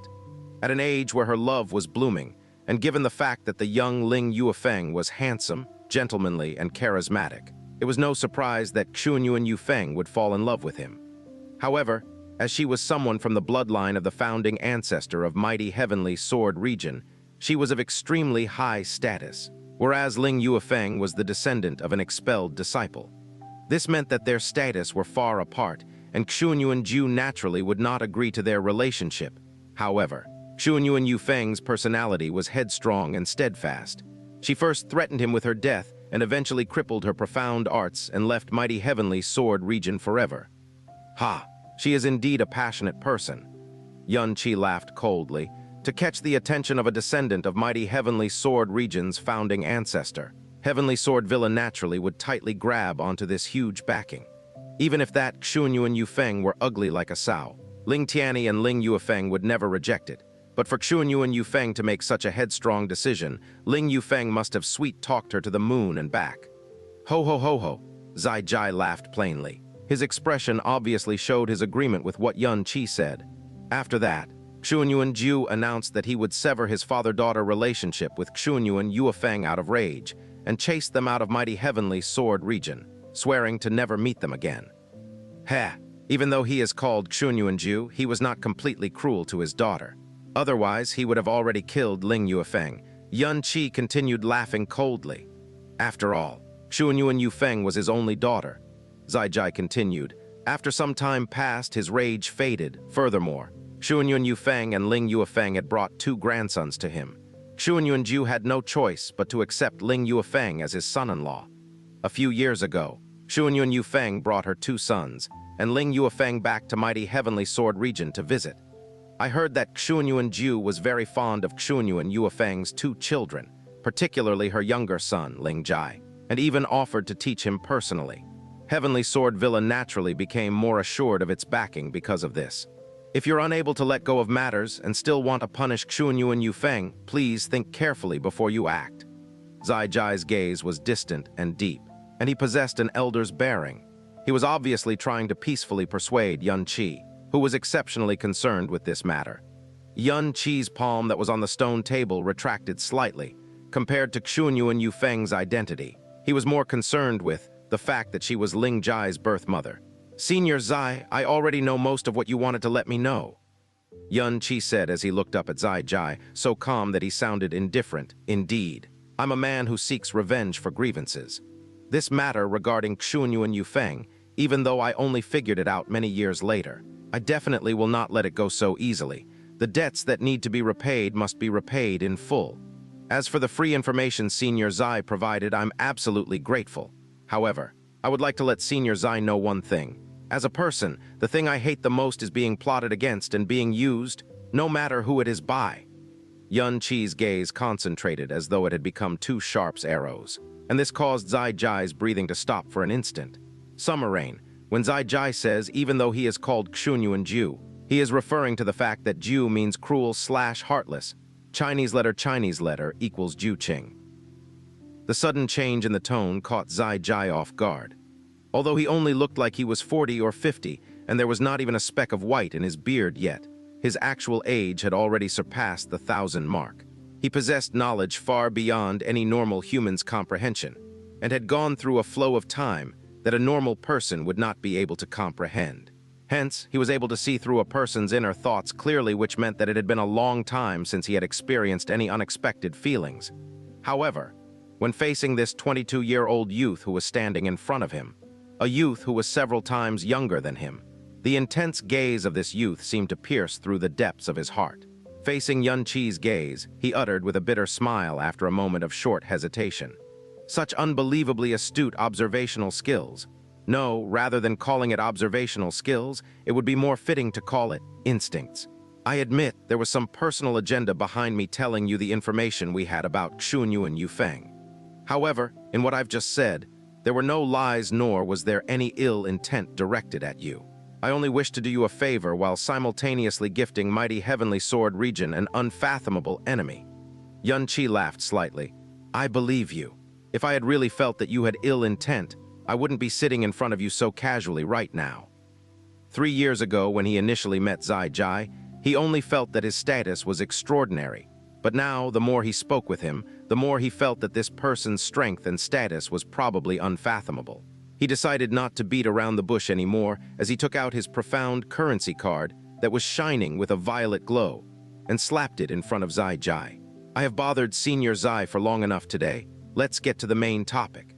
I need 45,000 kilograms of purgatory stone and 150 kilograms of flaming devil vines that are at least 90 years old.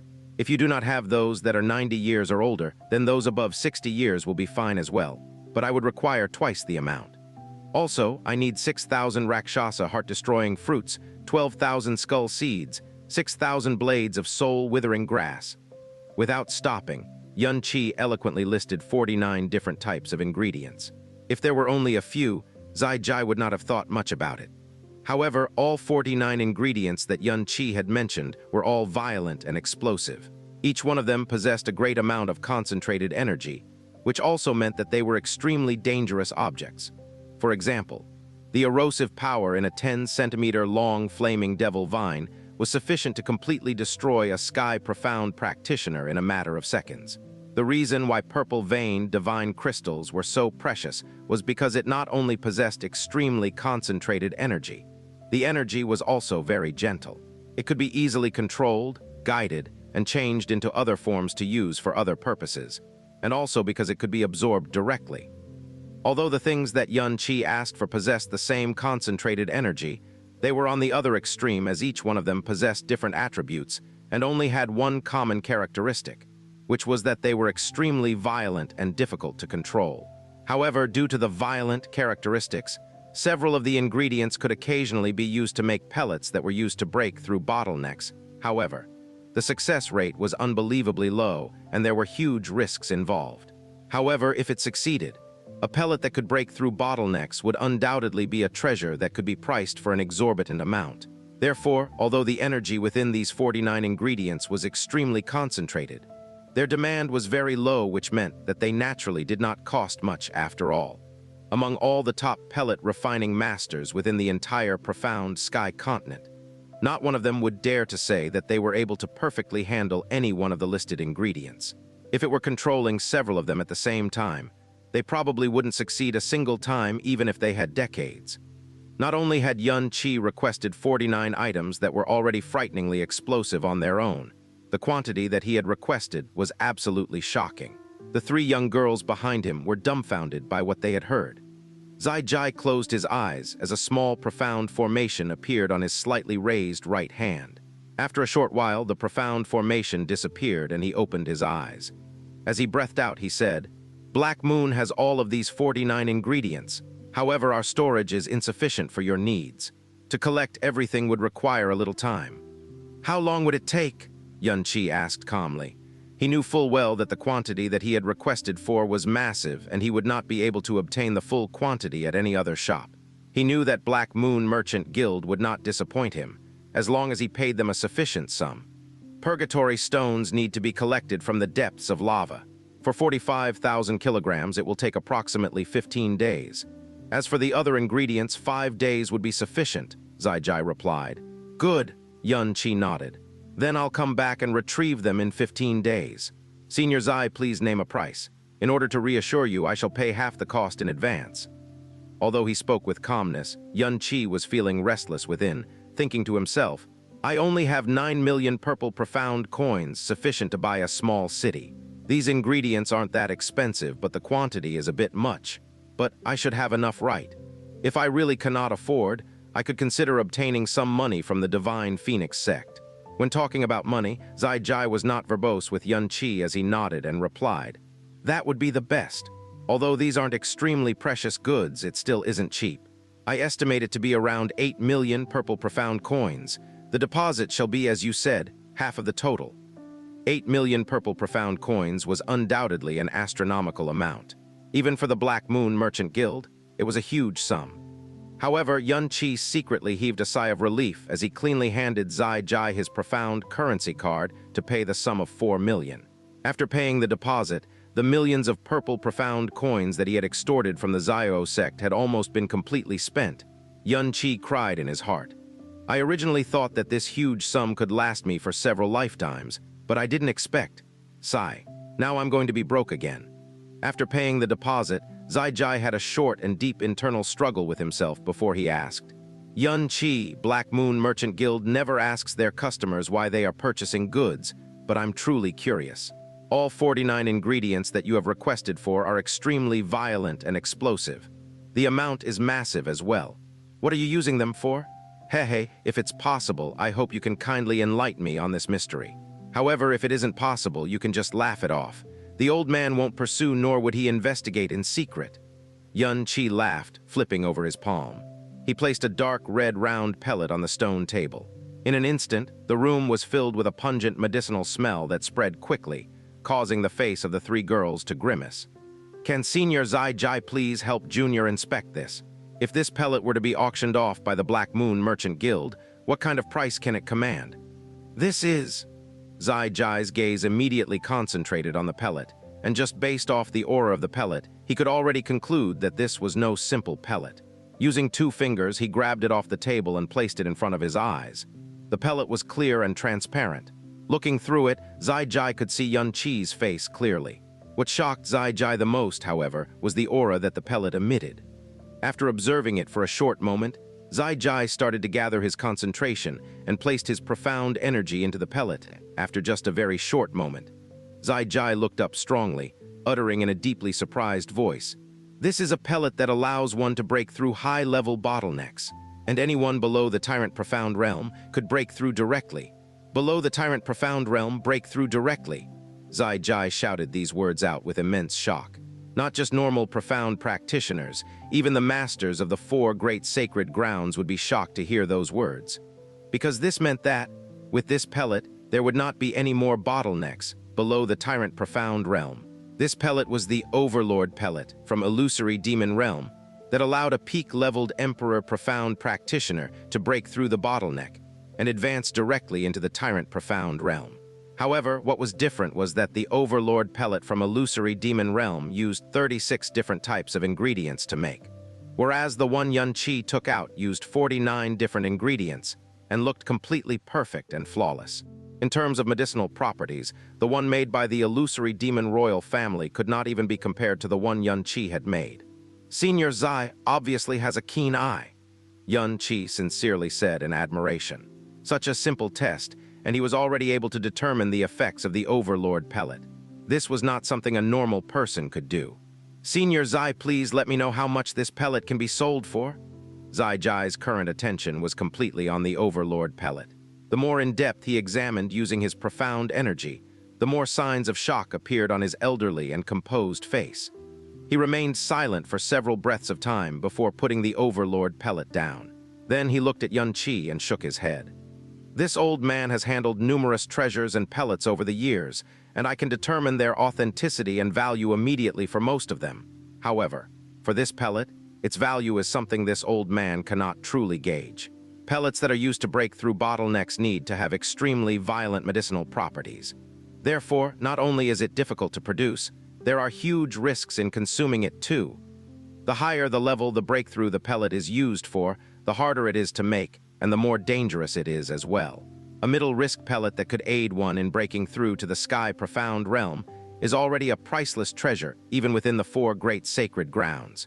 They would only be used on the most core and youngest disciples. As for your pellet, as Xiao spoke, his agitated feelings could not be stopped. The medicinal properties within the pellet is mysterious, complex, overbearing, and its aura contains several different types that combining them individually was already a tall order. What's even more frightening is that when these overbearing medicinal properties are combined, its reactionary effect toward external forces is exceptionally gentle. It is exceptionally easy to handle, and it can be easily controlled using profound energy of the Tyrant Profound Realm.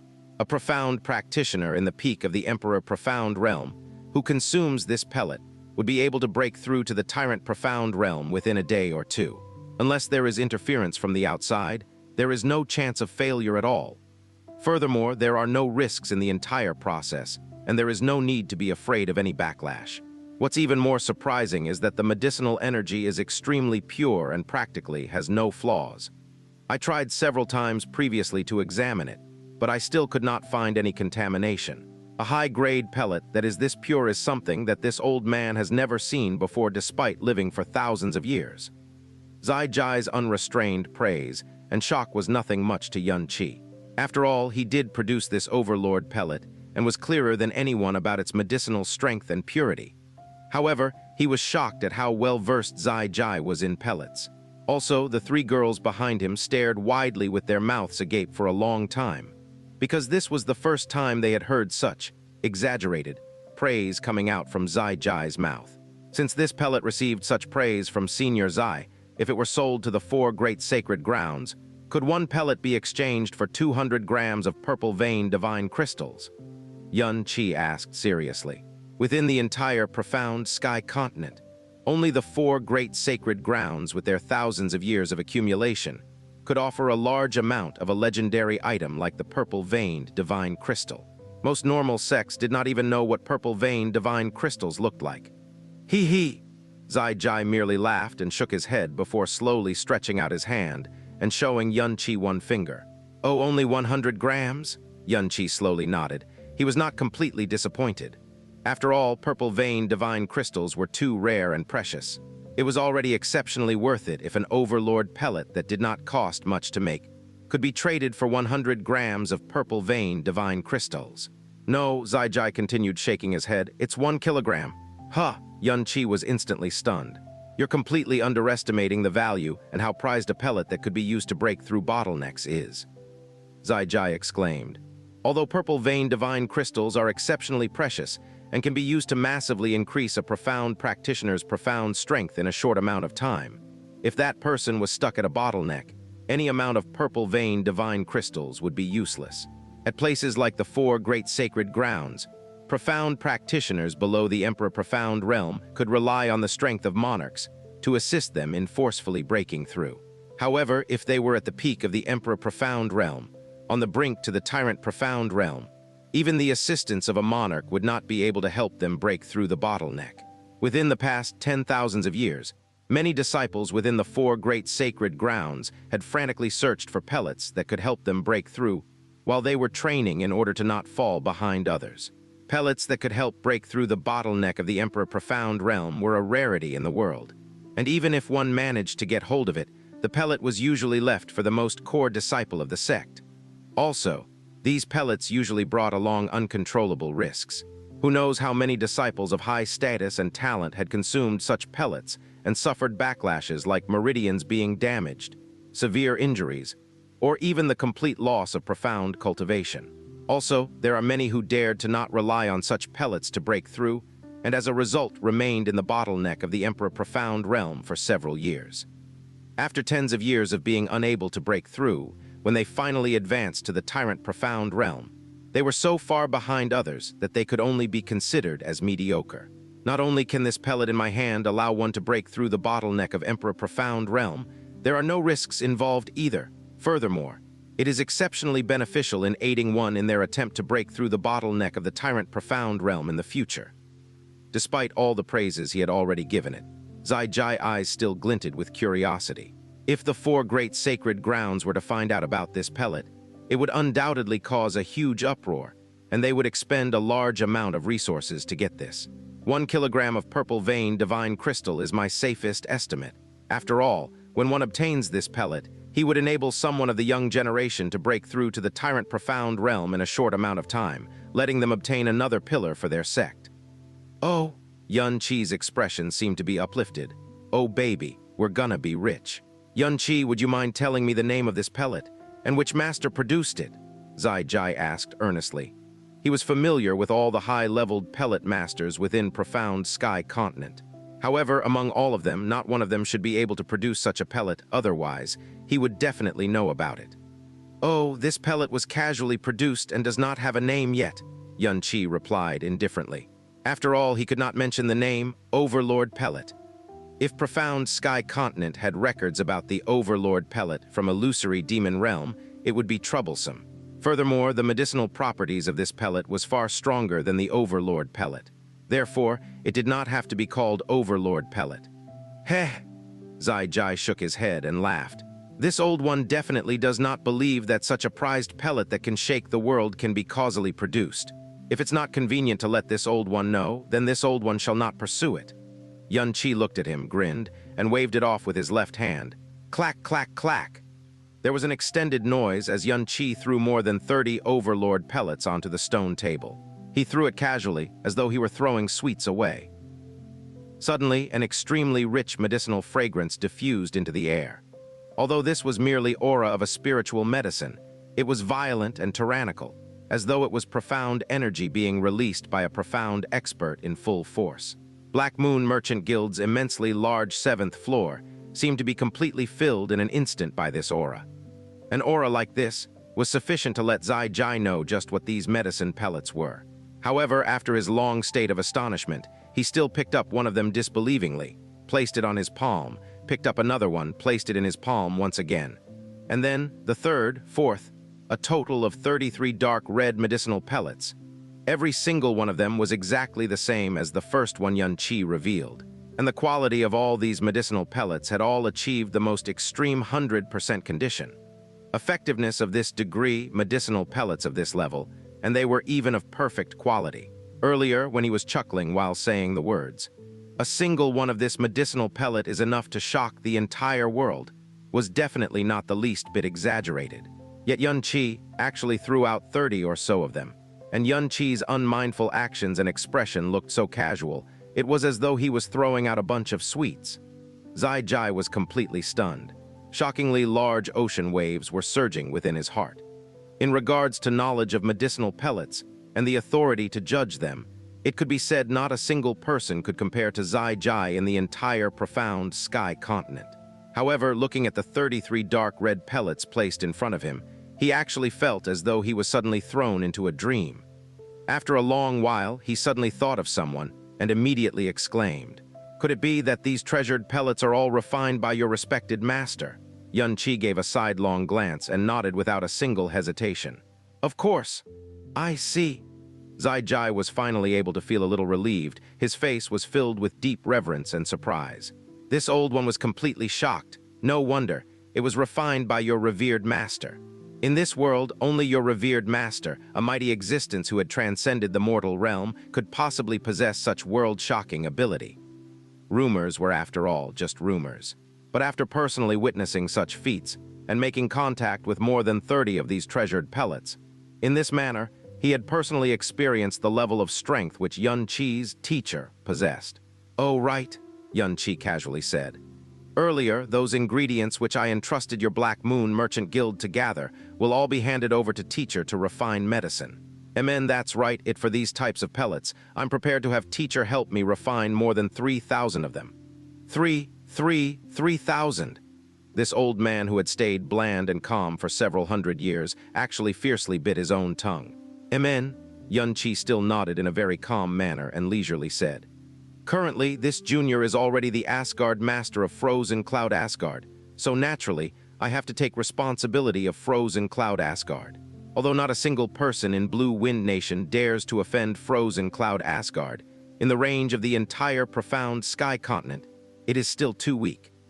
Not only was it bullied all the way to its doorstep, Grand Asgard Mistress and the former Asgard Mistress both died under poisonous hands one after another. Hence, this junior has no choice but to use some extraordinary methods to raise the strength of all Frozen Cloud disciples, to prevent them from being bullied by despicable people. But, because their profound levels are too low and are unable to withstand the medicinal powers that were of too high a level, my mentor said that for the time being, he could only refine these low-level medicinal pellets to help raise their strength, allowing me to similarly eat them whenever I want, and also use them to exchange for profound coins or purple crystals. Oh, I never expected that I can actually exchange one for at least a kilogram of purple-veined divine crystal. Hehe, 3,000. Low-level medicine pellets? Eat them whenever I want. The knowledge Xiao had adhered to for 1,000 years was instantly shattered into smithereens, and every single of his nerves in his body was convulsing uncontrollably. He had attentively inspected the medicinal power of the Overlord pellet earlier. He was incomparably sure that if it's 3,000 of them, no, forget about having 3,000 of them, even if 300 of these pellets were to flow into the 4 great sacred grounds. During the next generation, there would be an immense transformation to the structure of the 4 great sacred grounds. And if only one of the 4 great sacred grounds were to obtain them, then the balance within the 4 great sacred grounds would be completely destroyed. The sacred ground which possessed these treasured pellets would be able to completely suppress the other 3 sacred grounds, becoming a peak extraordinary existence of the time. And 3,000 pellets, this extremely terrifying amount, brought about an incomparable impact on Xiao. And from Xianxia's description, as long as the ingredients were sufficient, that terrifying teacher of his was basically able to refine any number of them. And the treasured pellet which he claimed, one being sufficient to shock the entire world, was merely a low-level pellet in the hands of that teacher of his. Xianxia had been observing Xiao, and he was incomparably satisfied with his reaction. With a smile, he said, "But Senior Xiao, please be at ease. Although to me these pellets are as normal as they can be, I'm not that naive to not understand what these pellets mean to profound practitioners, especially to large and strong sects such as the 4 great sacred grounds.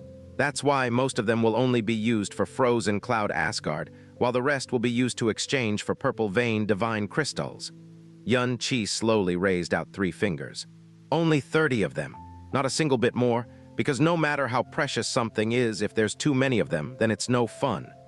Xiao silently looked at the 3 fingers Xianxia raised. After a long while, he then let out a faint sigh and gently nodded his head.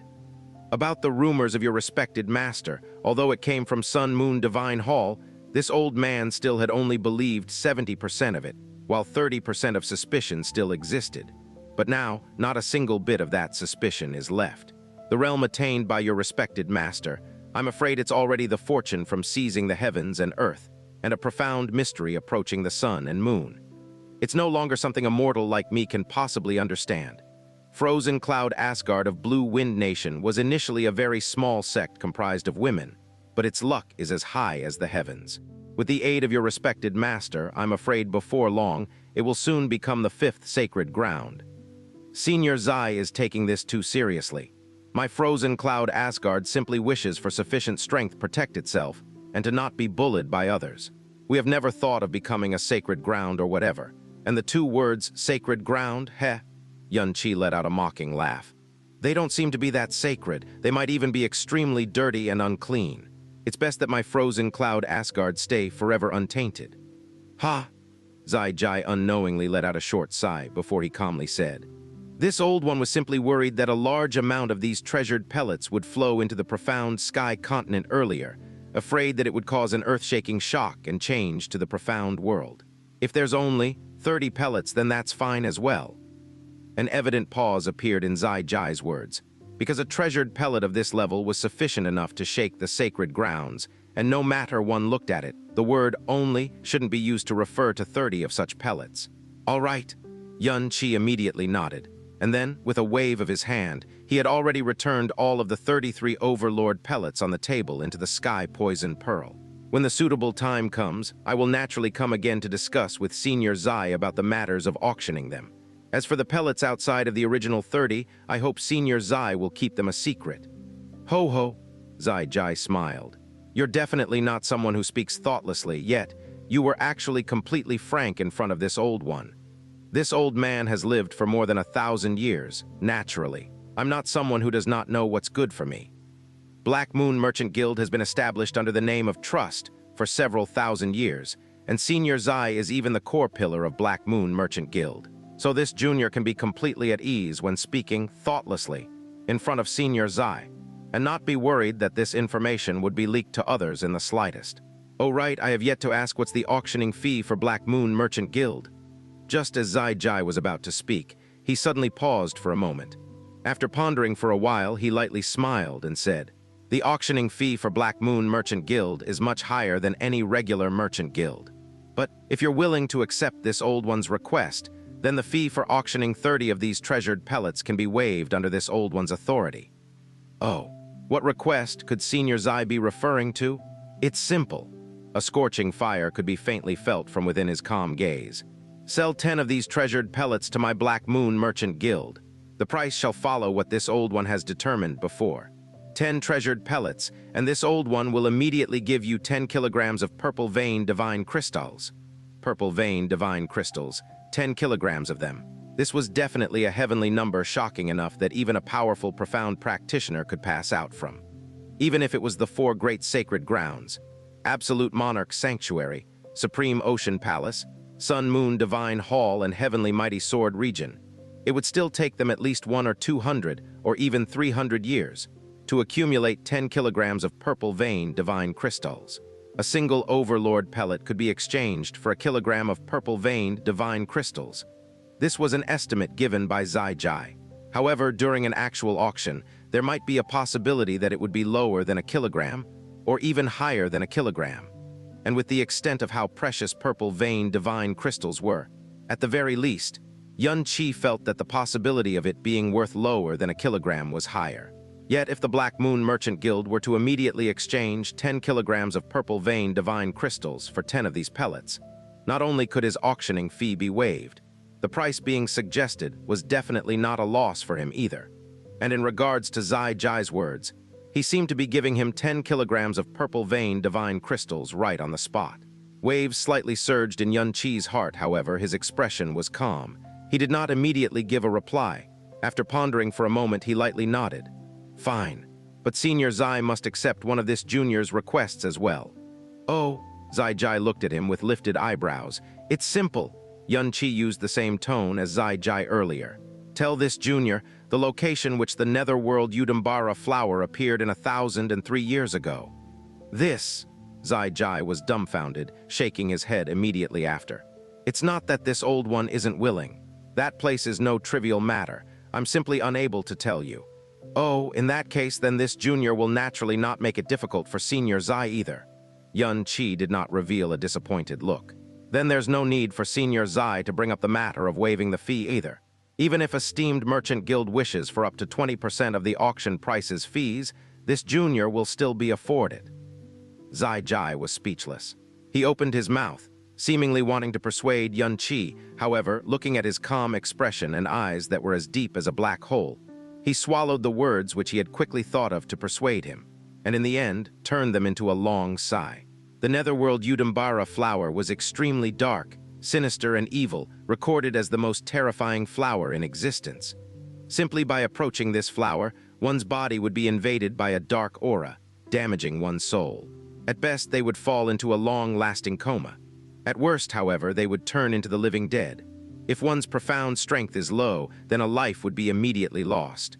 Other than this, from what this old one has seen and heard, I have never heard of any use of this flower. Why are you so persistent on searching for this flower? This junior naturally has a use for it. After a short pause, Xianxia added, and it's for an extremely important usage. I must find a stock of it at all costs, even if I have to pay a huge price.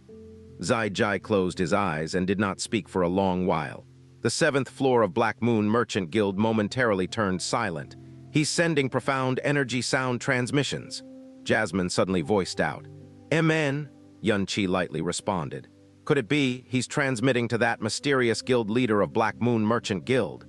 Oh, he's sending profound energy sound transmissions instead of using sound transmission talismans.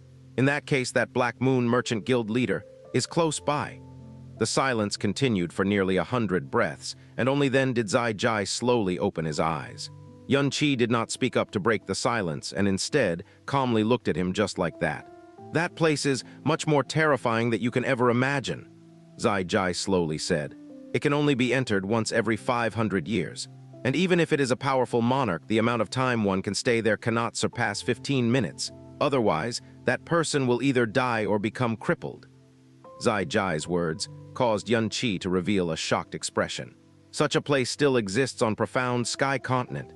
To be precise, that place is not located on Profound Sky Continent, Zai Jai said.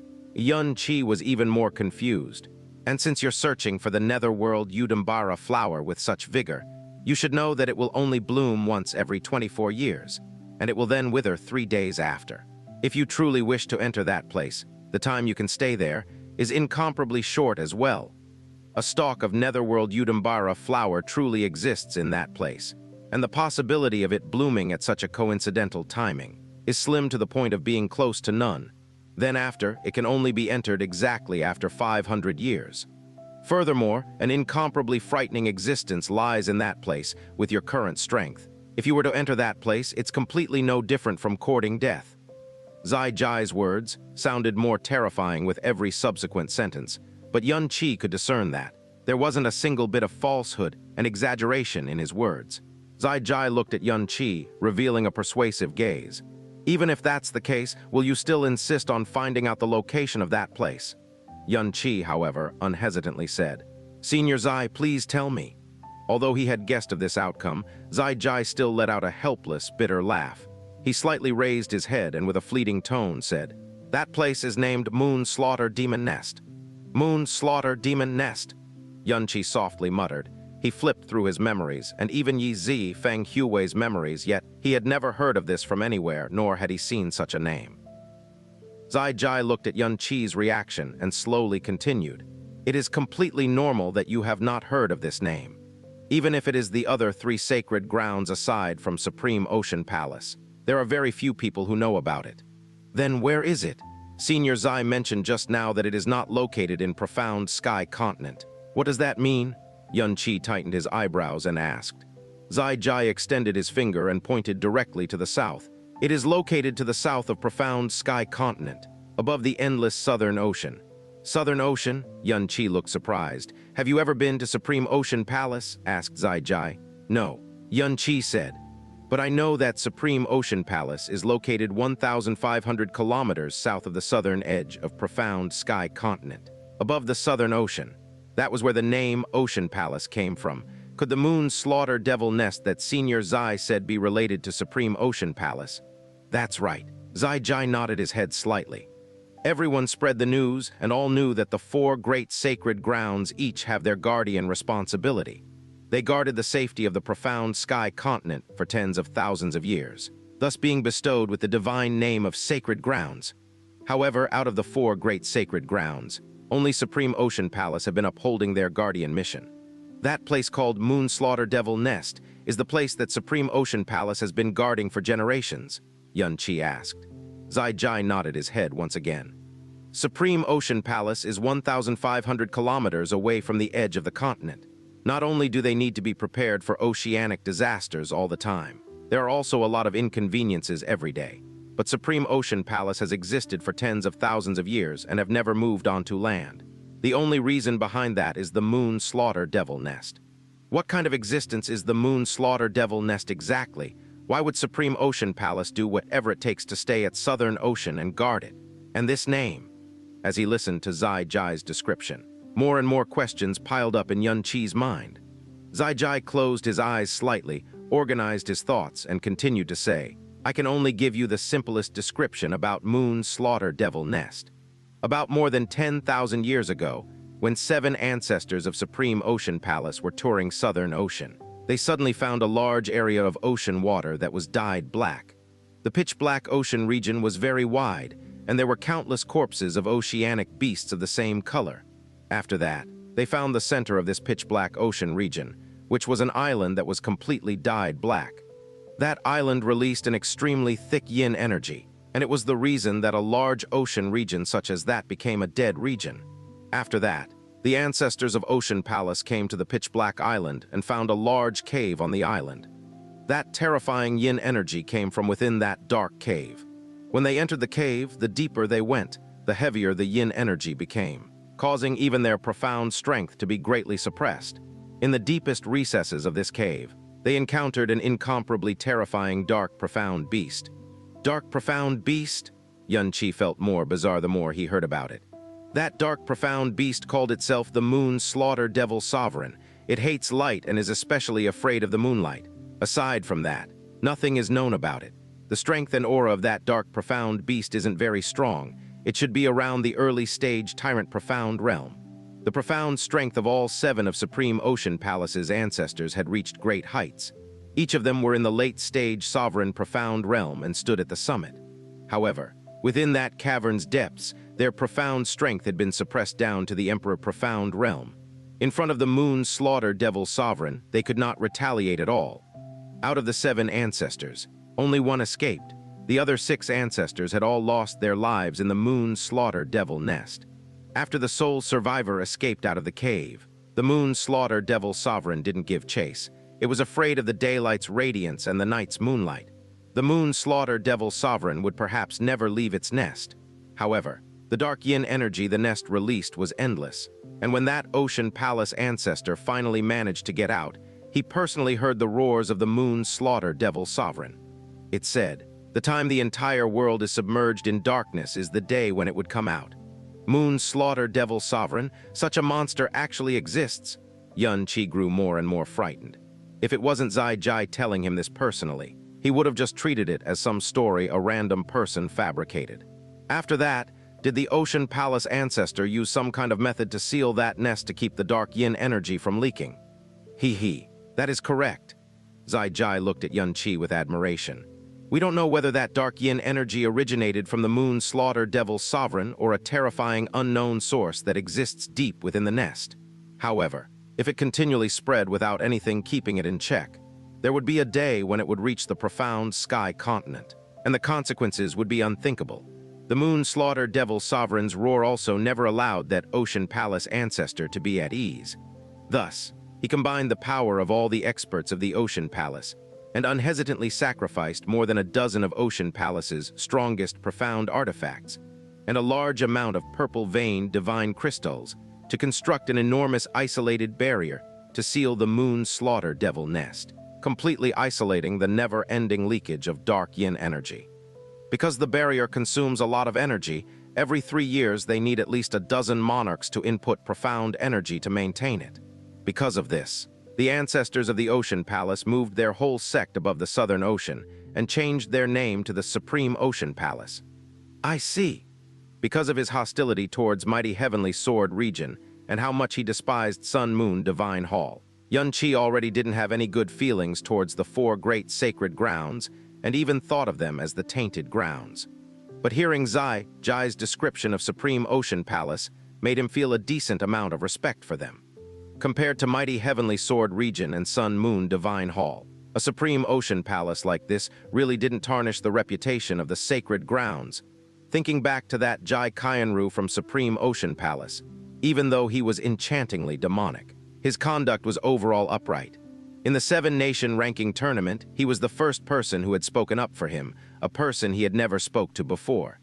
He ruthlessly mocked the divine Phoenix Crown Prince, Feng Ziming, and because of a small favor, acted against Yi Xinghan in the primordial profound arc. It could have even been said that he had saved his and Feng Zuer's lives. Senior Zai mentioned just now that that place can only be entered once every 500 years. It was discovered 1,300 years ago and could still be found there. Could it be that the barrier was deliberately left behind in a place where one could enter? Xianxia asked. This was what I was about to say next. Zai Jai smiled faintly. Since everything had been revealed, he didn't really have any worries left. The Ocean Palace ancestor guessed that the dark yin energy came from the very body of the Moon's Slaughter Devil Sovereign. And no matter how powerful a profound beast, it would still one day reach the end of its lifespan. In that case, upon the death of the Moon's Slaughter Devil Sovereign, the dark yin energy in the sealed Moon's Slaughter Devil nest would naturally disperse. The Guardian mission would then thereby be accomplished, and Supreme Ocean Palace could break away from the Southern Ocean from then on. In order to easily confirm whether the Moon's Slaughter Devil Sovereign was dead or alive, the Ocean Palace ancestor left a gap on the barrier, but set it so that it would open once every 500 years. Moreover, in order to prevent the leakage of the massive yin energy, he also restricted the time it could be opened, only 100 breaths. Since then, every 500 years, Supreme Ocean Palace would dispatch disciples of the worst aptitude to enter and confirm the life or death of the Moon's Slaughter Devil Sovereign. Since the start of 6,500 years ago, the disciples that entered had all came out alive. In other words, the Moon's Slaughter Devil Sovereign is already dead now. Moon's Slaughter Devil Sovereign is already dead, yet Supreme Ocean Palace is still standing guard. This means that although the Moon's Slaughter Devil Sovereign has died, the dark yin energy is still spreading. The dark yin energy isn't actually from the Moon's Slaughter Devil Sovereign, Xianxia said with sunken brows. Correct. Zai Jai heavily nodded. If the Moon's Slaughter Devil Sovereign leaves the Moon's Slaughter Devil nest, that is merely a tyrant profound beast. It's not that frightening. The true terror is the endless yin energy which is coming from an unknown source.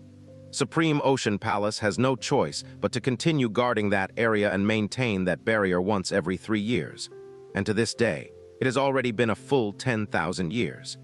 In the several thousand years after confirming that the Moon's Slaughter Devil Sovereign was already dead, Supreme Ocean Palace still makes disciples of the lowest aptitude enter once every 500 years, so as to avoid an accident from happening.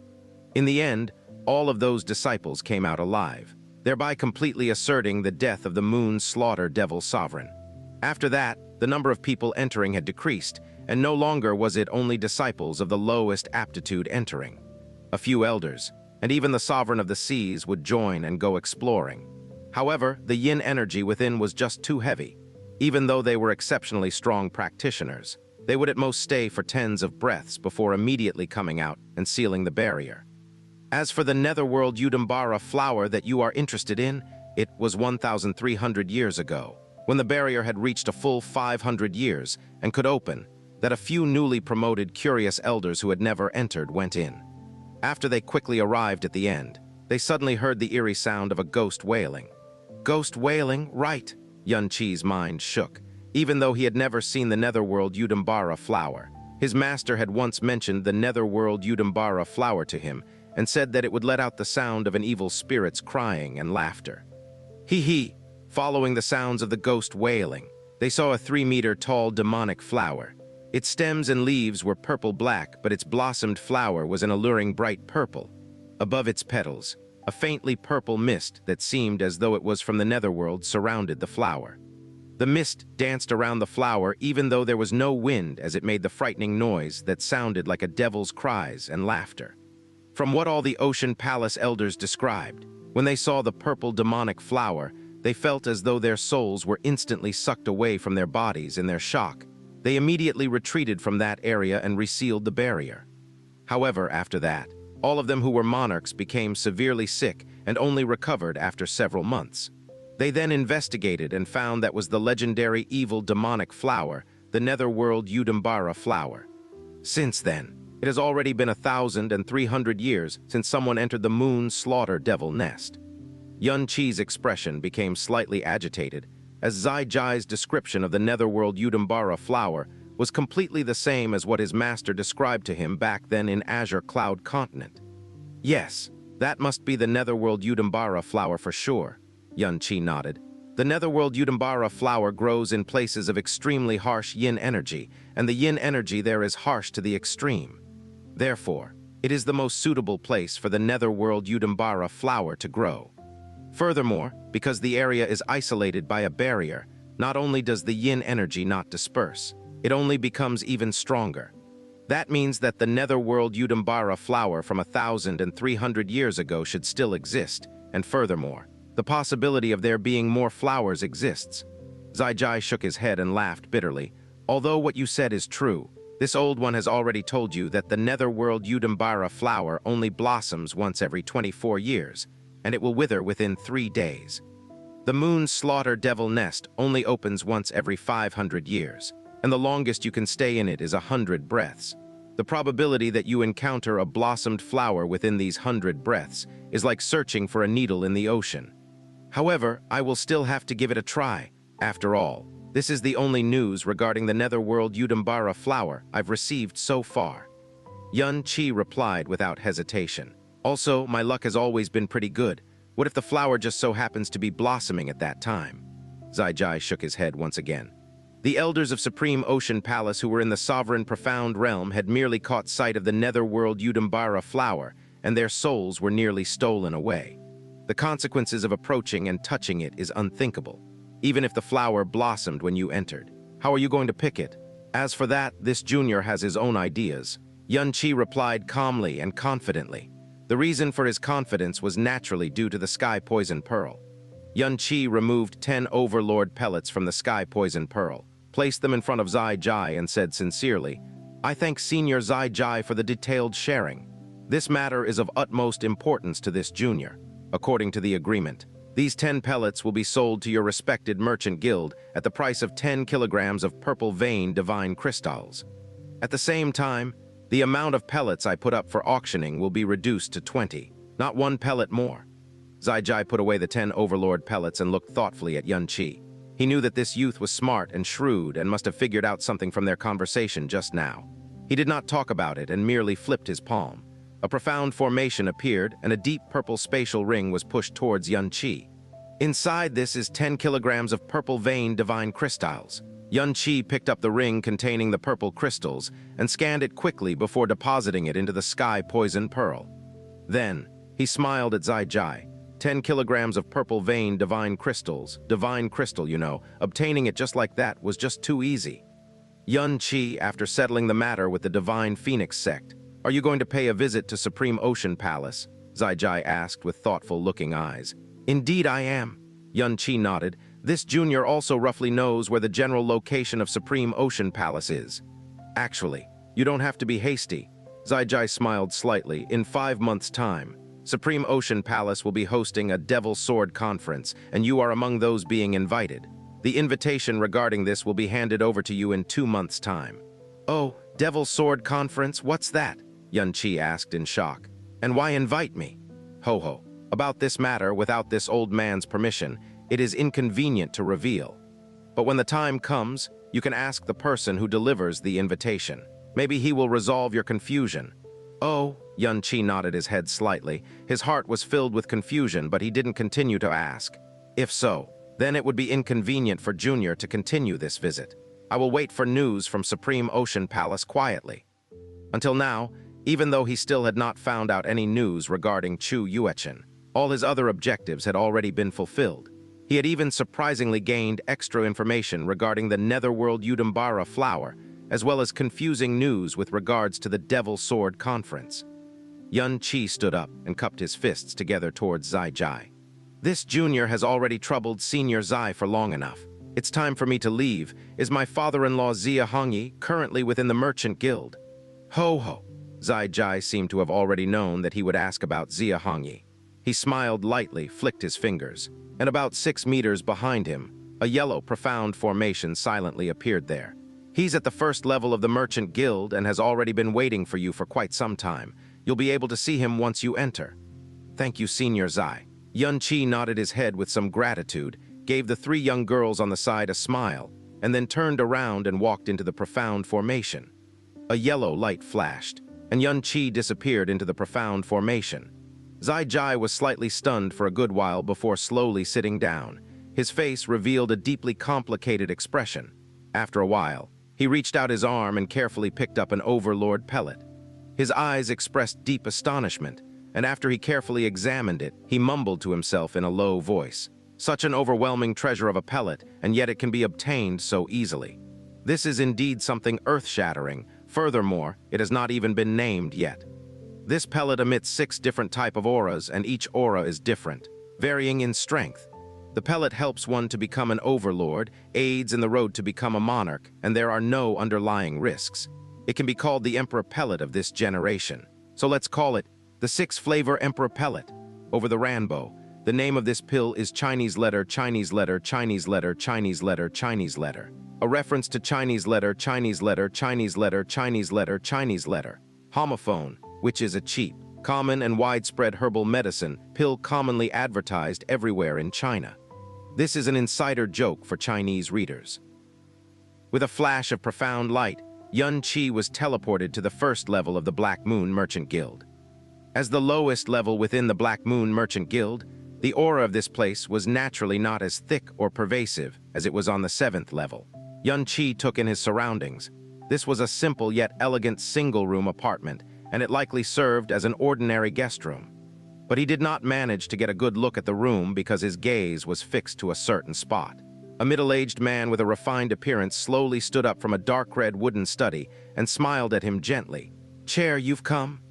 Xianxia's mouth opened as he felt his nose crinkle up. He quickly strode forward before falling heavily on his knees. "Uncle Xia."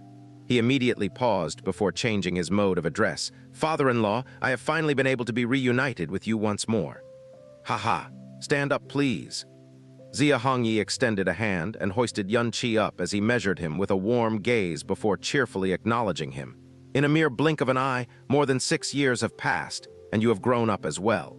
Even though your appearance remains unchanged, when you married Qingyu, you were only up to my forehead, but now you are already half a head taller than me." Indeed, since the day he had been kicked out of the Xiao clan, he had not seen Xiaohongyi. Furthermore, when he had returned to Floating Cloud City and wanted to pay a visit to Xiaohongyi, he discovered that he had long ago left home and that his current whereabouts were unknown. Not only that, but when Xianxia had arrived at Phoenix City 3 years ago, he found out by chance that Xiaohongyi was actually residing with the Black Moon Merchant Guild. But at that time, he could not bring himself to face Xiaohongyi, so he did not meet him. And now, 6 years had passed since this meeting. Xianxia did not detect any negative feelings such as gloominess or solitude from Xiaohongyi. Instead, he seemed to be possessed of a certain simple and elegant calm. This cheered Xianxia up greatly, and he let out a laugh as he said, "If we are speaking of growing up, Yuanba is the one who has truly grown up. If father-in-law saw Yuanba right now, you might not be able to recognize him." "Oh, so that is to say that you've seen Yuanba recently?" Xiaohongyi asked as his smile became even warmer and his eyes shone with deep concern. "Yes," Xianxia nodded his head heavily. The Black Moon Merchant Guild had the most comprehensive information network in the profound Sky Continent, so he was confident that Xiaohongyi had been kept abreast of the current state of affairs. Yuanba has truly become a magnificent man. Right now, he is keeping watch over our Blue Wind Nation's final line of defense, and on his shoulders rests the heaviest and noblest burden of our Blue Wind Nation. As long as he is around, even if the Divine Phoenix Empire throws entire armies at him, they won't even be able to take half a step into our imperial city.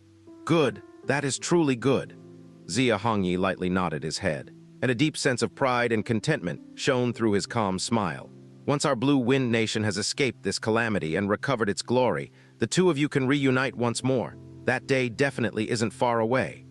Yuanba, Xia Hongyi murmured softly and let out a hushed sigh that carried far too many complex emotions within. No one would have thought that, including Xia Hongyi, his very own father, that the Xia Yuanba whose gifts could only be called ordinary in floating Cloud City, and who had been the laughingstock of the Blue Wind Profound Palace had, within the span of a few short years, risen up like a phoenix, now stood at the very peak of the profound sky continent, and had even caused the four sacred grounds to go pale in shock and amazement. Whereas others were shocked and left in disbelief at Xia Yuanba's transformation, Xia Hongyi's emotions seemed far more complex than that. Both of them sat facing each other, and the two men were in high spirits. Yunqi had always held Xia Hongyi with the highest regard because, in the years he had lived in floating Cloud City, he had only ever held two people of the older generation in regard. The first was his grandfather, Xiao Lingxi, and the other was Xia Hongyi. The main reason was, besides his closest relatives, Xia Hongyi was the only person that showed genuine care and concern to this cripple, and this perpetually gentle person had never, ever said a single word to oppose the marriage between his genius daughter and this cripple. In fact, he had arranged the majority of the wedding by himself, and having been through 2 lives' worth of grievances, Yunqi was clearer than anyone on just how precious this kind of genuine warmth was in the face of universal ridicule and contempt. When Xia Qingyu had entered frozen Cloud Asgard and Xia Yuanba had gone missing, the blow dealt to Xia Hongyi at that time had been far too heavy. In order to track down Xia Yuanba, he had abandoned his family business, left floating Cloud City, and had used the opportunity left behind by his ancestor to join the Black Moon Merchant Guild. Later, he had even seized a chance to enter the headquarters of the Black Moon Merchant Guild itself. During the past few years in the Black Moon Merchant Guild, he would repeat the same routine every day. He would meet different people, and every other day he would try to find some news regarding his children and Yunqi, and this caused his heart to become more and more at peace. Father-in-law, I have a question that I am trying to find the answer to, but as a junior, I am really not sure if I should be asking this in the first place. Facing Xia Hongyi, Yunqi really wanted to voice out the doubt that had been plaguing his heart for the longest time. But even though he had already decided that he was going to do it, he still hesitated when it came to actually asking the question, because, after all, it was extremely likely that it was the thing that Xia Hongyi was most sensitive about. You want to ask about Yuanba and Qingyu's mother, correct? Xia Hongyi said gently as he looked at Yunqi. A shocked expression appeared on Yunqi's face. Haha, no matter who it is, they would definitely find it strange. Xia Hongyi said as he gave a polite laugh. But after that, disappointment and frustration surfaced on his face as he continued. Yuanba and Qingyu had clearly been born into a merchant family, and my Xia family had been merchants for generations. My forefathers, my own departed father, and even myself, we had only dabbled in the profound way and held no interest towards it. However, Qingyu had possessed an extremely high aptitude towards the profound way from young, and Yuanba, in the past few years, has displayed a talent that far outstrips that of mere mortals. Yunqi lapsed into a short silence before giving a light nod of his head. Because I knew a bit more about the personal affairs of your family, I have always had more questions than other people. I already know that Yuanba possesses a special power that is known as the Tyrannical Emperor's Divine Veins. I'm not sure what meaning the Tyrannical Emperor's Divine Veins hold, but what I do know is that the #1 profound practitioner within the profound sky continent, Absolute Monarch Sanctuary's Saint Emperor, thinks extremely highly of Yuanba. And 3 years ago, when his existence was finally exposed, it caused shockwaves that swept through the other 3 sacred grounds. During these 3 years, many people have tried to either openly or discreetly dig up my background as well, investigating my history and my level of profound strength. But all of them returned empty-handed, haha.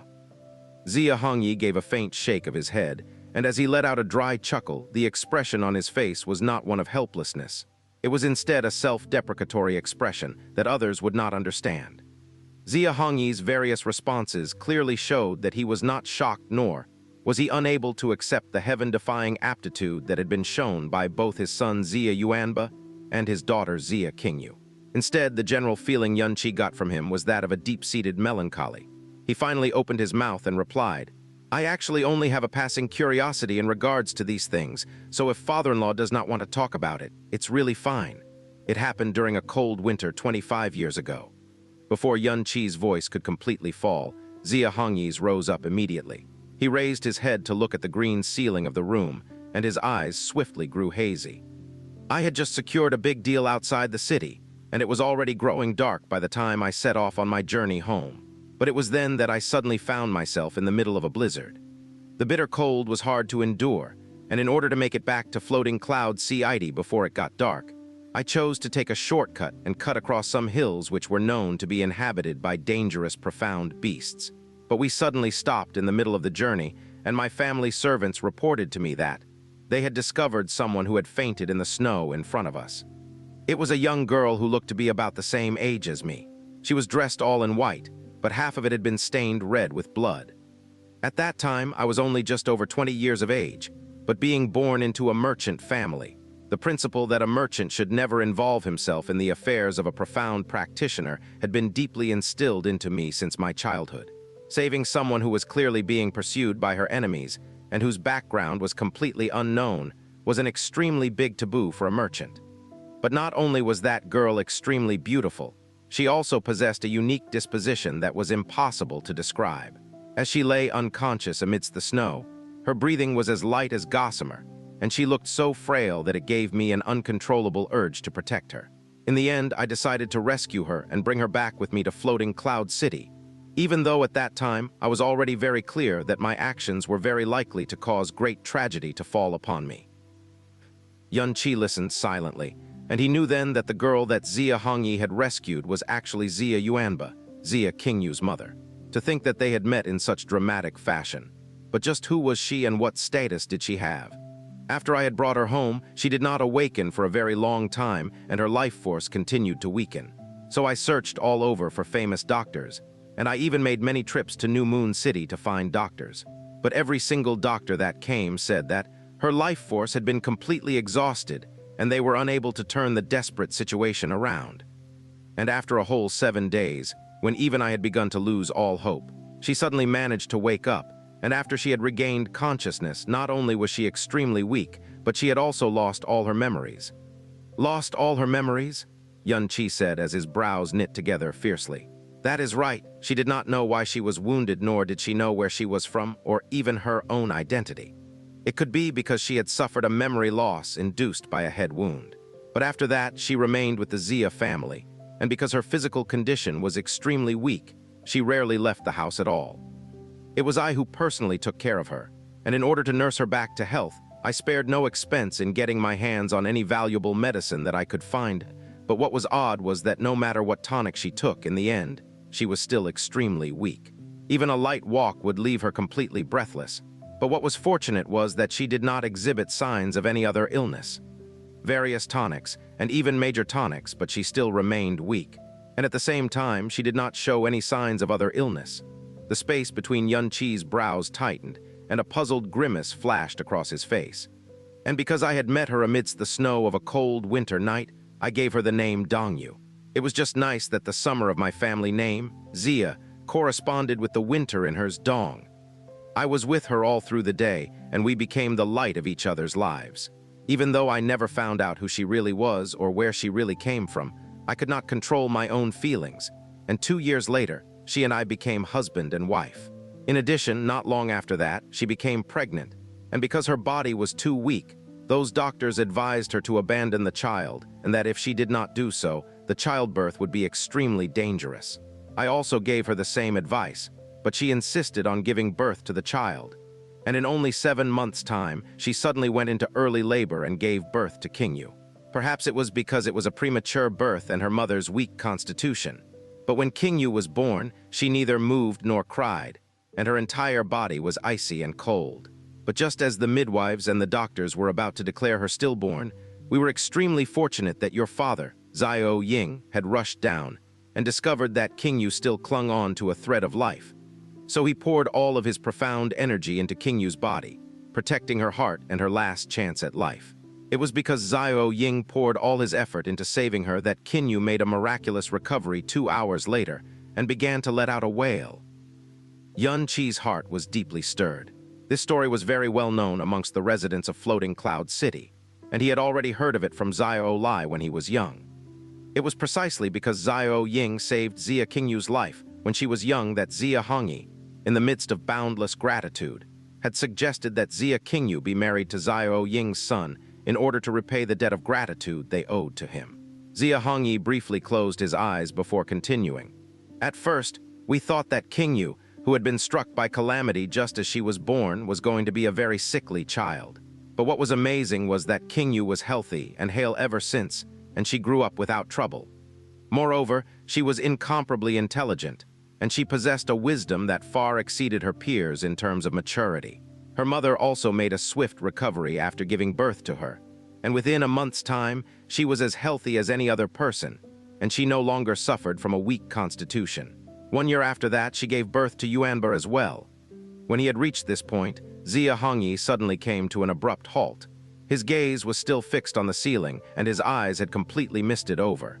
His hands had begun to steadily shake as well. Being able to walk hand in hand with the one he loved, having a son and a daughter, seeing his wife completely recover from her previous ailment, and seeing their children grow up safe and sound while residing in relative luxury, in anyone's eyes, especially Xia Hongyi's own, he already had the most perfect life a man could ever ask for.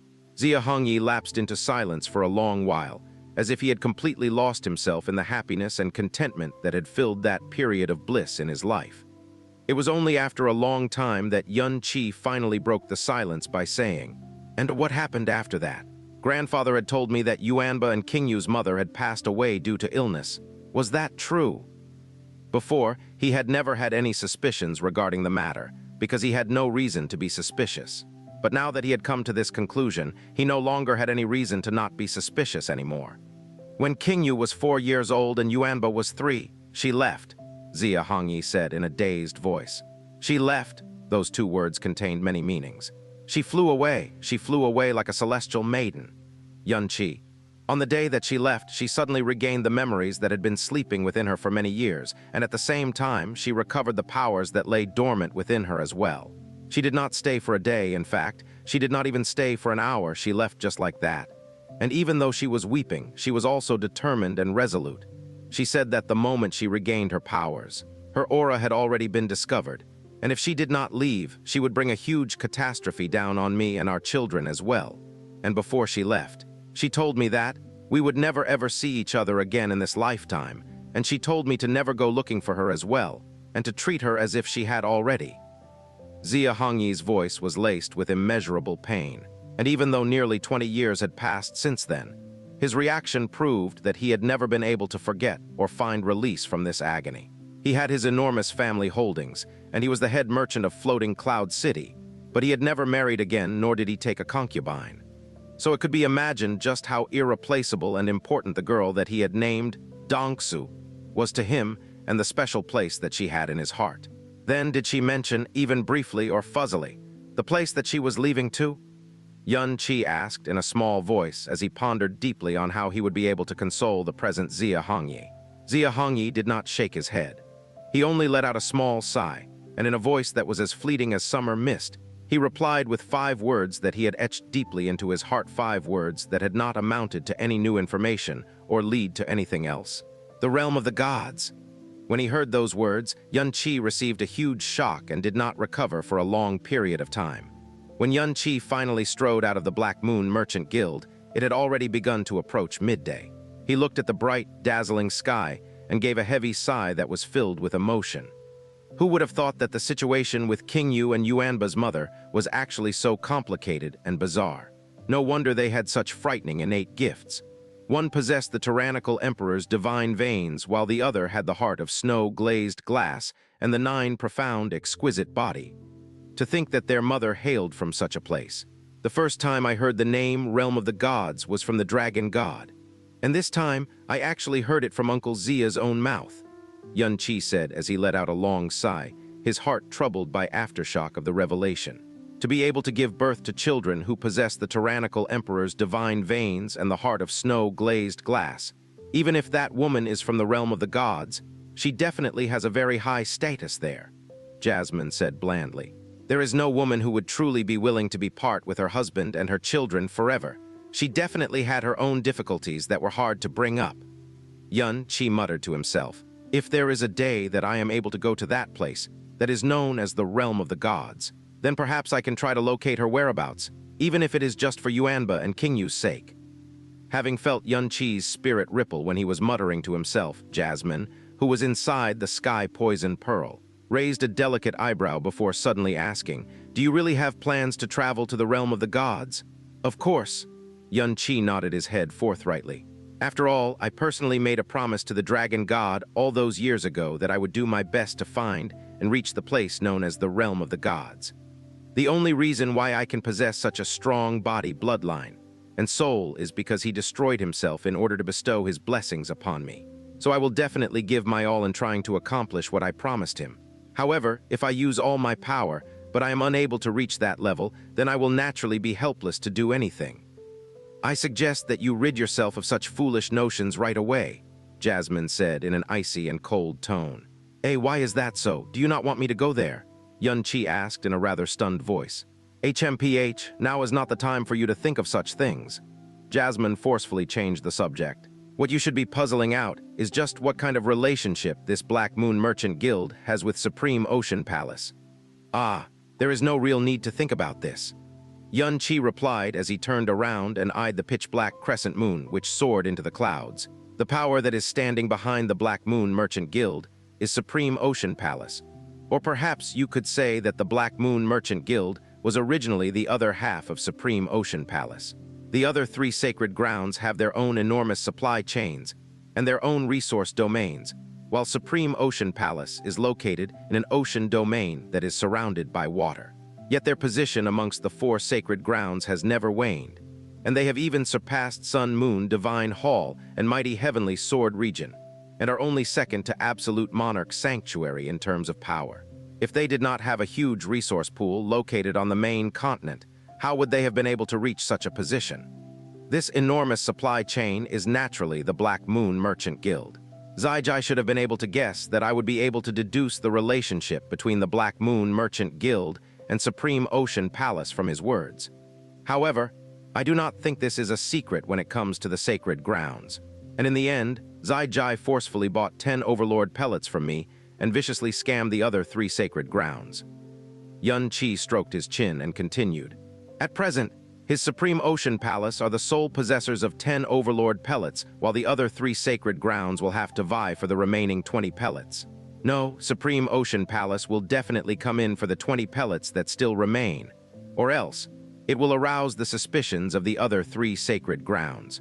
In this situation, every sacred ground should be able to secure 5 pellets, leaving Supreme Ocean Palace with 15 of them.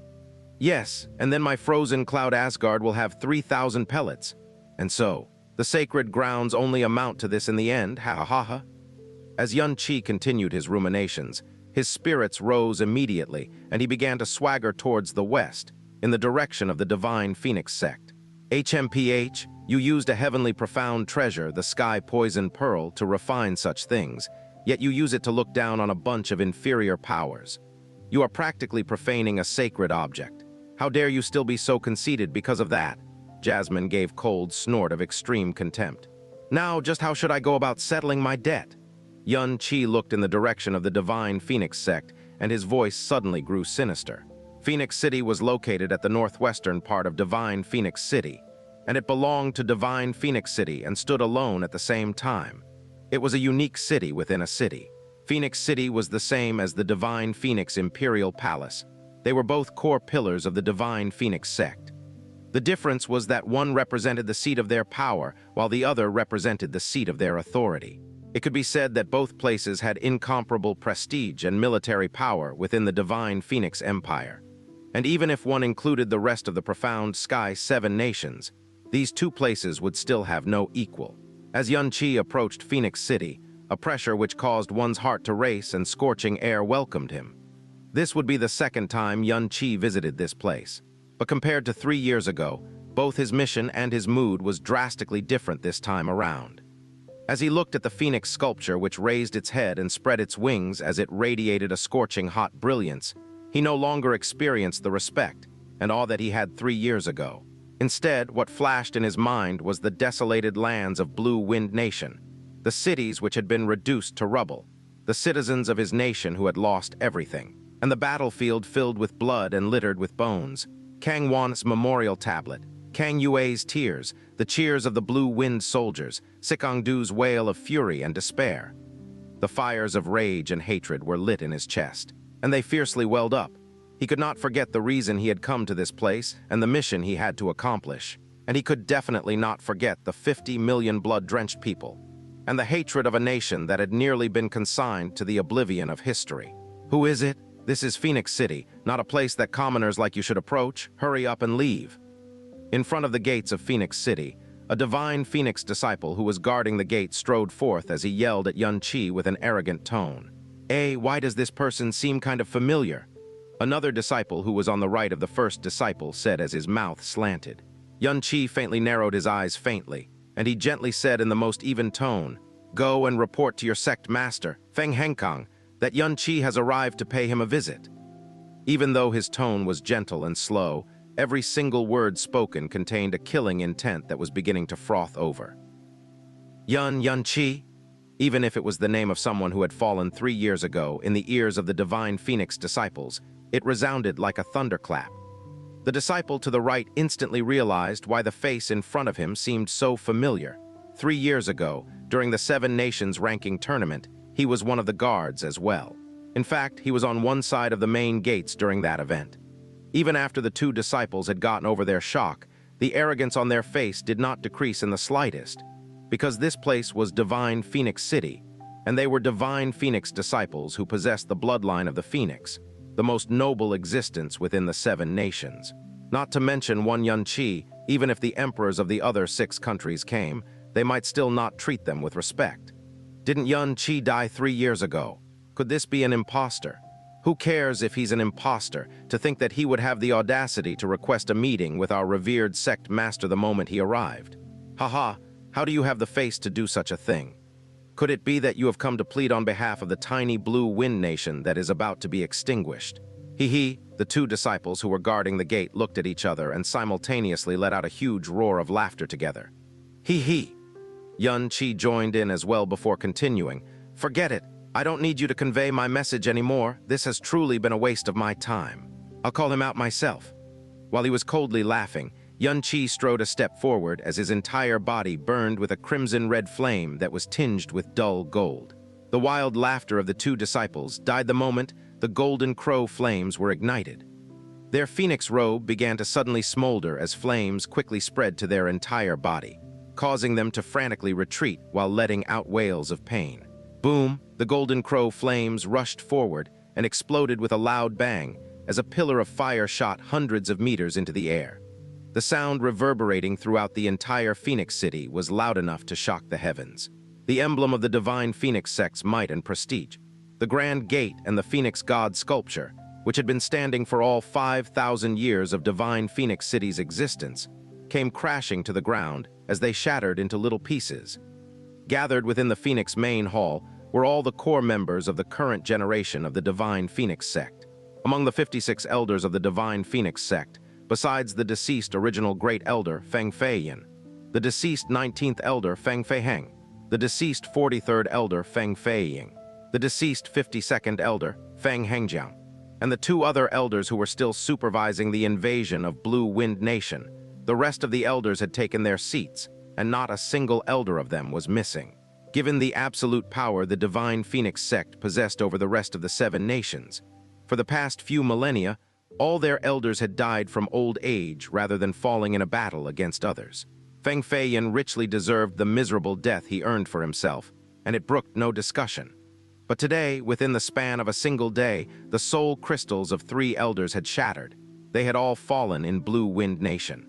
In the history of the Divine Phoenix Empire, this kind of thing had never happened before, and no one would have ever thought that the elders of the Divine Phoenix sect, all of whom were at least mid-stage overlords and were invincible existences to the other 6 nations, would end up falling in Blue Wind Nation when they had just gone there as supervisors. The atmosphere of this grand meeting of the elders was oppressive right from the get-go.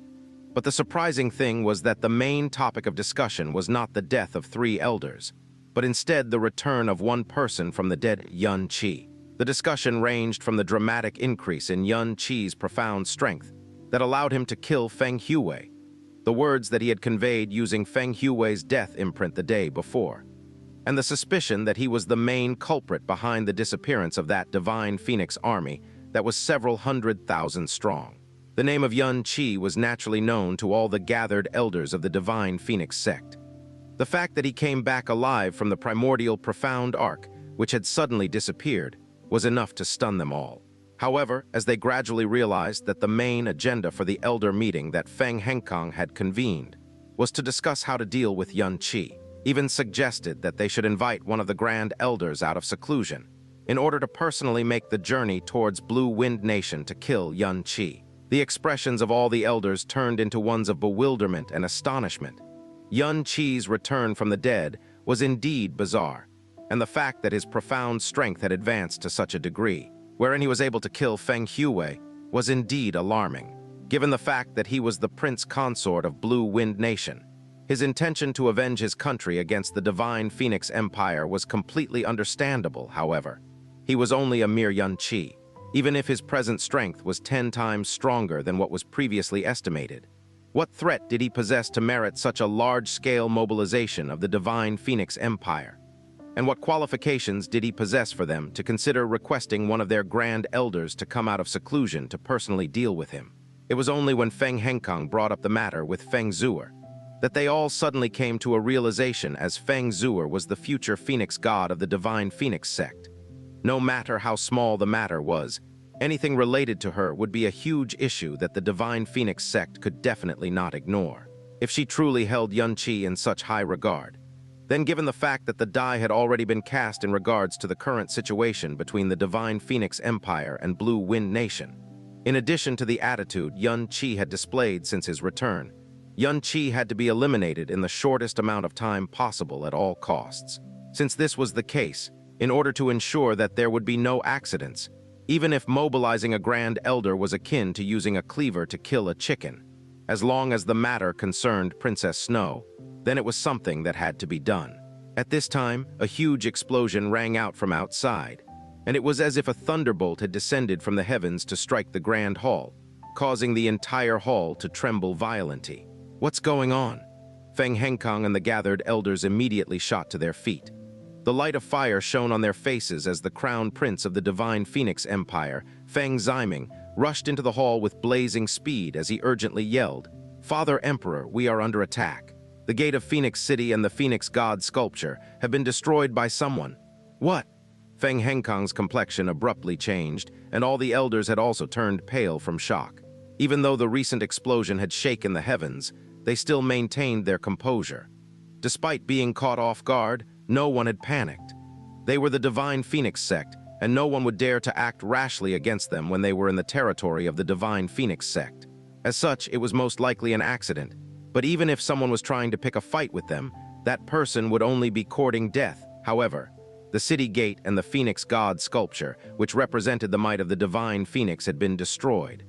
So this was no longer just simply a rash act of violence against them. This was an action that had completely stepped beyond the bottom line of what the divine Phoenix sect could endure. Feng Henkang took the lead as he immediately rushed out of the Phoenix main hall. All the elders followed closely behind him. As they looked in the direction of the city gate, their faces immediately turned dark and grim.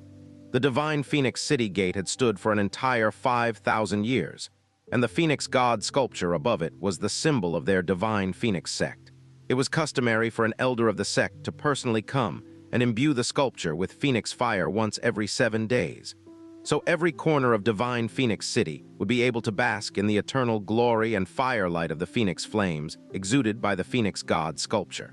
It was not only a simple Phoenix God sculpture. Rather, it was a representation of the divine Phoenix sect's 5,000 years of pride and glory. When normal people gazed at the Phoenix God sculpture from afar, they would be overwhelmed by a sense of irresistible intimidation, and even their manner of walking would become more withdrawn and cautious.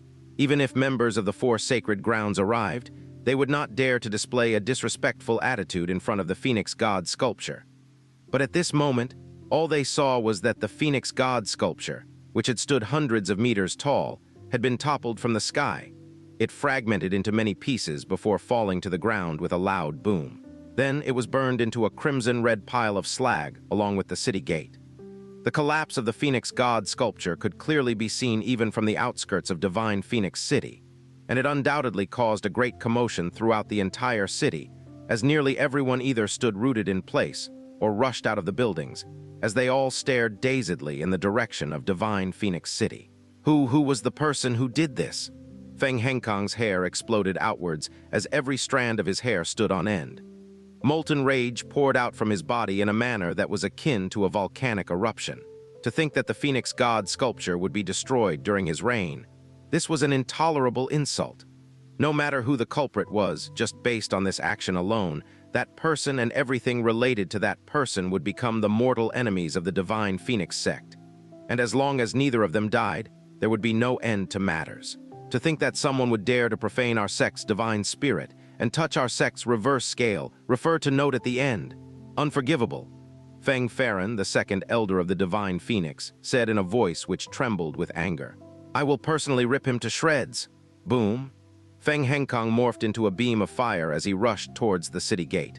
He had actually left a sonic boom in his wake as he shot out into the air. Anyone could tell just how volatile the fury in his heart was. All of the Divine Phoenix sect elders followed suit. 50 Divine Phoenix sect elders mobilizing along with their sect master was something that had rarely ever been seen in the history of the Divine Phoenix sect. Moreover, the destruction of the city gate and the Phoenix God sculpture was akin to a thunderclap exploding within the Divine Phoenix sect, and all of the princes, hall masters, palace masters, attendants, high-ranked disciples, and low-ranked disciples were all stunned into insensibility, no matter how important the affairs they were attending to at the moment. Without caring for any possible repercussions, they immediately ceased work as all of them rushed towards the city gate as well. In one brief moment, the entire Phoenix City had been thrown into disarray as it was enveloped in an aura which was both scorching and furious. People began to congregate in the air like a swarm of locusts. Divine Phoenix City Gate. Oh, now, the gate did not exist anymore, and the only thing left was a tower of rubble. The Phoenix flames within the Phoenix God sculpture had also completely dissipated following the destruction of the sculpture. Although it had blazed out at first as a large conflagration of crimson-red flames, it still quickly died out as well. In front of the rubble lay the two lucky Divine Phoenix disciples who were responsible for guarding the gate. With their pupils dilated, they lay there paralyzed, their legs fiercely trembling, and their faces completely white with shock. The stark terror on their faces made it seem like they had just woken up from a nightmare, and they had even completely forgotten the pain inflicted upon them by the Golden Crow flames. Fire and sand quickly fell to the earth, revealing a figure that was standing atop the rubble. Feng Henkang left a windstorm in his wake as he cleaved through the air. Once he had taken a look at the person who was on top of the rubble, his eyes immediately widened as crackling flames washed over his entire body. "Yunqi, it's you!" Even though Feng Henkang was extremely furious, he did not lose his composure. In fact, during the time he had spent flying here, he had already made several guesses, but the only potential culprits he could think of were the 4 sacred grounds. At the same time, he realized that there was a possibility that the death of the Phoenix God had already been completely exposed. Because only the 4 sacred grounds, under the condition that they had confirmed the death of the Phoenix God, would dare to attack the Divine Phoenix sect in such a blatant manner. However, he had not even given any thought that it would be Yunqi. He had one reason which was sufficient to rule him out completely, and that was the fact that when Yunqi had used Feng Hui's Death Soul imprint to communicate with him yesterday, he was still in Blue Wind Nation. Moreover, Floating Cloud City was 50,000 kilometers away from Divine Phoenix City, and without the high-grade, profound arc that only the sacred grounds possessed, it would be impossible for him to reach this place within a day. Yet the person who was standing atop the heap was indeed Yunqi. And while Feng Henkang was still shocked and furious, he also let out a huge sigh of relief at the same time. Unless it was the 4 sacred grounds, the Divine Phoenix sect would not feel the least bit intimidated. Furthermore, it was also clear that the death of the Phoenix God had not been exposed to the world, so the danger that had flashed through his mind did not materialize in reality. In addition, the best part of it all was that, while they were busy discussing the matter of eliminating Yunqi, He had actually delivered himself to their doorstep, and he had done so when all the elders were gathered. He had even given them an extremely good reason to kill him, a reason so good that there would be no better reason in existence. Originally, due to the fact that he had rescued Princess Snow 3 years ago, if they had killed Xianxia and news of it got out, they would undoubtedly face a lot of criticism. But today he had personally destroyed the Phoenix God sculpture, so even killing him 10,000 times would not be unreasonable. So, no matter what, Xianxia should not think that he would be leaving this place alive today. With that, Feng Henkang could settle a matter that had been gnawing at his heart. "Humph, you sure picked a great time to come. All of the people behind Feng Henkang are in the mid to late stages of the Tyrant Profound realm, so they should all be elders of the Divine Phoenix sect. To think that they would all be gathered together in one place, they must have been in the middle of a grand meeting," Jasmine said, as she gloated at Xianxia's misfortune. Xianxia crossed both of his arms over his chest as his mouth slanted and crooked into a brash and sinister cold smile. He was facing Feng Henkang and all the gathered elders and disciples of the Divine Phoenix sect, but his face was devoid of any fear. Instead, he faced them with that cold smile as he said, "Divine Phoenix sect master, we have not met in the past 3 years, so I hope that you are still in good health. Gee, to think that all those years ago, Divine Phoenix sect master was fixated on getting rid of me. To the extent that you did not forget to arrange for someone to assassinate me when we were on the primordial profound arc. But to think that in just the short span of 3 years you have become so courteous. I have just arrived, but not only did Divine Phoenix sect master come to personally greet me, you even brought all the elders and disciples in the sect to welcome me as well. This truly makes this humble one feel rather embarrassed." Even though Feng Henkang inwardly sighed in relief while facing Xianxia's mocking taunts, he still couldn't suppress the fury that was welling up in his heart, causing his killing intent to multiply. He didn't have the ability to change the fact that the Phoenix God sculpture had been reduced to rubble, and this insult had already been thrown at his face. As the current Divine Phoenix Emperor, his humiliation would be recorded in the records of the Divine Phoenix Nation, and he would never be able to wipe it away. "Xianxia, good. You're a very good indeed." Feng Henkang could no longer be bothered with what method Xianxia used to travel from Floating Cloud City to Divine Phoenix City within the span of a day. Instead, he rasped out these words in a low voice. "3 years ago, you somehow managed to survive by the skin of your teeth, but I would have never expected that you will be so eager to throw your life away." The elders and princes of the Divine Phoenix sect had all assembled, and the addition of all the other Phoenix disciples, who were also rushing towards their location at the fastest speed possible, formed a giant crowd of enemies that firmly surrounded Xianxia. This was the first time in the history of the Divine Phoenix sect that the entire sect had been put on full alert. It was also the first time they had assembled in such an enormous battle formation. "It's actually you." The Divine Phoenix Empire's crown prince, Feng Ziming, stared at Xianxia in disbelief as his eyes glowed with an intense hatred that practically exploded outwards. He was one of the first people to find out that Xianxia was still alive. Because of what had happened with Feng Zuer, his hatred for Xianxia even surpassed that of Feng Henkang. However, the majority of this hatred had nothing to do with the Divine Phoenix sect. Instead, it was born of an insane jealousy which had given birth to this boundless killing intent. "You presumptuous and insolent cur. 3 years ago, our sect let bygones be bygones and showed you mercy, but to think that you would actually dare to destroy our sect's great gate and our Phoenix God sculpture." The new great elder, Feng Feili, pointed a finger at Xianxia as his whole body trembled in anger. "Even if you were to die tens of thousands of times, you would never be able to redeem yourself of this sin." "Ha ha ha ha!" Xianxia tilted his head back as he roared in laughter, but subsequently, both his expression and his voice abruptly turned dark and cold. "You bunch of mangy old dogs from the Divine Phoenix sect, do you still have any face to criticize me? My Blue Wind Nation never had any quarrel with your Divine Phoenix Nation. And for 1,000 years, we had also paid a tribute to your Divine Phoenix Nation. We had never failed to do this even once. So what crime did we commit against you? Yet in the last 3 years, without cause or reason, you have trampled over my Blue Wind Nation, destroying its cities, killing its people, and causing mountains of bodies and rivers of blood to appear in my nation. Countless of innocent people died in your hands, and even more of them were rendered homeless and destitute. Even the old, the women and the children were not spared. In 3 short years, you have turned a peaceful and harmonious nation into a hell that is filled with terror.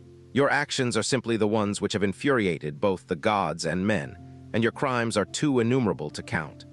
I have merely destroyed your decrepit old gate and your worn-down statue. Yet even dying tens of thousands of times would not be enough to redeem myself.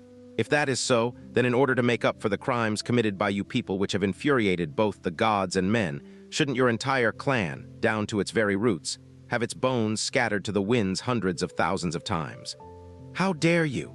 Feng Farron roared in anger. This basic law of survival in this world has always been the survival of the fittest. It is only just and proper for our divine Phoenix Empire to swallow the weak and expand its territory. For 5,000 years, our divine Phoenix Empire has been under the protection of the Phoenix God. Since the time of our ancestor, our nation has been blessed by a divine spirit. It is not something your tiny and pitiful blue wind nation can compare to. This Phoenix God sculpture represented the prestige and the divine might of our ultimate ancestor. Yet you dared to destroy it, profaning and trampling on the dignity of the divine spirit. Even if all the people in your tiny blue wind nation died as compensation for this heinous crime, it would still not be enough. Divine spirit? Ha! Xianxia gave a low and cold chuckle. To think that you would still have the face to mention the Phoenix divine spirit. History has indeed been established by the law of the survival of the fittest. But the wars of humanity have always been governed by one basic principle. Innocence should never be harmed. Yet you have burned Blue Wind Nation to cinders and wantonly slaughtered its innocent people. To top it all off, you even used the Phoenix flames bestowed upon you by the very same Phoenix divine spirit that you keep on talking about. The Phoenix is a sacred beast from the primordial era, and the Phoenix flames are a kind of profound fire that has been deemed sacred flames. Yet all of you, the inheritors of the Phoenix's bloodline and power, have used the Phoenix flames to commit vicious acts of evil which even an animal would not stoop to. All of you have stained the originally pure and sacred flames of the divine spirit with the blood of countless innocents and your dirty deeds. So who exactly has profaned and trampled on the dignity of the divine spirit? Feng Feili roared. You, the Phoenix bloodline within my body, came from the other Phoenix divine spirit. Xianxia's cold gaze landed upon every single face he saw with a mixture of hate, fury, and contempt. And it had also existed for at least as long as your ancestors' Phoenix god. But do you know why no other Phoenix sect emerged as well? That is because, many years ago, when someone who had inherited the flames was fighting with his enemies, he let his Phoenix flames go out of control, burning down an entire city and causing the deaths of many innocent people. In its fury, the other Phoenix divine spirit inflicted the other clan who had inherited the Phoenix bloodline with a terrible curse. A curse that restricted their profound strength to the elementary profound realm forever. Furthermore, this curse was inherited from one generation to the next, never dying out. Xianxia's words caused a huge change in the expressions of the disciples of the divine Phoenix sect who were present. Some of them even displayed shock and fear on their faces. It was only that one incident in which the out-of-control Phoenix flames burned down a city by mistake. Yet that entire clan had to suffer a curse that lasted for 1,000 years. That clan could only cower in a desolate corner of the land to repent for their sins for generations, without daring to show their faces again. And what about the lot of you? The sins you have committed are 10,000 times worse than theirs. Yet you still have the nerve to talk about how you are protected by the Phoenix divine spirit. Pa, I destroyed this Phoenix god sculpture, but the lot of you have already lost the right to be called a Phoenix clan. Allowing the sacred sculpture of the Phoenix to reside in your sin-stained and dirty lands will only tarnish the prestige and holiness of the Phoenix. Xianxia extended a finger and pointed at the sect master of the divine Phoenix sect. Feng Henkong, if the Phoenix divine spirit is truly still in this world and witnessed the vicious, evil, and extremely dirty deeds that you have committed, it would personally exterminate your entire clan. If not, it is unworthy to be called a spirit of the Phoenix. Silence! Feng Henkong roared furiously as blood rushed to his head. 3 years prior, he had already experienced the might of Xianxia's tongue. And today, nearly the entire divine Phoenix sect had mobilized and surrounded Xianxia. Yet they were all still furiously rebuked by him. At this moment, they were losing the upper hand. Furthermore, Xianxia's voice was as loud as thunder, and he could be clearly heard throughout the entire divine Phoenix city. Every word he spoke had viciously besmirched the prestige and glory of the divine Phoenix sect. Feng Henkang continued to roar in fury. Yun Qi, you have destroyed our divine phoenix sculpture without any justifiable reason and offended our ancestor and the phoenix god. Yet you still dare to label us as unrighteous. Every action taken by my divine phoenix sect has been done with the approval of our ancestor's phoenix god. Do not even try to slander our good name and demonize us in public. Ha ha ha ha. Before Feng Henkang could finish speaking, he was immediately cut off by the wild laughter that spilled out of Yun Qi's mouth. At the same time, the look in Yun Qi's eyes grew even more contemptuous and disdainful. Feng Henkang, even though I have nothing but loathing for you, I had always thought that the reason you were able to become the divine phoenix sect master was because you were solemn and upright. I thought you are at least someone who would not besmirch the reputation of the phoenix, but I would have never thought that you, the one who represents the bloodline, power, status, and 5,000 years of glory bestowed by the phoenix divine spirit, would not only be unrepentant for your crimes which soar to the heavens, you would even throw this dirty water that is stained with the blood of countless innocents onto the head of the phoenix divine spirit as well. You, Feng Henkang said as his body violently trembled. How can you face the bloodline that burns within your body? How can you face the phoenix divine spirit? Is there even a shred of humanity or conscience left within your soul? And after you have passed on, where will you find the nerve to face your ancestors?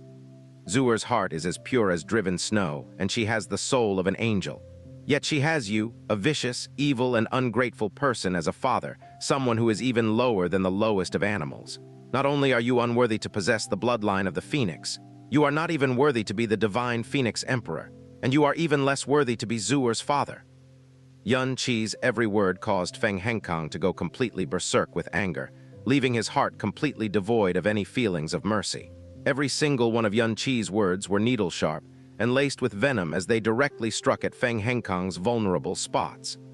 Every muscle in Feng Henkang's face twitched with fury, and due to his extreme rage, the profound energy in his body produced a backlash against him, causing blood to spurt out of his mouth. Even though your death is at hand, you still dare to slander us and speak so impudently. At Feng Henkang's side, Feng Ziming furiously yelled in response. Royal Father, this little animal has destroyed our divine phoenix sculpture, and afterwards he has even slandered our divine phoenix sect. Even if he had saved Zuer's life before, there is still no reason for us to forgive him. Let us just proceed to capture and execute him right here and now. That is right. Royal Father and the gathered elders do not need to waste their time talking to him. Just kill him and rip his body to shreds. The one who spoke was the 14th Prince Feng Ziluo. The moment he had seen Yun Qi, both his eyes widened, his teeth ground together, and his gaze became filled with hatred. 3 years ago, he had fought a duel with Yun Qi during the Seven Nations ranking tournament, and because he could not accept the humiliation of defeat, he burned his own blood essence in an effort to beat Yun Qi. But not only was he still miserably defeated, the loss of blood essence caused his profound strength to plummet from the 8th stage of the Emperor Profound Realm to the 7th stage of the Emperor Profound Realm. And what made it even worse was that his innate talent had been irreparably damaged due to his actions. Despite 3 years having gone by with him using countless amounts of spirit medicine and purple crystals, he had only managed to barely force his way back into the initial stages of the 8th stage of the Emperor Profound Realm. Even then, he had not regained the strength that he had 3 years prior. Furthermore, his talent was no longer ranked as the best amongst the young generation, and he no longer had the exalted status that he had once held amongst the princes. His fall had been dramatic and sudden. Throughout the entire process, not once had Feng Ziluo blamed his own impulsive stupidity. Instead, his mind had conspired to shift all of the blame to Yun Qi, causing him to hate Yun Qi to the very bone. Now that he saw that Yun Qi was in the pink of health, he was filled with so much anger and hatred that he had nearly shattered a tooth in rage. If not for the fact that he knew that he was definitely no match for the current Yun Qi, he would have rushed towards him like a rabid dog in a bid to rip him to pieces. Feng Henkang's breath had grown hot as his chest rose and fell urgently and dramatically. Anyone could well imagine the damage Yun Qi's scolding had inflicted on him. He extended a hand and said in a quavering voice, "Kill him at once. Directly smash him to death. Do not leave his corpse intact." This was a direct order to kill personally given by Feng Henkang in front the gates of Phoenix City. The words, "do not leave his corpse intact," evidently displayed the extreme wrath and murderous intent that swelled in his heart. After the elimination order had been given, Yun Qi's front, back, and sides were completely blocked off. One person shot out from each direction to confront Yun Qi, and each and every single one of them was an elder of the Divine Phoenix sect. In the great assembly that had just been held, Feng Hengkang stated that Feng Huwei had died in Yun Qi's hands, so it clearly indicated that his power had already reached that of a mid-stage overlord, or perhaps even a late-stage overlord. As such, the four elders that confronted Yun Qi did not let their guards down. They took action together in order to destroy Yun Qi in an instant. Behind them, there were still many elders and disciples of the Divine Phoenix sect waiting in the wings. No matter what happened today, even if Yun Qi had 10,000 lives, he could forget about leaving this place alive today.